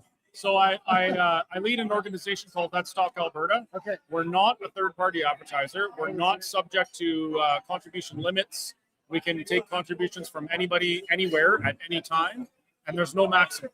Oh, so but you're not allowed to say like go and vote this way or that way. Is that true? No, I share my opinion and my political leanings and beliefs with people, and I invite them to have a conversation with me about it. Specifically, I invite people. Here's my message. I believe that Alberta independence is necessary and inevitable. Yeah. That's my opinion. In October, we're going to be asked a question of self-determination. Yeah. And that question, one way or another, is we're gonna pursue it or not, right? So if we know we're gonna be asked the question, I think we need to talk about these things. I want to make the best decision too. Yeah. So if somebody on the Forever Canadian side, the status quo side, if they believe that the current structure and situation within Confederation is the best for me and my family, I want them to tell me. Tell me that. Explain why. Change my mind, right? Because if they don't do that and they really believe it, I'm going to go into October and I'll make a decision based on the information I have now. That's why we need to talk. So in your travels, what are some of the best arguments for Canada that you've heard? Or what are the angles that they seem to always take? The best argument for Canada? Yeah. The most difficult one to challenge or debate is the emotional arguments. Oh, I'm Canadian. I'll always be Canadian. This is my country. I'm patriotic. Yeah. Patriotism. I've realized patriotism. It often blinds people to the failings of their nation, and it prevents them from doing something better. So the emotional one is difficult. The other one is fear of the unknown. Well, you don't know exactly what independence is going to be for Alberta. You're right. I don't know if it's going to be better even, but I do know that we get to decide, and whatever we decide, we get to reap the benefits or suffer the consequence. And if there's a consequence we don't like, we can decide to change things and make it better. That's what it is for me. Well, and you that whole risk argument, right? The uncertainty, the fear of the unknown. I think if we're honest, there are a lot of unknowns with independence, and that's like intellectually honest. But there's an uncertainty of staying, and so what are the risks of staying in Canada? Well, what do we know? In the last 20 years, Canada has experienced, or Alberta has experienced, a net loss of approximately $150 billion in investment capital. In that time, we lost the flagship Canadian energy company, Encana. They left, and it wasn't because of independence. What company was that? Encana. It wasn't because of independent sentiment. It was because of federal policy that Alberta couldn't affect that caused them to abandon their business in Canada. Like, these are things we know. If you look at where our dollar is, our buying power has been plummeting. Inflation is going up. Social cohesion is disintegrating. These are things that we know, right? I know that if we don't do anything and we continue on that trajectory, 10 years from now, I'll be thinking back, and I'll be thinking we should have done something. Like, if you put yourself in your own shoes 20 years ago, and I know that's a tough thing to do, but just pretend you're 20 years younger, and someone came to you and said, in Canada, in your Canada, you're going to have to attend church secretly, illegally, because if the government finds you, they're going to throw you in jail. Or in your Canada, if you offend somebody, you're going to be fined or potentially jailed. Would you believe that? No, I wouldn't believe that. I can't even believe we got to that point. I know. Now you think, what's it going to be like in 10 more years or 20 more years if we don't stop what's going on right now? These are things we know. The unknowns about what is our currency going to be, what's the military going to be, all of those things, I don't know, but we get to decide, and that's the opportunity. We get to decide. We Albertans have nothing but good ideas. Every Albertan I talk to, it's like good idea after good idea, but they fall upon deaf ears. We have no power at this point. That, like, as a province of Canada, we are always outvoted. We're always at the behest of Ottawa. We have no power. And so independence is about asserting ourselves and deciding our future. Albertans deciding our future. And even worse, sometimes we're the sacrificial lamb of Confederation. I mean, look at when Carney was campaigning, they were ready to sacrifice Alberta. Oh, we're going to turn off your oil, United States. And Alberta's like, pardon me, that's like 100,000 jobs.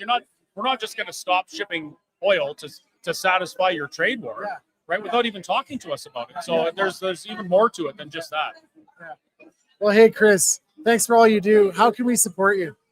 Buy a burger at the Whistle Stop. Yeah. Well, okay, you also say in your talks that you're a capitalist. I am. So give us your plug. So my website's whistlestoptruckstop.ca, which I did prior to becoming a sovereigntist advocate. I've got lots of stuff people can buy off there. I love it when people come to the restaurant and eat our food because it's delicious, and I love watching people enjoy their meals. That makes me happy. I also, Let's Talk Alberta is doing big things. We have been since we started back in February. We've been to, 60 or 80 or 90 different places in Alberta having these conversations. We have our advertising is encouraging conversation, right? Because the TPAs, they're putting lawn signs up, they're putting out ads to vote this way, vote that way. And the average Albertan, they don't know the facts. They don't know what to support. So our job is to have these conversations and hope that by the time the conversation's over, they know who they should support. And to support Let's Talk Alberta, you can go to letstalkalberta.com, click the donate button, no maximums. You can donate from anywhere. And what's the other one? And it doesn't count towards any personal limit, right? So you can do that. Or you can send an e-transfer to letstalkalberta@gmail.com. Hey, thanks so much, Chris. You want to see one of the things we're doing with our... Oh, yeah. You guys, you want to watch this. Hey, Al, line up some more for me. Oh, okay. Hey, sorry. So this is the type of thing that Let's Talk Alberta wants to do. Show it to the camera. Right up close there. This one? Yeah, right. No, that one. This one? Yeah. Look at that. That's the new Unity bus. Yeah. Yeah, that's the real Unity bus. Well, and when we say unity, what are we talking about? What are we unified towards? Yeah. What are Albertans unified for right now? Yeah. Freedom and prosperity. That's that's the banner we unify under. And as for the the other side, the Forever Canadian third-party advertiser. They're the biggest one out there. I've actually started to agree with their lawn signs. I realize. Send Ottawa a message. Well, no, I agree with the Forever Canadian lawn sign. Because one of the things that Thomas Lukasik said to discourage people from exploring Alberta self-determination is that you'll lose your Canadian citizenship. But you can't lose your Canadian citizenship. You will always be forever Canadian. Just Alberta won't be part of Confederation. I'm going to denounce my citizenship. Well, here's why I won't. Like, I'm just going to stop filing my taxes with Revenue Canada. I'll tell you why I will keep my Canadian citizenship, because I consider it a huge blessing to live in a country where my voice can be heard and I'm free to express my political views, even when my political views are so big as to remove my province from Confederation. That's a blessing to me. And I do appreciate what Canada has offered me in that regards. I just don't agree with where they're going now. Hey, that's well said. Thanks so much, Chris. Yeah, thanks, John. All right, have a great day. You too. We'll see each other again. Yes, Yeah. absolutely. Cheers. Come on over. Angela, pleased to meet you. My name's John. Nice to meet you. All right. So, what's your TPA? Alberta Women for Independence. Awesome. And how can people support you and donate to you? Well, you can go to our website. It's a really long website address. Spell it out slowly for the live stream. abwomensindependencenetwork.com. That's easy to remember. The abwomensindependencenetwork.com. There you go. Yeah. Now, people always want to know where the money goes when they donate. So what are your projects? What are you doing? Sure. So, our focus for the last year and a half before we had to register as a TPA has been education, and especially reaching out to women, inviting them to be a part of the conversation that we need to have in Alberta. And so we decided that we were going to stick with that same focus. So we are doing meetings all across the province. This week we have meetings in Medicine Hat, Red Deer, Grand Prairie, Fairview, and High Prairie. Wow.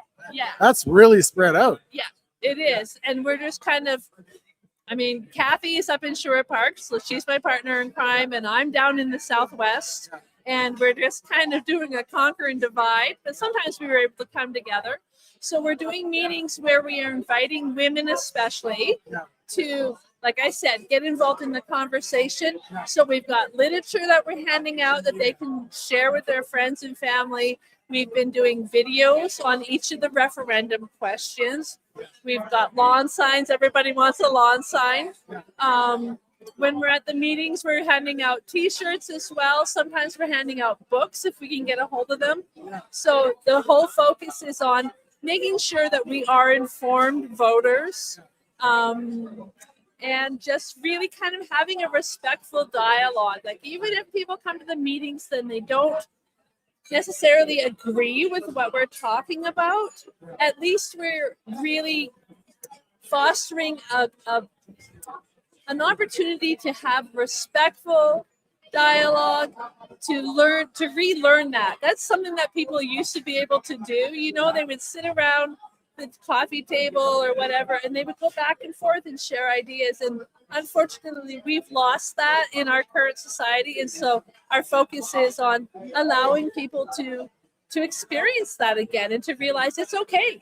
Yeah. We can have these really hard conversations. Yeah. We always do it over dessert. Yeah. That's kind of our tagline. So if you come to the meeting, you get dessert? You get dessert. These conversations need dessert. That's our tagline. Yeah. So yeah, it's just a real great opportunity to come together, have that community, have these discussions, and yeah. Well, what you said about how we've lost this in society, I'm perplexed by that, because it actually feels like that. We talk over social media, we talk past each other, right? And I feel like it's just shouting past each other. And when can you sit down with people and just have a reasonable conversation, And that's what I try to do with my channel as well.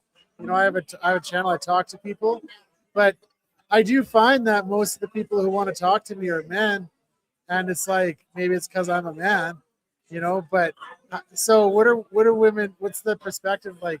What do women say about this? Because it's a group focused on women for independence. Well, you know, like politics can be kind of an ugly game. You know, it can be very. There's a lot of blustering, a lot of ego, some aggression.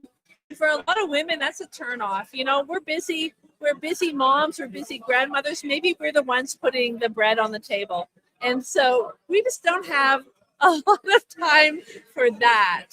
But we do have time to get together and to have these conversations.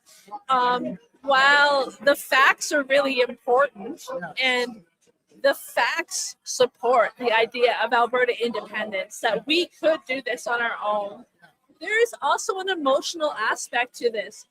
What we are asking people to do is actually very difficult for some. A lot of our personal identity is tied up in our nationality.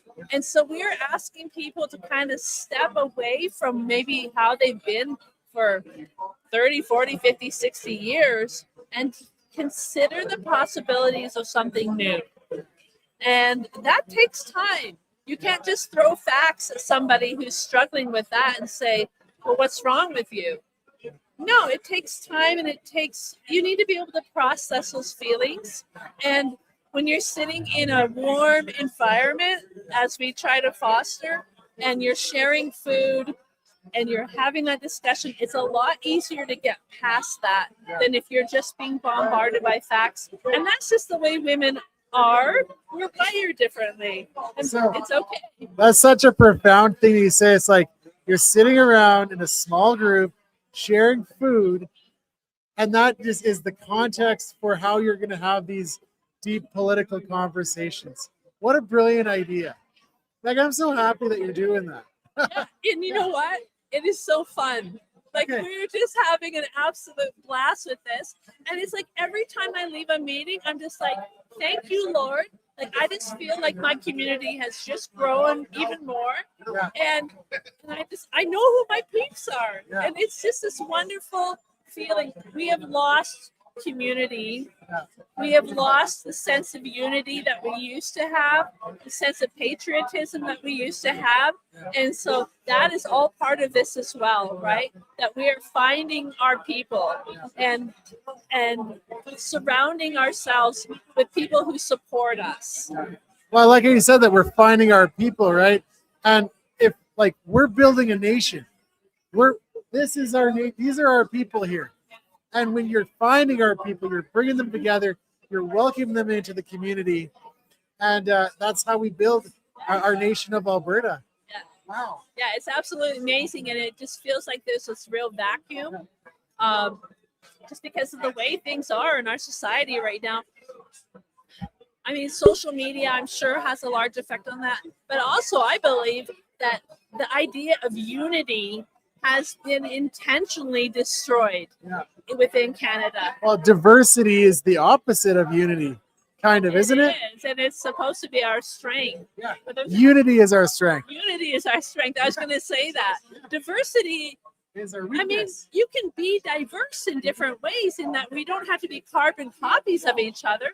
And we can have, different life experiences or whatever, but you have to have something to unify yourself around. If you don't have that, you are not a nation. Like a shared dream for the future, shared values, right? Shared culture. Alberta has a unique culture, 100%. Yes. We did a series, and I would recommend if people want something good to watch, we did a 7-part series based on a paper that Colonel David Redmond put together back in 2024, where he talks about the 6 national interests. And the first one is unity. And he says, if you are not surrounded or you are not unified by shared values, ethics, and beliefs, that's not shared culture, and that's not shared religion. It's shared values, ethics, and beliefs. So you have to find that commonality.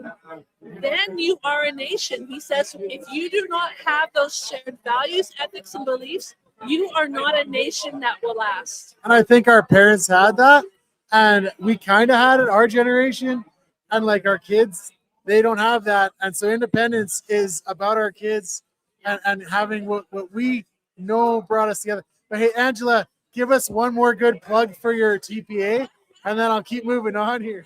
Well, I just want to say thank you for all the support that we've received today. It is overwhelming. Yeah. And I mean, Kathy and I have been doing this for a year and a half out of our own bank accounts. We have never asked for donations. So it's really odd to us to ask for donations. But today is just overwhelming, the support. And oh my goodness, we pledge that we are just, every dollar to me is almost sacred. It represents a sacrifice that someone has made for their belief in Alberta independence.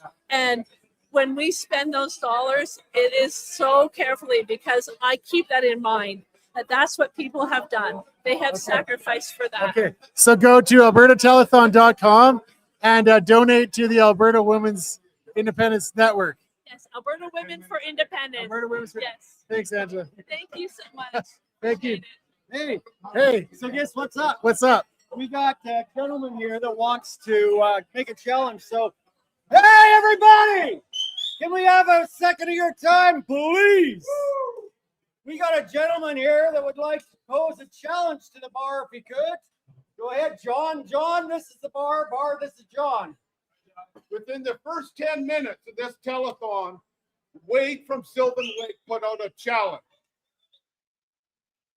$200 is what he donated in cash.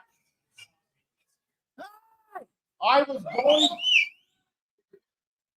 going to put out a challenge, but Wade beat me to it. So I came here today to put a challenge out to everybody in this bar.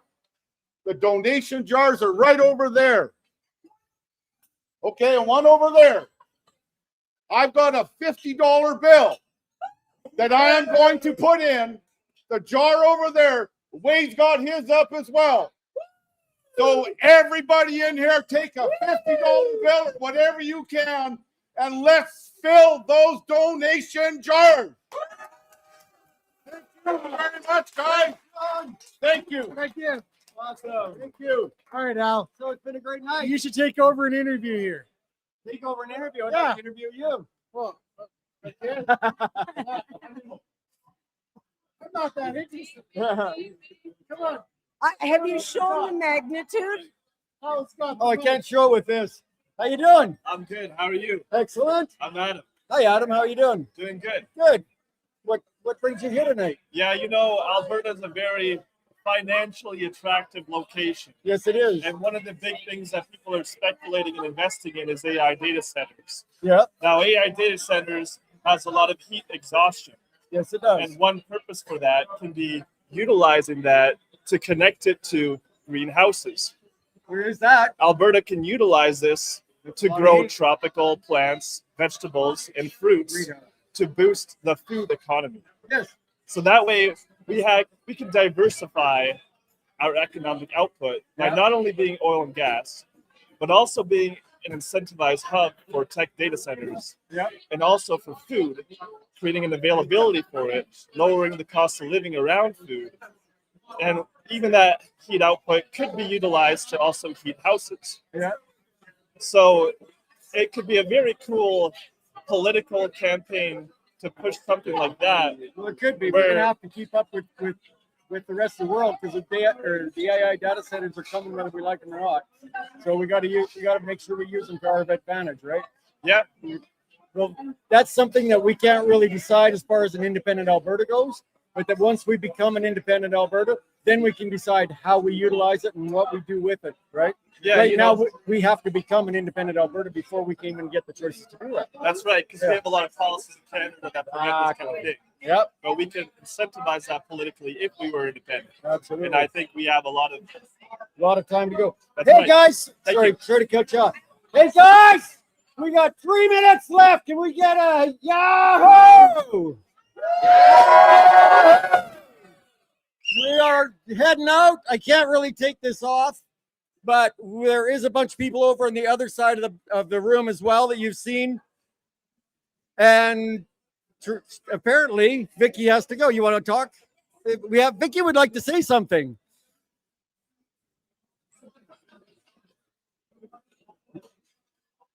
Hello, everybody. I guess I'll get in front of the camera here. So I just wanted to give a quick shout out. There's been so much support today. I've loved watching all the speakers today, and I hope you are, putting out your donations and helping everybody out. But there are a few TPAs that have just formed recently, and I want you guys all to be aware, especially about the regional one. So we have a brand new TPA that's just started up in the Grand Prairie Peace River area. And I'm going to read it just so that I don't screw anything up. It's called North Alberta Strong. And they're a third-party advertiser that has come up in Peace River, Grand Prairie. And again, they're out there to educate and get people to understand why they need to vote for option 2 on October 19th. Absolutely. So I just wanted everyone to know that look on the Elections Alberta website regularly. There's going to be new TPAs popping up. Find the one closest to you and help support them. Awesome. Thank you so much. I would like to say to Vicky, what are your thoughts on tonight? Amazing turnout. And again, I've been watching online all day before we got here. So everyone's doing a fantastic job.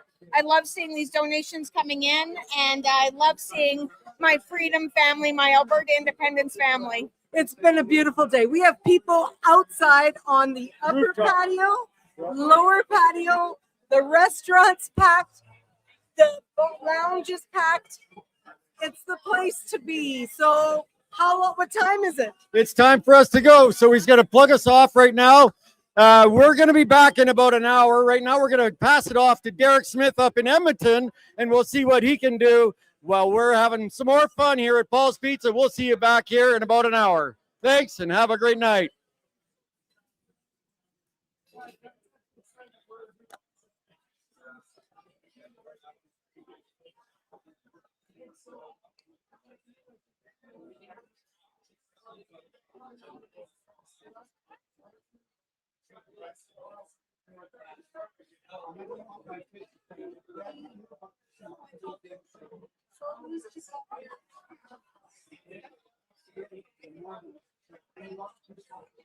So that's why I asked you. What do you think? Because you wanted to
Welcome.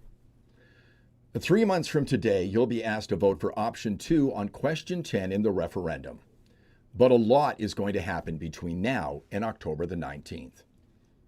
Let me put it to you this way.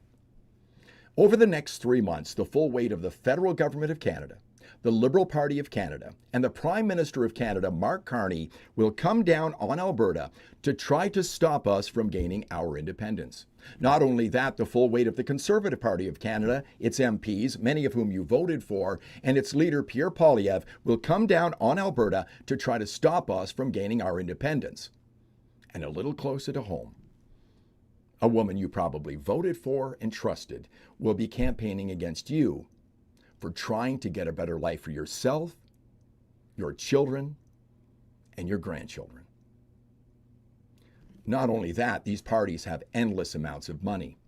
Throw in the mainstream media and the $1.4 billion of your money to the CBC, and this is a pretty steep hill to climb. But today, we can make a difference. Today, we can make a stand. Today, we can send a message to Ottawa. So far, third-party advertisers on our side are doing very, very well. We're outraising the other side, but we have hundreds of thousands of dollars, and they have millions and billions. If you can, over the next 12 hours, please contribute. Please donate to the third-party advertisers we'll be talking about today. It's the only way we can win this thing. Welcome to the Telethon for Independence. Now let's kick some ass.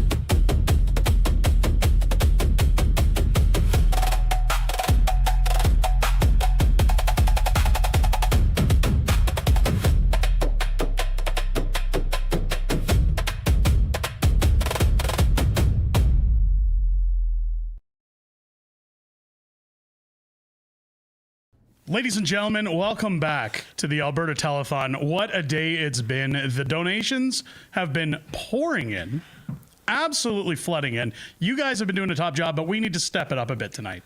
The Fringe is here. The whole team is here. We have Tiffany, of course, my lovely wife and Friday night co-host. Mike is joining us in studio as well. And Keith, say hi to Keith. Keith's here. Hi, Keith. Keith, he's had a long day. He's a little tired, so we're not going to hold that against him. But we just had to make sure that we wrapped him up for you so that we knew it was Keith. Got a lot to talk about today. We got a lot to talk about in terms of the telethon. First, Mrs. Fringe, would you like to update us on the numbers? Yes, I would love some to. Updates on the TPAs. What do we got? Give us So we've got Keith and Tanya are sitting at $60,000. Wow. We've got Corey is at $16,000, and Levine is at 11.5.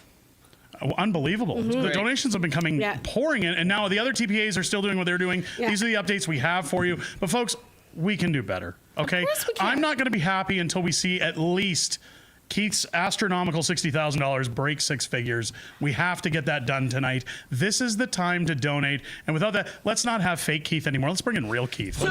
It's bring in real Keith. There he is. There you better late than never. We can't have a telethon Excited without to real show. Keith. You guys didn't really think we were going to do this without him, did you? Keith, welcome into the show. Well, thanks for having me. It's good to have you. Now, I want to get something clear as we talk to all Albertans right now. You must be in Alberta to donate. You can see at the bottom of your screen, albertatelethon.com coming in. The Fringe has a donation to make. Yes. And it's time we talk about that, because let's be honest, folks. I'm going to talk to you about Alberta. See, what Albertans do, what Albertans like to do, is Albertans like to dig into their pockets, and Albertans like to make sure that everybody gets their fair share when it comes to independence. Trying to count it as you go. When it comes to making sure that we look after our province, we look after our future republic. Now's the time to dig in, folks. If you really want to support Alberta, if you really want to support your kids' futures, as you can see, I'm flushing my children's college fund out the window right now because I want a new republic, and I think Keith Wilson is the man to do that. So without further ado, I'm going to stop throwing money at Keith like a cheap stripper. There's $1,000 from Unacceptable Fringe for Keith Wilson and his TPA. Thank you so much to everybody in our amazing community who's helping contribute to this. Get into your wallets, folks. Now's the time to dig deep and show the world Alberta means business and that we're ready to get out of Canada. We're moving forward. Keith, we have to talk about this white paper. Racist term, by the way. Yes. It should have been a black paper or something. But let's talk about the white paper. Sure. Coming out at the end of the month. Yeah. Now, the white paper is going to be different, I understand, from the value of freedom. Correct. Because we were talking about that earlier in the telethon. What can people expect out of this white paper when it comes out? Well, what the white paper is about is to answer people's questions about what happens after the vote for independence. Okay. What does life look like? How do we have continuity?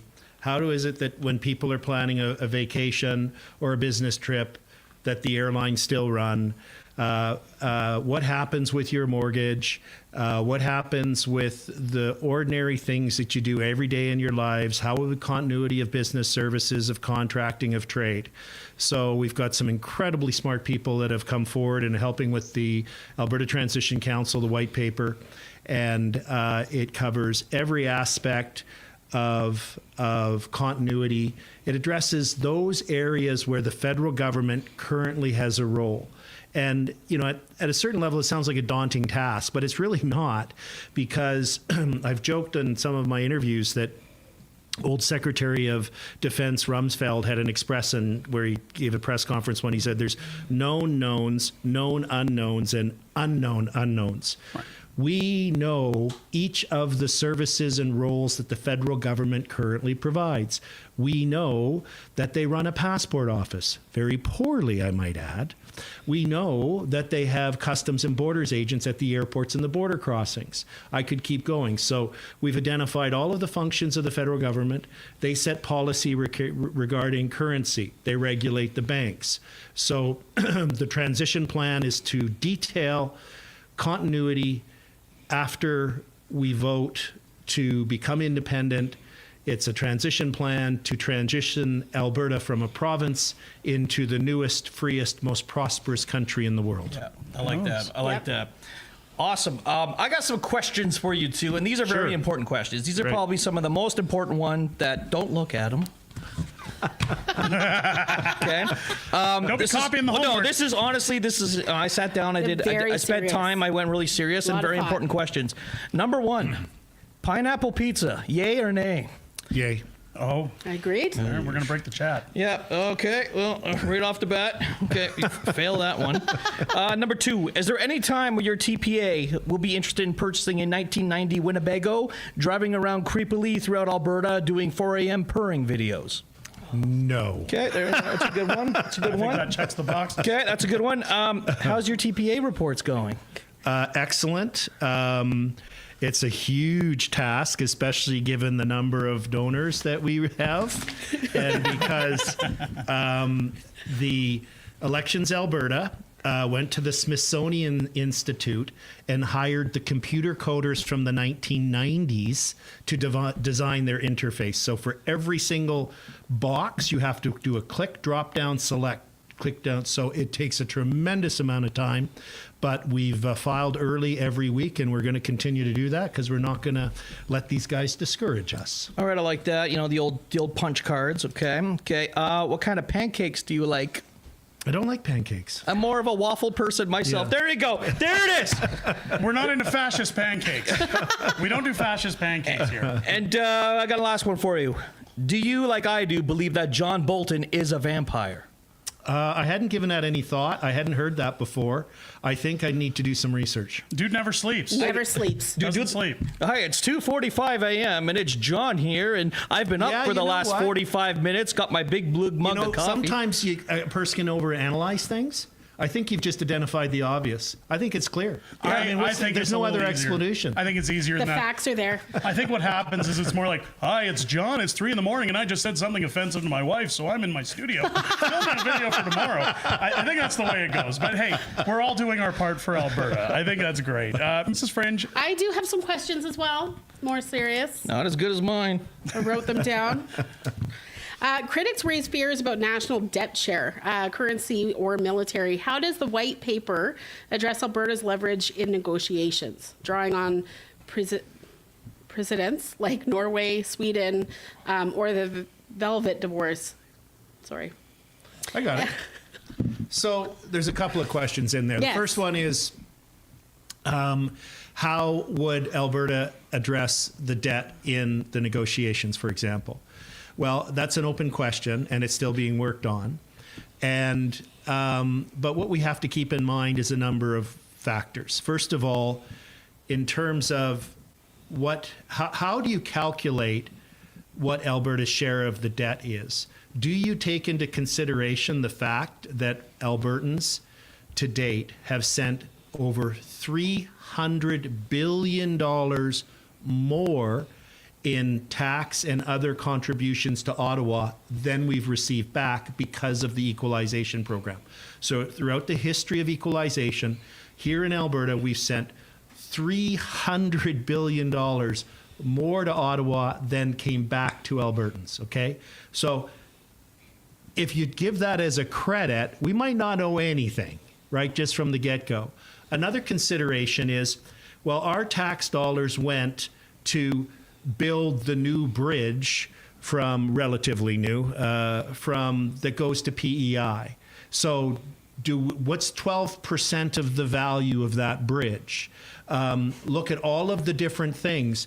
They built a garage at Rideau for the Governor General, and it was like $3 million or $30 million. Well, we get 12% of that. So in other words, it's not those are calculations. There's a number of ways to approach it. I've been litigating complex and a lot of high-value cases in my legal career for over 30 years. And I'm very experienced in dealing with these kinds of negotiations. And what happens is the parties will both come up with a methodology of how to pick the number. And then the other side says, no, we don't agree with that. This is a better way. So it's not clear to me what the number would be. But the bottom line is Alberta has a lot of strength. And that's the second part of your question, our negotiating position. I've negotiated most commonly on behalf of landowners, farmers, and ranchers against multinational oil companies. So I'm used to an underdog position. In this negotiation between Alberta and Ottawa, Ottawa's the farmer. We're the oil company. And what I mean by that is we are the largest contributor of growth and GDP growth in the country. Our economy is super strong and is growing. We keep seeing these announcements like Meta, $13 billion for a data center and all these other things. That's the power of our economy when it's restrained, with Ottawa with its knee on our neck. Imagine what we can do when we get that knee off our neck and we can pursue our potential. But more importantly, for those of you who saw my debate, the second public debate with former Premier Kenney, he said something during the debate that just shocked me and made no sense. He said that if Alberta separates, the federal government might stop the flow of oil through the TMX pipeline to Vancouver, as well as through Line 5 and 9 to Ontario and Quebec. And if anybody was in the room, they would have saw me tilt my head and look very puzzled, because if we stop the flow, if for whatever reason the flow is interrupted to the Burnaby refinery in Vancouver, they run out of gasoline, diesel, and jet fuel in less than 11 days. Their economy comes to a screeching halt. Also, I did a detailed analysis and talked to experts. The same thing happens to in Ontario. The refineries at Sarnia get our oil. We also send different products through. That turns into gasoline, jet fuel, and diesel. You cannot run a car plant if the diesel highway trucks can't fill up with fuel. People can't, the 401 for once will be safe to drive on because there'll be nobody on it. And the Pearson Airport will function as it seems normally because no planes will go in anywhere because they'll have no jet fuel. And similarly, right up into Quebec. So if the federal government wants to be hostile and unreasonable and punitive, they're going to quickly realize, and I think they know they're bluffing. I think that's why they're putting such effort to counteract the independence movement. We have phenomenal power in this negotiation. And here's another huge fact. Think about this. Overwhelming majority of our overall economy, not just our oil, is north-south. Our largest trading partner, the driver of our economy, is the largest economy in the world, which is the largest market in the world, which is the largest market closest to us. If we lost the ability to trade with the United States versus lost the ability to trade with Ontario, and you had the ability to choose which one are you picking? Ontario in a heartbeat. So we have phenomenal leverage in this negotiation. And I think you're going to see the other side fight even harder in the coming weeks and months to undermine the independence movement. All they've got is emotion and fear. because by every objective measure, our kids and grandkids will be way better off in an independent Alberta. Absolutely. Yep. Yeah, they think they're going to scare us by shutting off the taps, but they're just de-benefiting themselves. Yeah, I mean, the oil, it's not like it's bananas. No. You know, like where we sell bananas and it's like, oh my God, they're going to be bad if we can't keep shipping them. It's like, okay, fine. It'll still be We'll here. show you. Yeah, exactly. Okay, I have one more. So for the many Albertans who aren't fully sold on independence yet, but feel deeply concerned about their kids' and grandkids' future, rising costs, fewer opportunities, and watching Alberta's wealth and potential constantly held back by decisions made far away in Ottawa, what would you say to them about why choosing option 2 on October 19th, I was hoping that would happen, could open the door to more confident, prosperous Alberta, where our own resources, work ethic, and values finally build the kind of province we all want to pass on? Well, I think we're going to have to try and get past the emotion of the patriotism, of the symbolism of Canada. I'm not planning on leaving Canada. Canada left me. Yes, absolutely. And here's another thing. We're not actually leaving Canada. And let me be precise about this, because some people might misinterpret what I'm saying and get mad at me, like you. I just saw the fist clench. And you're closest, so I got to be really careful. So let me see if I can get that fist unclenched. And it's this. We're not bringing in concrete cutters and jackhammers and dollies and house movers to lift Alberta up and move it somewhere else. Which is what a lot of people kind of make it sound like that's what's happening. Intuitively, without thinking about it, does seem that way. We're always going to have British Columbia as our neighbor to the west, and Saskatchewan, and I mean Saskatchewan, if we go, is going to come, and so it'll be Manitoba to the east. But what's going to change is our relationship with the rest of Canada. We are exploited. We're treated as a colony. We have taxation without representation. We have taxation without representation.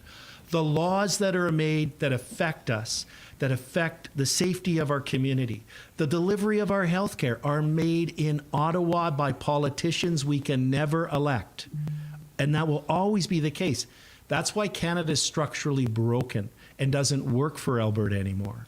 So through independence, we're going to redefine our relationship with Canada. We're going to have one where our respect will be respect for us will be automatic, because we are the ones, the wealth creators. We're the hard workers. We're the entrepreneurs. We're the risk takers. And we have the third largest reserve of oil in the world. And we have one of the smallest populations relative to our oil reserves. So if you look at countries in the Middle East, where the government there also owns the oil, like the government here in Alberta owns the oil, even though they have a far higher population and not as much oil reserves as us, they have no income tax. They have free healthcare. They have free education. It is inevitable that in time, if our economy is freed and we can supply the oil and gas to the world that so desperately wants it, because we can get rid of these ideologues in Ontario and Quebec and who keep voting in the guys in Ottawa who are pursuing net zero, we'll be able to create the most prosperous country in the world. It's a fact. Yep. So how do we change these people's minds who are still on the fence about moving forward with independence? Well, you know, you have different problems in politics. The biggest problem is actually getting people to even pay attention to you, right? It's we could do a little survey here and go walk down the street and bump into people, and a whole bunch of them wouldn't even, if you said, what's the name of the premier of Alberta, they'd go, Joe Biden? Yep. You know, like, I don't know. Yep. What's a premier? Is that soccer team? Yeah. You know? So, and of course, there's gradients of that. So at one of the key important aspects of our campaign, the campaign that Tanya and I are leading with Let Alberta Decide, letalbertadecide.com. Derek, is that where they can go to donate? That is where they can go to donate. Yeah, that's right. Okay. That's exactly where they can go to donate. Yeah. So just to wrap up on this is that our campaign has so many different aspects to it. They're all targeted to those different groups. So we have a particular method of campaigning that we're unleashing to target that 21-year-old who's suddenly realizing how expensive it is to rent his or her apartment and going into a grocery store and looking with envy at that jar of pickles saying, someday I'm going to be able to afford that, baby, right? And leaving with so few groceries compared to what they thought they would be able to afford. Yeah. Looking at their paycheck and seeing how much the gross amount was, like what their work was really worth, and how much they get and how much the government takes. I've said to some of my nephews who are in their 20s, I said, could you imagine working and that top number you keep? And they're like, no way, Uncle Keith, that would be awesome, right? So for each of the demographics, for the seniors who are worried about their pensions, for, one of the hardest demographics for us to crack is actually parents who are like in their 40s and who have kids who are, 8 to 12. Yeah. Right. And both of them are working and have a good income, and they go, life's pretty good for me. Why should I take the risk? So our campaign is multi-layered, is very dynamic, and it's very professional, and we're targeting each one of those groups through different methods. Yes, agreed. Okay. And that brings us to a very important point, and it's one that I want to address with the audience, because this is literally what we're discussing is the old phrase that I've been hearing for about the last year. You can't vote your way out of this. Alberta has been given a golden ticket in the sense that we finally have the opportunity to show that votes actually matter, at least in this province, and we have the ability to do so. The problem we're facing and what we're seeing today, and the reason for this telethon, folks, this is our only shot. Now or never is the only time to make the donations. Please, I know times are tough. I know people are struggling. Dig into your pockets, throw out a donation, and I'm going to tell you why. I started this YouTube journey a couple of years ago, back at the height of the pandemic, shortly around the times of the Freedom Convoy. Yep. Brought out a little ditty called How the Prime Minister Stole Freedom. And during the Emergency Act hearing, I went down to Ottawa. I met Keith Wilson for the first time in Ottawa, which is funny given that we live, very close to each other now. But when I sat down in this rental that they were staying in, and I talked to Keith, and we sat down, and he asked what got me involved in writing these books or taking a shot at Prime Minister Justin Trudeau. And I told him everything that our family had gone through. I told him about my kids staring at the TV asking, are the truckers going to get our lives back? Tamara Leach has quoted that was one of the times they thought maybe Canada could be saved. And I'll tell you, watching those trucks go past in Manitoba and the CB radios saying, thank you truckers for what you're doing, with all the kids cheering for them, I had faith that the nostalgic Canada that I once believed in still existed. Yep. That it could be saved and salvaged from this tyrant of a prime minister. Unfortunately, we saw how things unfolded. But as I told Keith this story about how my family dealt with the pandemic alongside my children losing their grandmother behind a wall because of the way the pandemic went, this man, after meeting me for less than 5 minutes, shed a tear. He showed emotion. And it was at that moment I knew that this man, despite what people say about lawyers, was the most trustworthy lawyer on the face of the planet.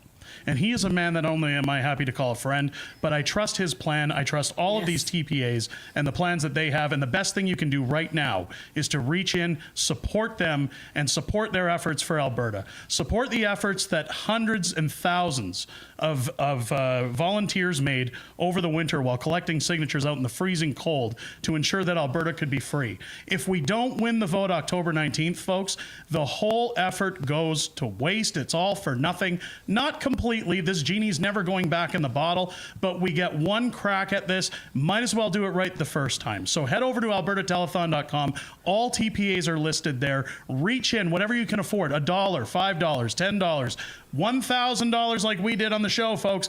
Get in there, support your local TPAs wherever you feel your money is going to be best used, and help them out. Let's get Alberta over the finish line. It's our only option right now. Let's vote our way away from this. Mike, you had a few things you wanted to talk about as well. Yeah, a few more questions. Oh, I definitely have a Very few more important questions. ones. Batman or Superman? Why? There you go. Both. There you go. Why? Why? Because they're both awesome and they're superheroes. There you go. There you go. Both their mother's names was Martha. Whoa. Okay. Okay, that's good. Okay. All right, we talked about the pipeline stuff. Why no signs? What's going on with the signs for your TPA? My Ford operating base in Calgary sending me messages. Lawn signs. So if you go to our Let Alberta Decide website, you will see there's an announcement. We were putting it out on social media today. We have 3 sign locations set up for tomorrow at 3 different points in Calgary. You can go to the information. It'll give you the locations. Very easy to understand. We just sent out an email to a couple thousand people with that information as well. From 10:30 till 1 p.m. tomorrow, we'll be doing our small sign distribution. However, if you've driven through Calgary, one of the things you will have seen is that Stephen Carter has these very strange white and red signs that say, he's such stay a douche. and no to all the questions. And he's just data mining lists. He just wants people's names for his political party. But we currently have 100 large signs in production for Calgary. We have a sign making team. We have a workshop. We have an interesting strategy for how the signs are going to be designed because we're anticipating vandalism. And somebody on my team came up with a brilliant idea, which we won't share until you start to see it. And we also have volunteer teams that are going to be patrolling the signs regularly. And what we would like to achieve is that when a sign is vandalized or damaged, it will be replaced within 24 hours because that will send a message. Yes. When someone drives by, here's what we want to happen. Somebody drives by, they're an independent supporter, they're on the fence and not sure about us and they don't think we know what we're doing. All they see is the red and white signs. Now they're going to see these big, beautiful blue signs, 4x8s.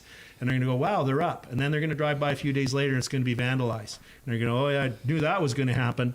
And then they're going to drive by the next day and they're going to go, huh, it's been fixed. And then it's going to get vandalized again. And then they're going to drive by again and they're going to go, huh, it's going to be fixed. And then they're going to say to themselves, these independence people know what they're doing. Yep. And if they know what they're doing on this, maybe actually they got this whole thing right. It's a small example, but it's happening. But we do need volunteers. So if you are someone who is interested in volunteering with our large sign install and repair team and manufacturing team, please go to info@letalbertadecide.com. Send an email at info@letalbertadecide.com and give your name and information and what your skill set is and where you are. We're currently going to be branching out the large sign campaign. There's some tricks around the bylaws. I know a lawyer. He's working for free. I'm reviewing all the sign bylaws Great lawyer. right now. So once we know where we can and can't put signs, we're going to try and put them up in your hometown, sir, madam, and as well as Grand Prairie, Lloydminster, Red Deer, Lethbridge, Medicine Hat, all the major regional centers, to start showing the support. And, we've all experienced the fear that people have. And that in itself is a remarkable testament to how things have gone off track in Canada, that you need to be fearful of showing your political affiliation. But the bigger signs on where legally they can be put on common property, on public property, are safer because you're not going to have a repercussion of putting it outside your home. So there's so many people that want to put them on their home, but they're concerned about it. So this overcomes that to show the level of support. But we're also doing a lot more than signs. We're going to be doing some really interesting stuff that's already in the works. Awesome. Good stuff. Yeah. Good stuff. Is that not the perfect analogy for Alberta either, right? Something gets pushed back by vandalism and we just come back stronger and we show that we can take the hits and keep moving forward. I love it. I absolutely love it. That's the way this movement's been run, folks. And you guys have shown that with people getting cigarettes put out on their faces, Yep. coffee thrown at them, events shut down and canceled. Like a hydra, you cut off one head, we keep coming back stronger. Independence is the key to Alberta's survival. I think we're winning this fight. I think it's safe to say we're winning this fight. Keith, I know Nat and the guy kind of beat us to the punch earlier, but Tanya answered the question, so I want to ask you. Sure. What are you most hopeful for with an independent Alberta? What keeps you motivated to get an independent Alberta? What's the Keith Wilson sales pitch? Well, I know the entrepreneurial spirit of Albertans. I know our work ethic. I see it. This You know, if something knocks you down, brush yourself up, stand up and keep going. And it's true. It's from our roots. It's people who that approach to life appeals to them end up here. You don't have to be from Alberta to admire that work ethic, that cultural characteristic. So you combine that with some really simple things. We have incredible institutional infrastructure in place. You know, some people say, I think the Premier did, and I was very disappointed when she did, and if she didn't, others have said it, which is, oh, well, it's going to be very expensive to build all of these things from scratch. We're not building anything from scratch. It's already here. It's already here. Do you think the people, we know, I don't have to be hypothetical, we know that the people who currently work at the passport office want to keep their job.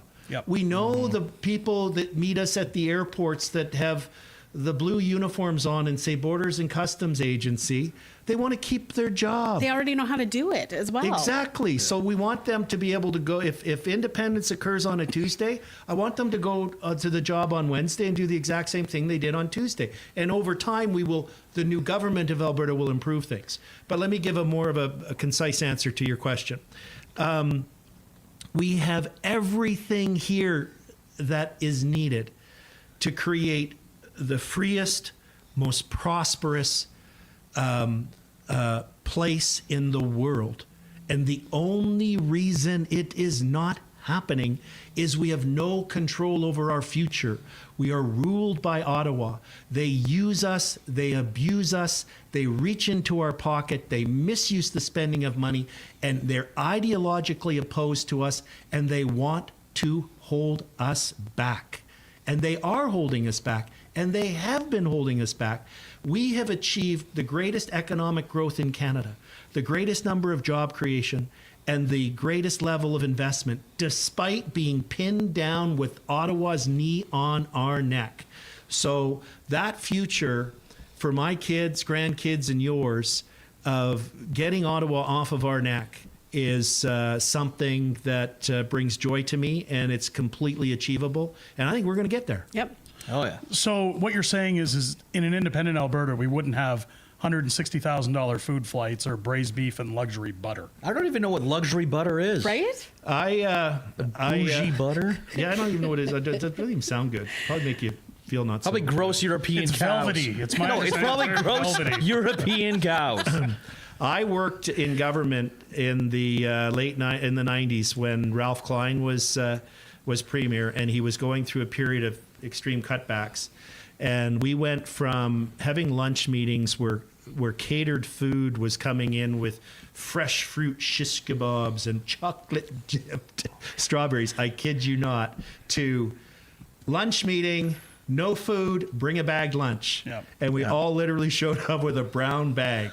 And nobody complained. We I'm didn't sure. complain. Yeah.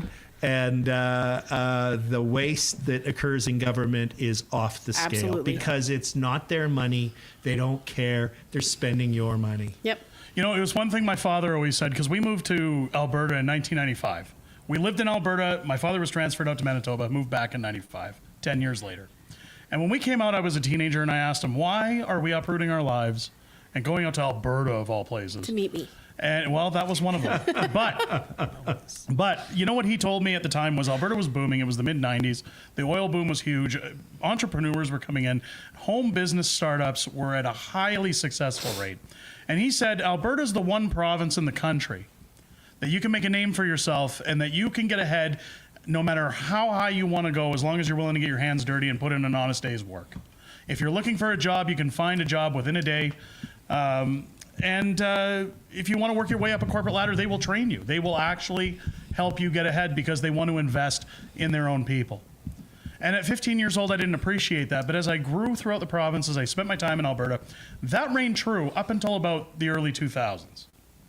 Once we started getting governments in that wanted nothing more to do than to use their names like a NASCAR driver to give contracts to their friends, scandalous spending, Trudeau happened, we all saw how things went there.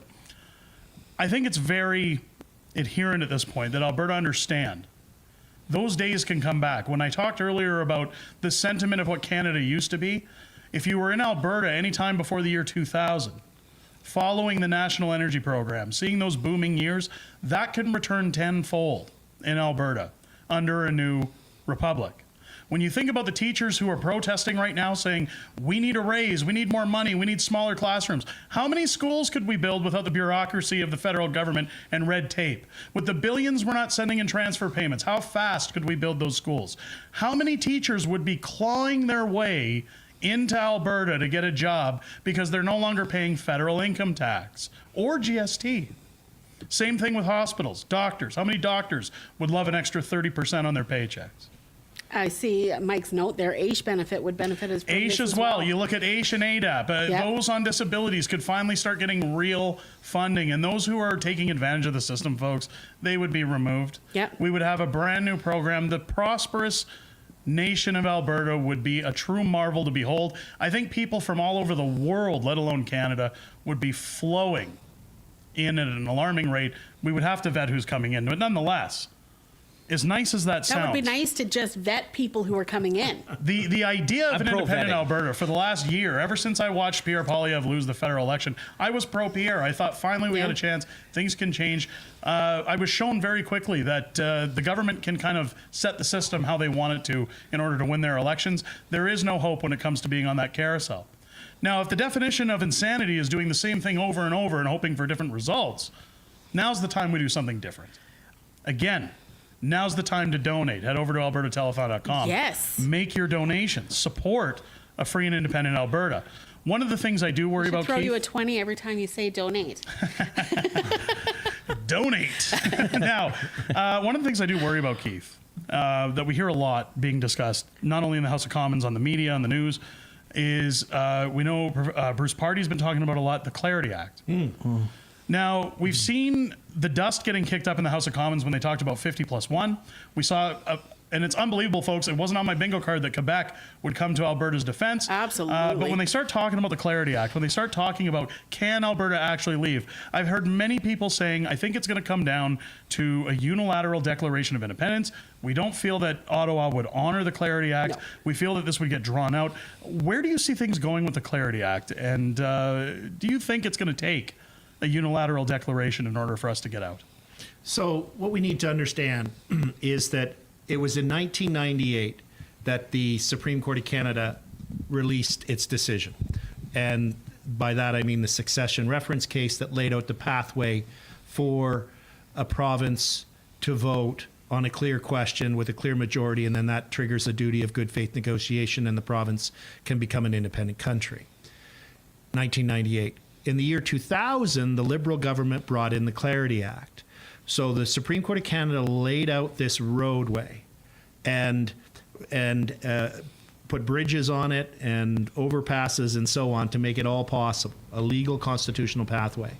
What happened with the Clarity Act is it put barriers and roadblocks and detours in place. But the same day, the day after the Clarity Act was passed in the Parliament in the year 2000, the Quebec General Assembly passed Bill 99. And what Bill 99 was, the Quebec government saying, bugger off Ottawa, we're going to follow the Supreme Court of Canada decision. Your Clarity Act is unconstitutional. You don't get to decide whether a question is clear.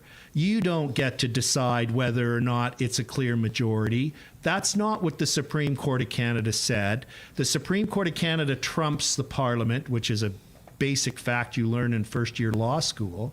So they said, away with you, Ottawa. We're not going to follow it. Bill 99 was challenged and upheld in the Superior Court and the Court of Appeal in Quebec.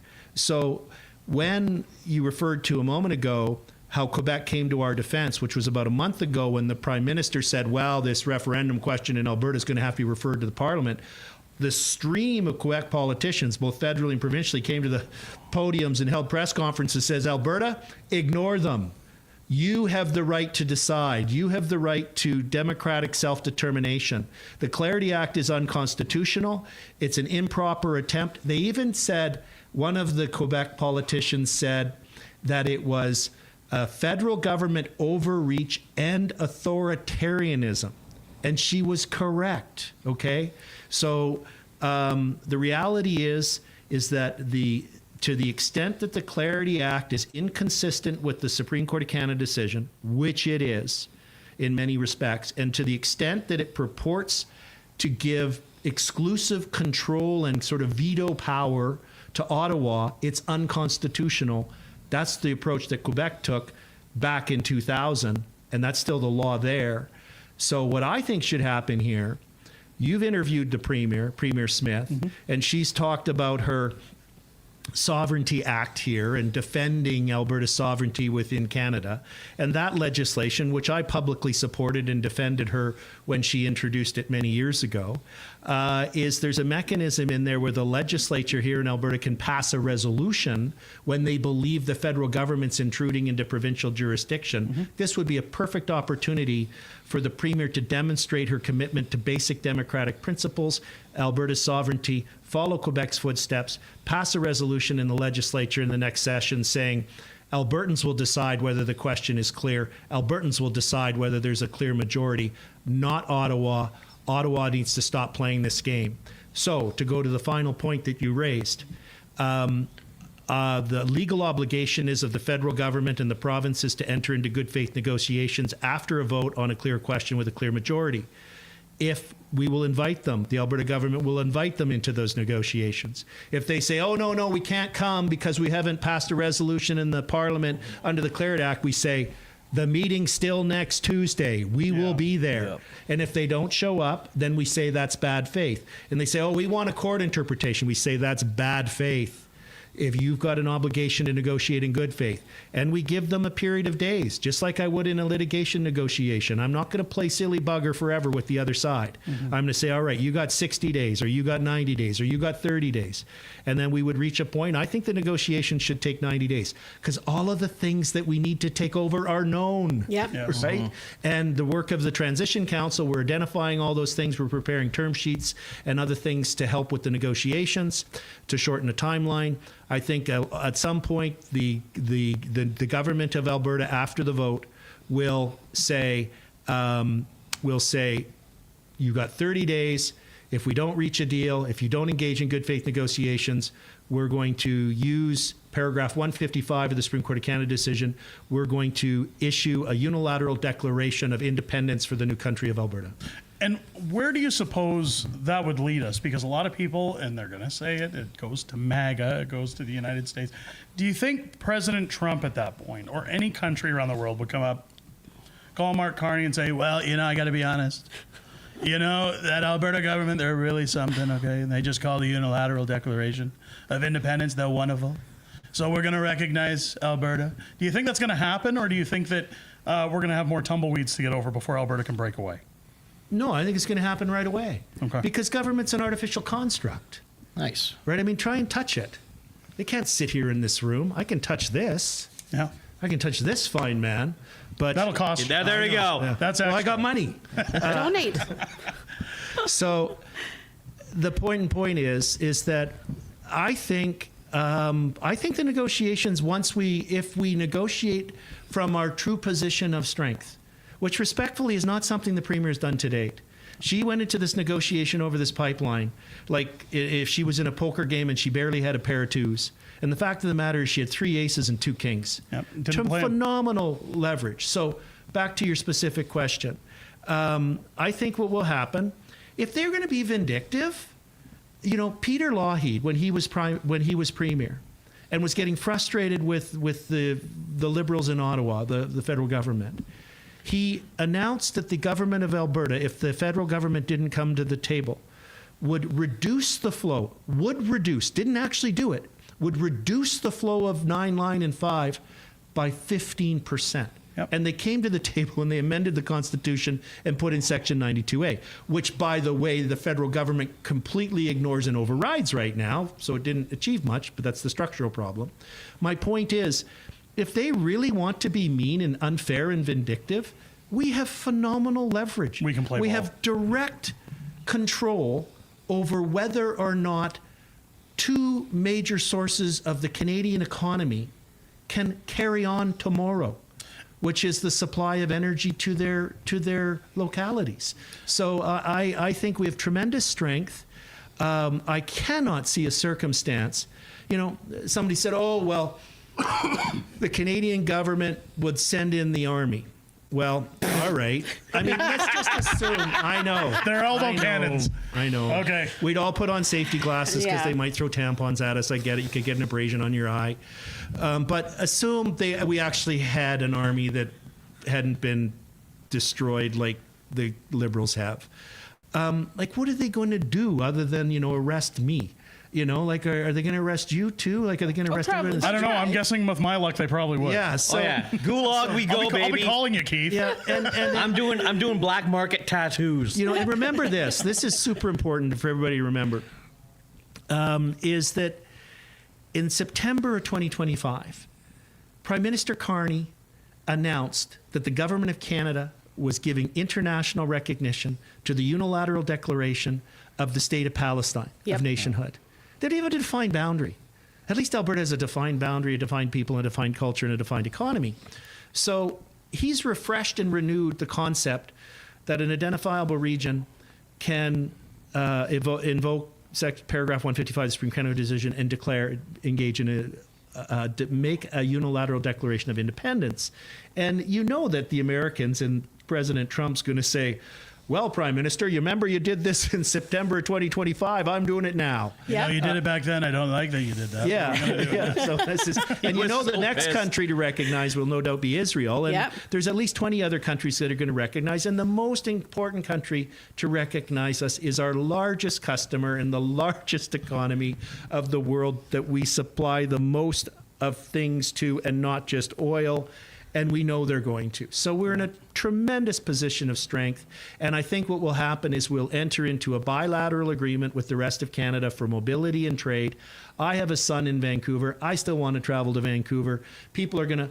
BC, we ship $30 billion worth of oil through the TMX pipeline. They ship $50 billion worth of goods through Alberta on our highways and rail lines. I got a question about that. Why are we paying a toll to get our oil over there and they're not paying anything to transport through Alberta? The equivalent, if they put a $1 toll on the pipeline, that would be an equivalent toll on one of the containers, the container ships that come in from Asia that unload at Prince Rupert and Vancouver. 80% of those containers, which is 900,000 of them, an equivalent value for us to do a reciprocal toll would be $900 per container. Wow. So that would be like $800 million a year just on their container traffic. I can live with that. If they want to play the toll game, oh yeah, let's play. Let's play. Exactly. We'll all be rolling in the dough. Yeah. So it's so weird how at least our governments have, and maybe Albertans have.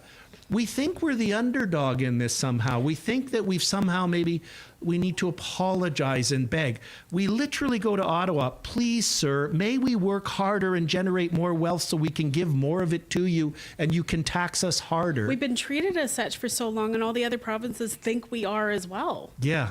And we have so much strength, so much inherent natural strength, and it's time for us to exercise it. I don't want to treat any other province unfairly. I want to have adults in the room having a fair and respectful discussion. That's what we can achieve. That's what we're going to achieve. And that's one of the things I always try to sell home on the independence talk was that, people say, well, you're landlocked. No, we're not. Absolutely People say, not. oh, you'd lose all your trade with Canada. No, they need us. It's all that changes, folks. And this is why we keep pushing the easy conversation with your neighbors, your friends, everybody else. The status quo is all that changes.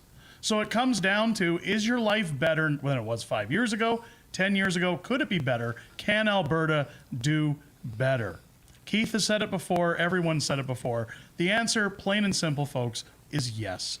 Let me ask you this, though, because when it comes to the negotiations, and my audience asks a lot, who would be upholding those negotiations? Because I'm not going to nitpick at Danielle Smith or get into the gossip circle about her, but a lot of people have been disappointed with her actions when there was a post that was out recently where people said, I miss the old Danielle. Yeah. And there was a clip showing her talking about our sovereignty, about Ottawa overstepping. And at one point in time, I felt like this is our female Ralph Klein, our female Peter Lougheed that's going to really stick the nails to Ottawa. And we've seen a 180 when it comes to the MOUs and even the formation of this question. Now, I have no problem with the question because I think it's fair. We poll all of Alberta. Do you actually want to leave? But when it comes to the negotiations, if Danielle Smith is in charge of those negotiations, is she going to kick the can down the road? Or is there a higher power over Danielle Smith with a successful vote to leave that can say, no, you're obligated to get us out of here? Well, there's a couple things there. First of all, significantly, what the Premier has said when she's been asked is that when she's been asked what she will do if Albertans do decide to leave, and she has said she will respect the will of the people and suggested that she would facilitate those negotiations. Right. And you talk about a higher power. There is one. It's called the electorate. No politician has any power. They derive their power from each one of us, from each X that we put, from each hour that we volunteer, from each position we take on a constituency association board, from each donation that we make, from each door knocking that we do, from each sign that we put up during an election campaign. That's where their power comes from. And if enough Albertans speak, and I think increasing number of Albertans are discovering our worth, our value. And I think the leader of the province will reflect that. We need to take a strong position because we have a strong position. We will take a fair position, but that's not what's been happening to date. This pipeline agreement is an absolute fiasco. Mm-hmm. It's just incredible. It's unrecognizable that respectfully, that a UCP government would support this agreement. Yep. It involves $40 billion of taxpayer money for the pipeline, for which no oil company has announced they will produce anything to put in it. No, the 10% interest by Pembina Pipelines it's not even a cash interest. They'll get a 10% share of it. They're not putting money up. The Pathways project, we fought net zero. This agreement entrenches net zero. Yep. Our government just signed an agreement agreeing to net zero? Yeah.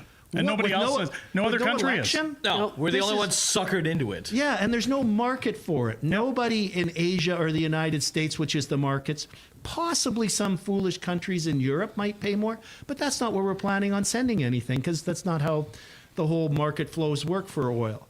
So it's remarkable what's happened. You know, the Stampede events and announcements were a complete flip. You mentioned 180. Yeah. Oh, yeah. It's 180. Yeah. It's not 10 degrees off course. That's where it's have reversing. The hard idea of understanding this. Like, if the pipelines that Mark Carney is supposedly offering, which will never get built, by the way, are so fantastic, why does it take the government investing in them to get them done? Why aren't companies investing? Well, why aren't we getting private investors? at it. Because they're bogus. Yeah. They're non-profitable. No company would invest in something that's going to be a money pit. But let me drive a really important point home while we're on this. So I've just described $40 billion for the pipeline. We know it's going to be way more than that. They got to build a port facility. Oh, multiply by 4. Could you imagine the huge tank farm? And go on Google Earth and look at where the Tawasin Ferry is, the Roberts Banks, and then it's the airport, and then it's Stanley Park and stuff. The protests and everything to stop that tank farm there are going to be off the scale. There's a First Nations right there.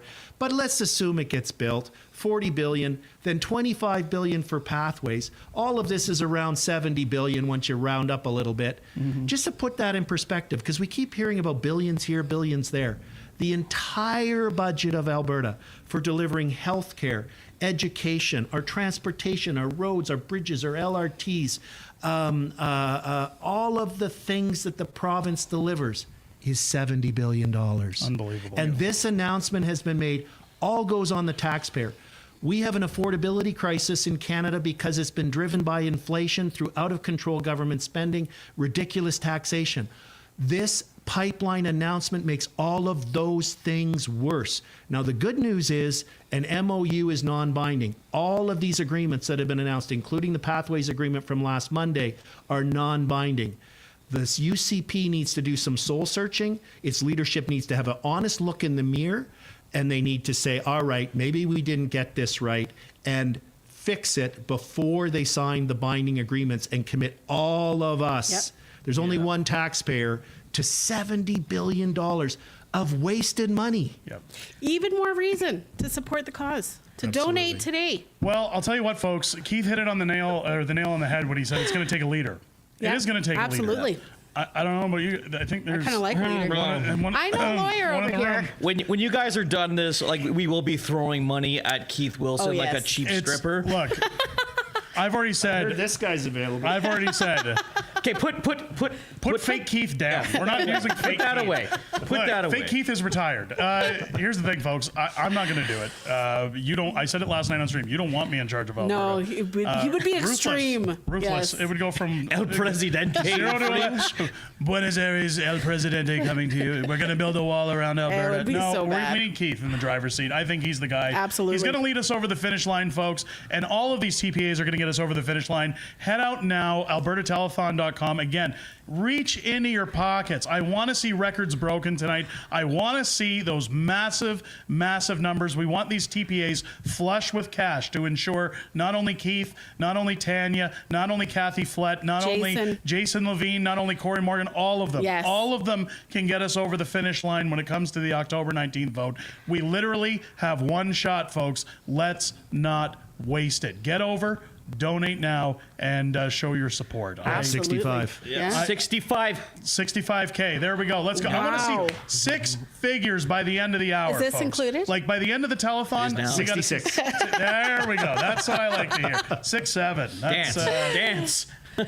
Now, as we wrap up here, folks, we're going to be heading back to Airdrie for back Is to it Calgary. Calgary? Is it going back to Calgary for Max and John?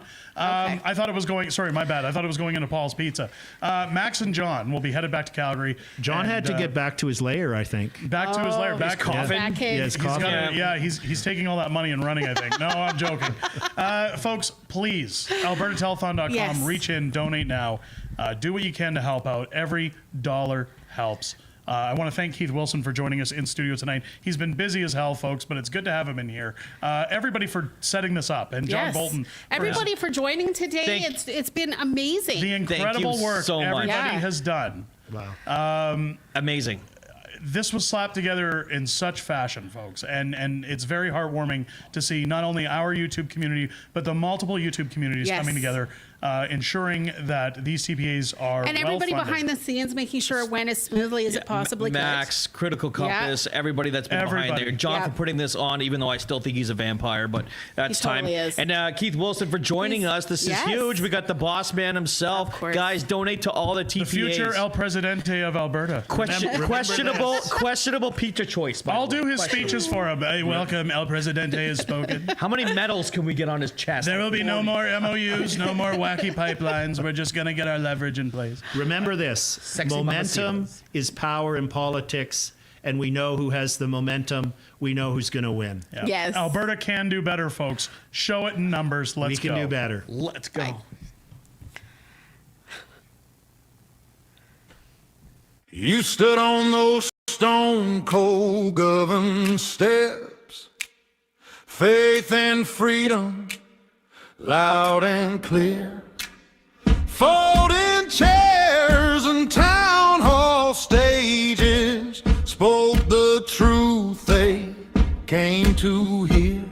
They stood in line for hours, braved the cold and wind. You talked about their children and the mess we're living in. From the back row of the hall to the front row of the fight, you said if they're gonna hear us, it's gonna be tonight. Come on, let's go. So that's going to be the battle cry for our movement. Let's go! You came to sign on the freedom line. Ink on paper, hearts on fire. Every name like gasoline, kicking up that rebel choir. Let me shake your hand. Thank you for your time. Find up voices, strong and true. You stepped up for Alberta. one's for you. I feel like I'm with friends here. Yeah, and that's exactly correct. That's what the whole thing with all these events are for. People understand that they're part of a group of like-minded people that think and have the same ambitions and goals as they have. You stare down that lens in your studio light. Coffee gone cold, face pale from the night. From the dark hours to the evening show, you hit go live and refuse to let go. Slow roll down from Edmonton, high beams cutting through. Northbound up from Calgary, every small town waiting on you. Truck stop coffee cooling between petitions in the rain. Call tables and gravel out sharpening every name. You came to sign on the freedom line. Ink on paper, hearts on fire. Every name like gasoline, kicking up that rebel choir. Let me shake your hand, thank you for your time. Fired up voices, strong and true. You stepped up for Alberta. This one's for you. Again.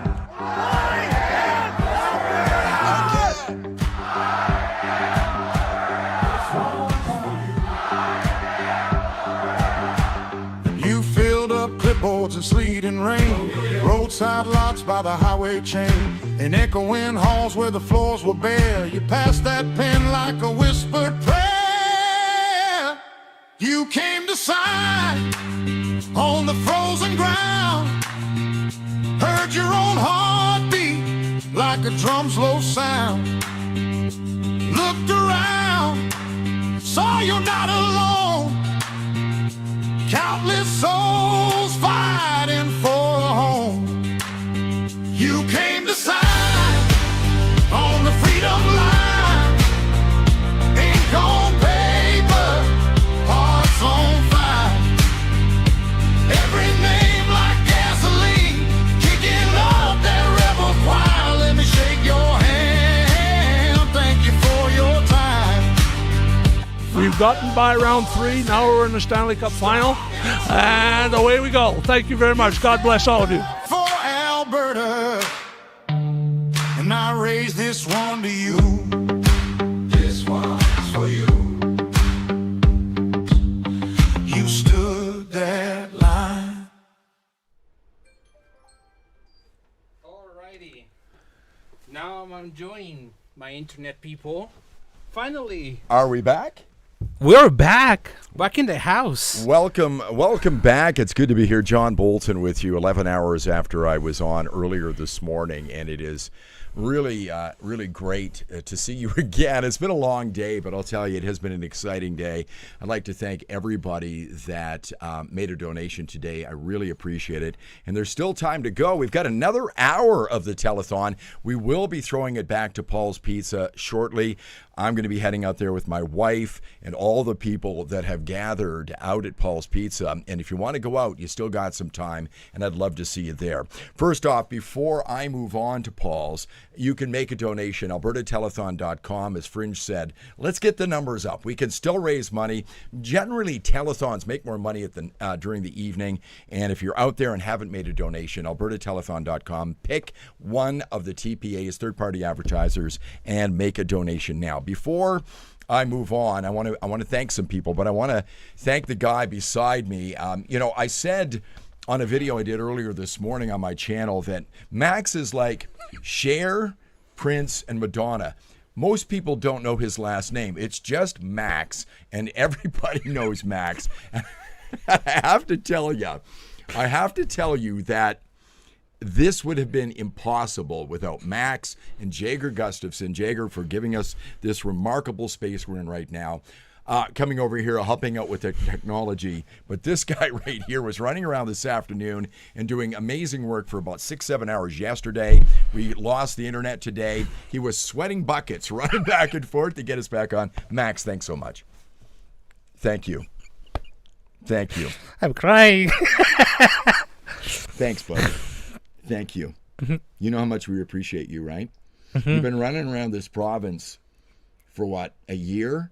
Going to every damn place in this province. You've been to every town here. We love you, pal. We love you. Thank you so much. You know that? Well, Everybody does. Thank you. Yeah, and I also want to thank everybody who were watching. Some people. I was expecting. No, anyways, I wanted to thank you everybody for watching all the social media accounts, and don't forget to give a last stretch for the telethon, because I'll tell you why. For someone who has, John Bolton was saying, who has been driving all over the place, on many countless oil changes, gas, and everything. What I can tell you is that in order to organize something like a town hall takes a lot of money.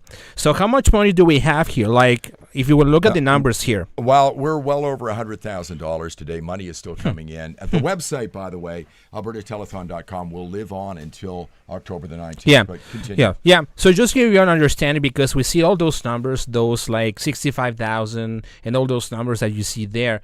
Just to give you some perspective, for instance, if you organize, when Let's Talk Alberta organize their town hall meetings, their costs can go anywhere from $5,000 to $8,000, just one town hall meeting. So when those guys from, let's say, Let's Alberta decided to do a town hall meeting, when Jason Levine decides to do a town hall meeting, there are some costs attached to that. Even if you bring speakers from the outside, you have to bring, you have to bring people, like you have to pay hotels, even their planes, gas money, all those things add up. So you can easily get $5,000, $7,000 just for one town hall meeting. Yeah. So that's why it's important, as we are going through this process prior to October 19, to contribute as generally as possible. And I can tell you a story. Some people told me that, who work at the government even, who are not going to attend a town hall meeting because they fear about getting the loss, to lose their jobs. There are people who are who cannot just the reason why I'm doing those live streams is because I got people who tell me in part that they cannot. You can't come. They can't come because if their boss or their family finds out that they were in an independence town hall, they're gonna lose their job. Maybe they're gonna lose their jobs. I've seen people who lose their job just simply attending a town hall meeting. I've seen people who were discarding their families for the same reason, families breaking apart because of that. So a lot of the challenge that we have here as a community is to pass that those barriers, in fact. But I can tell you from the money perspective, it takes a lot of money to organize events like what Keith Wilson was saying, is that we're going to do this, going to protect the signs, going to replace the signs. That's another cost as well too. So when I see 65,000 people, $65,000 from what's the name? Let Alberta Decide. Yeah, thank you. Yeah, Let Alberta Decide. I really think that this money will be gone in a month. Yeah. In a month. Yeah. And we're not even in August yet. So that's the priority, that's the importance to contribute to Alberta Telethon and all those TPAs. If you can't contribute right now, find somebody who can, because the uphill battle that we have is incredibly insane. Yes, we lost the stream at about 4:30 p.m. So we lost the stream because of an internet outage, but we've seen places where we have people who are legitimately physically attacking canvassers, who are attacking physical infrastructure like power lines and stuff. Like I think with Jeff Radd, sometimes they lose power and they were still counting. And we had an attack in Red Deer last night where they wrote "traitor" on a sign and broke some windows. So this kind of stuff is happening. Yeah. So the attacks are going to unfortunately continue as part of the game, as far as I'm concerned. And that's why we need to focus on contributing to those TPAs, because that is in fact the war chest as well too. Yeah. So we're going to wrap this up. I want to thank you everybody for organizing. Thanks for the guys from the Critical Compass. They've done an amazing job. All the podcasters as well who were sharing and patiently waiting for the streams to kick in, and for the technical side of things. And I want to thank you, John, for organizing all of this. It was a lot of work. I know what it is. And there's a lot of work that's seen around behind the scenes that you don't see necessarily. This is just the public facing side of things, but obviously this is the private facing ones. So well, thank you very much for watching, and I'll see you next time. And I'm going to Paul's Pizza in Energy. So so I would like to thank all the hosts. I said earlier this morning that I asked people if they would be part of this, and every one of them said yes immediately. Nobody said, I'll get back to you. They all said yes. Every one of them, all the people that were on today, they said yes as well. And it's been just such a joy working with these people. We are so blessed to know the people who are on here today. But I think every one of us that were on this stream today, I think Max would agree that we're blessed to know you because you're part of our movement. We would like to say thank you for contributing. There's still time. We need to win this thing. And we're going to need more money and more money and more money. It's hard to say that. But when it comes to politics, really, money really does do the talking. So if you can continue to contribute, AlbertaTelethon.com is up right now. We still got an hour left. We're heading to Paul's Pizza. Maybe you want to meet us out there. We're going right now. My friend Max, thank you very much. Thank you so much. And we will talk to you again soon. See ya. My internet autistic friends. I always keep saying all the time. I always say that. Thanks, guys. Thank you.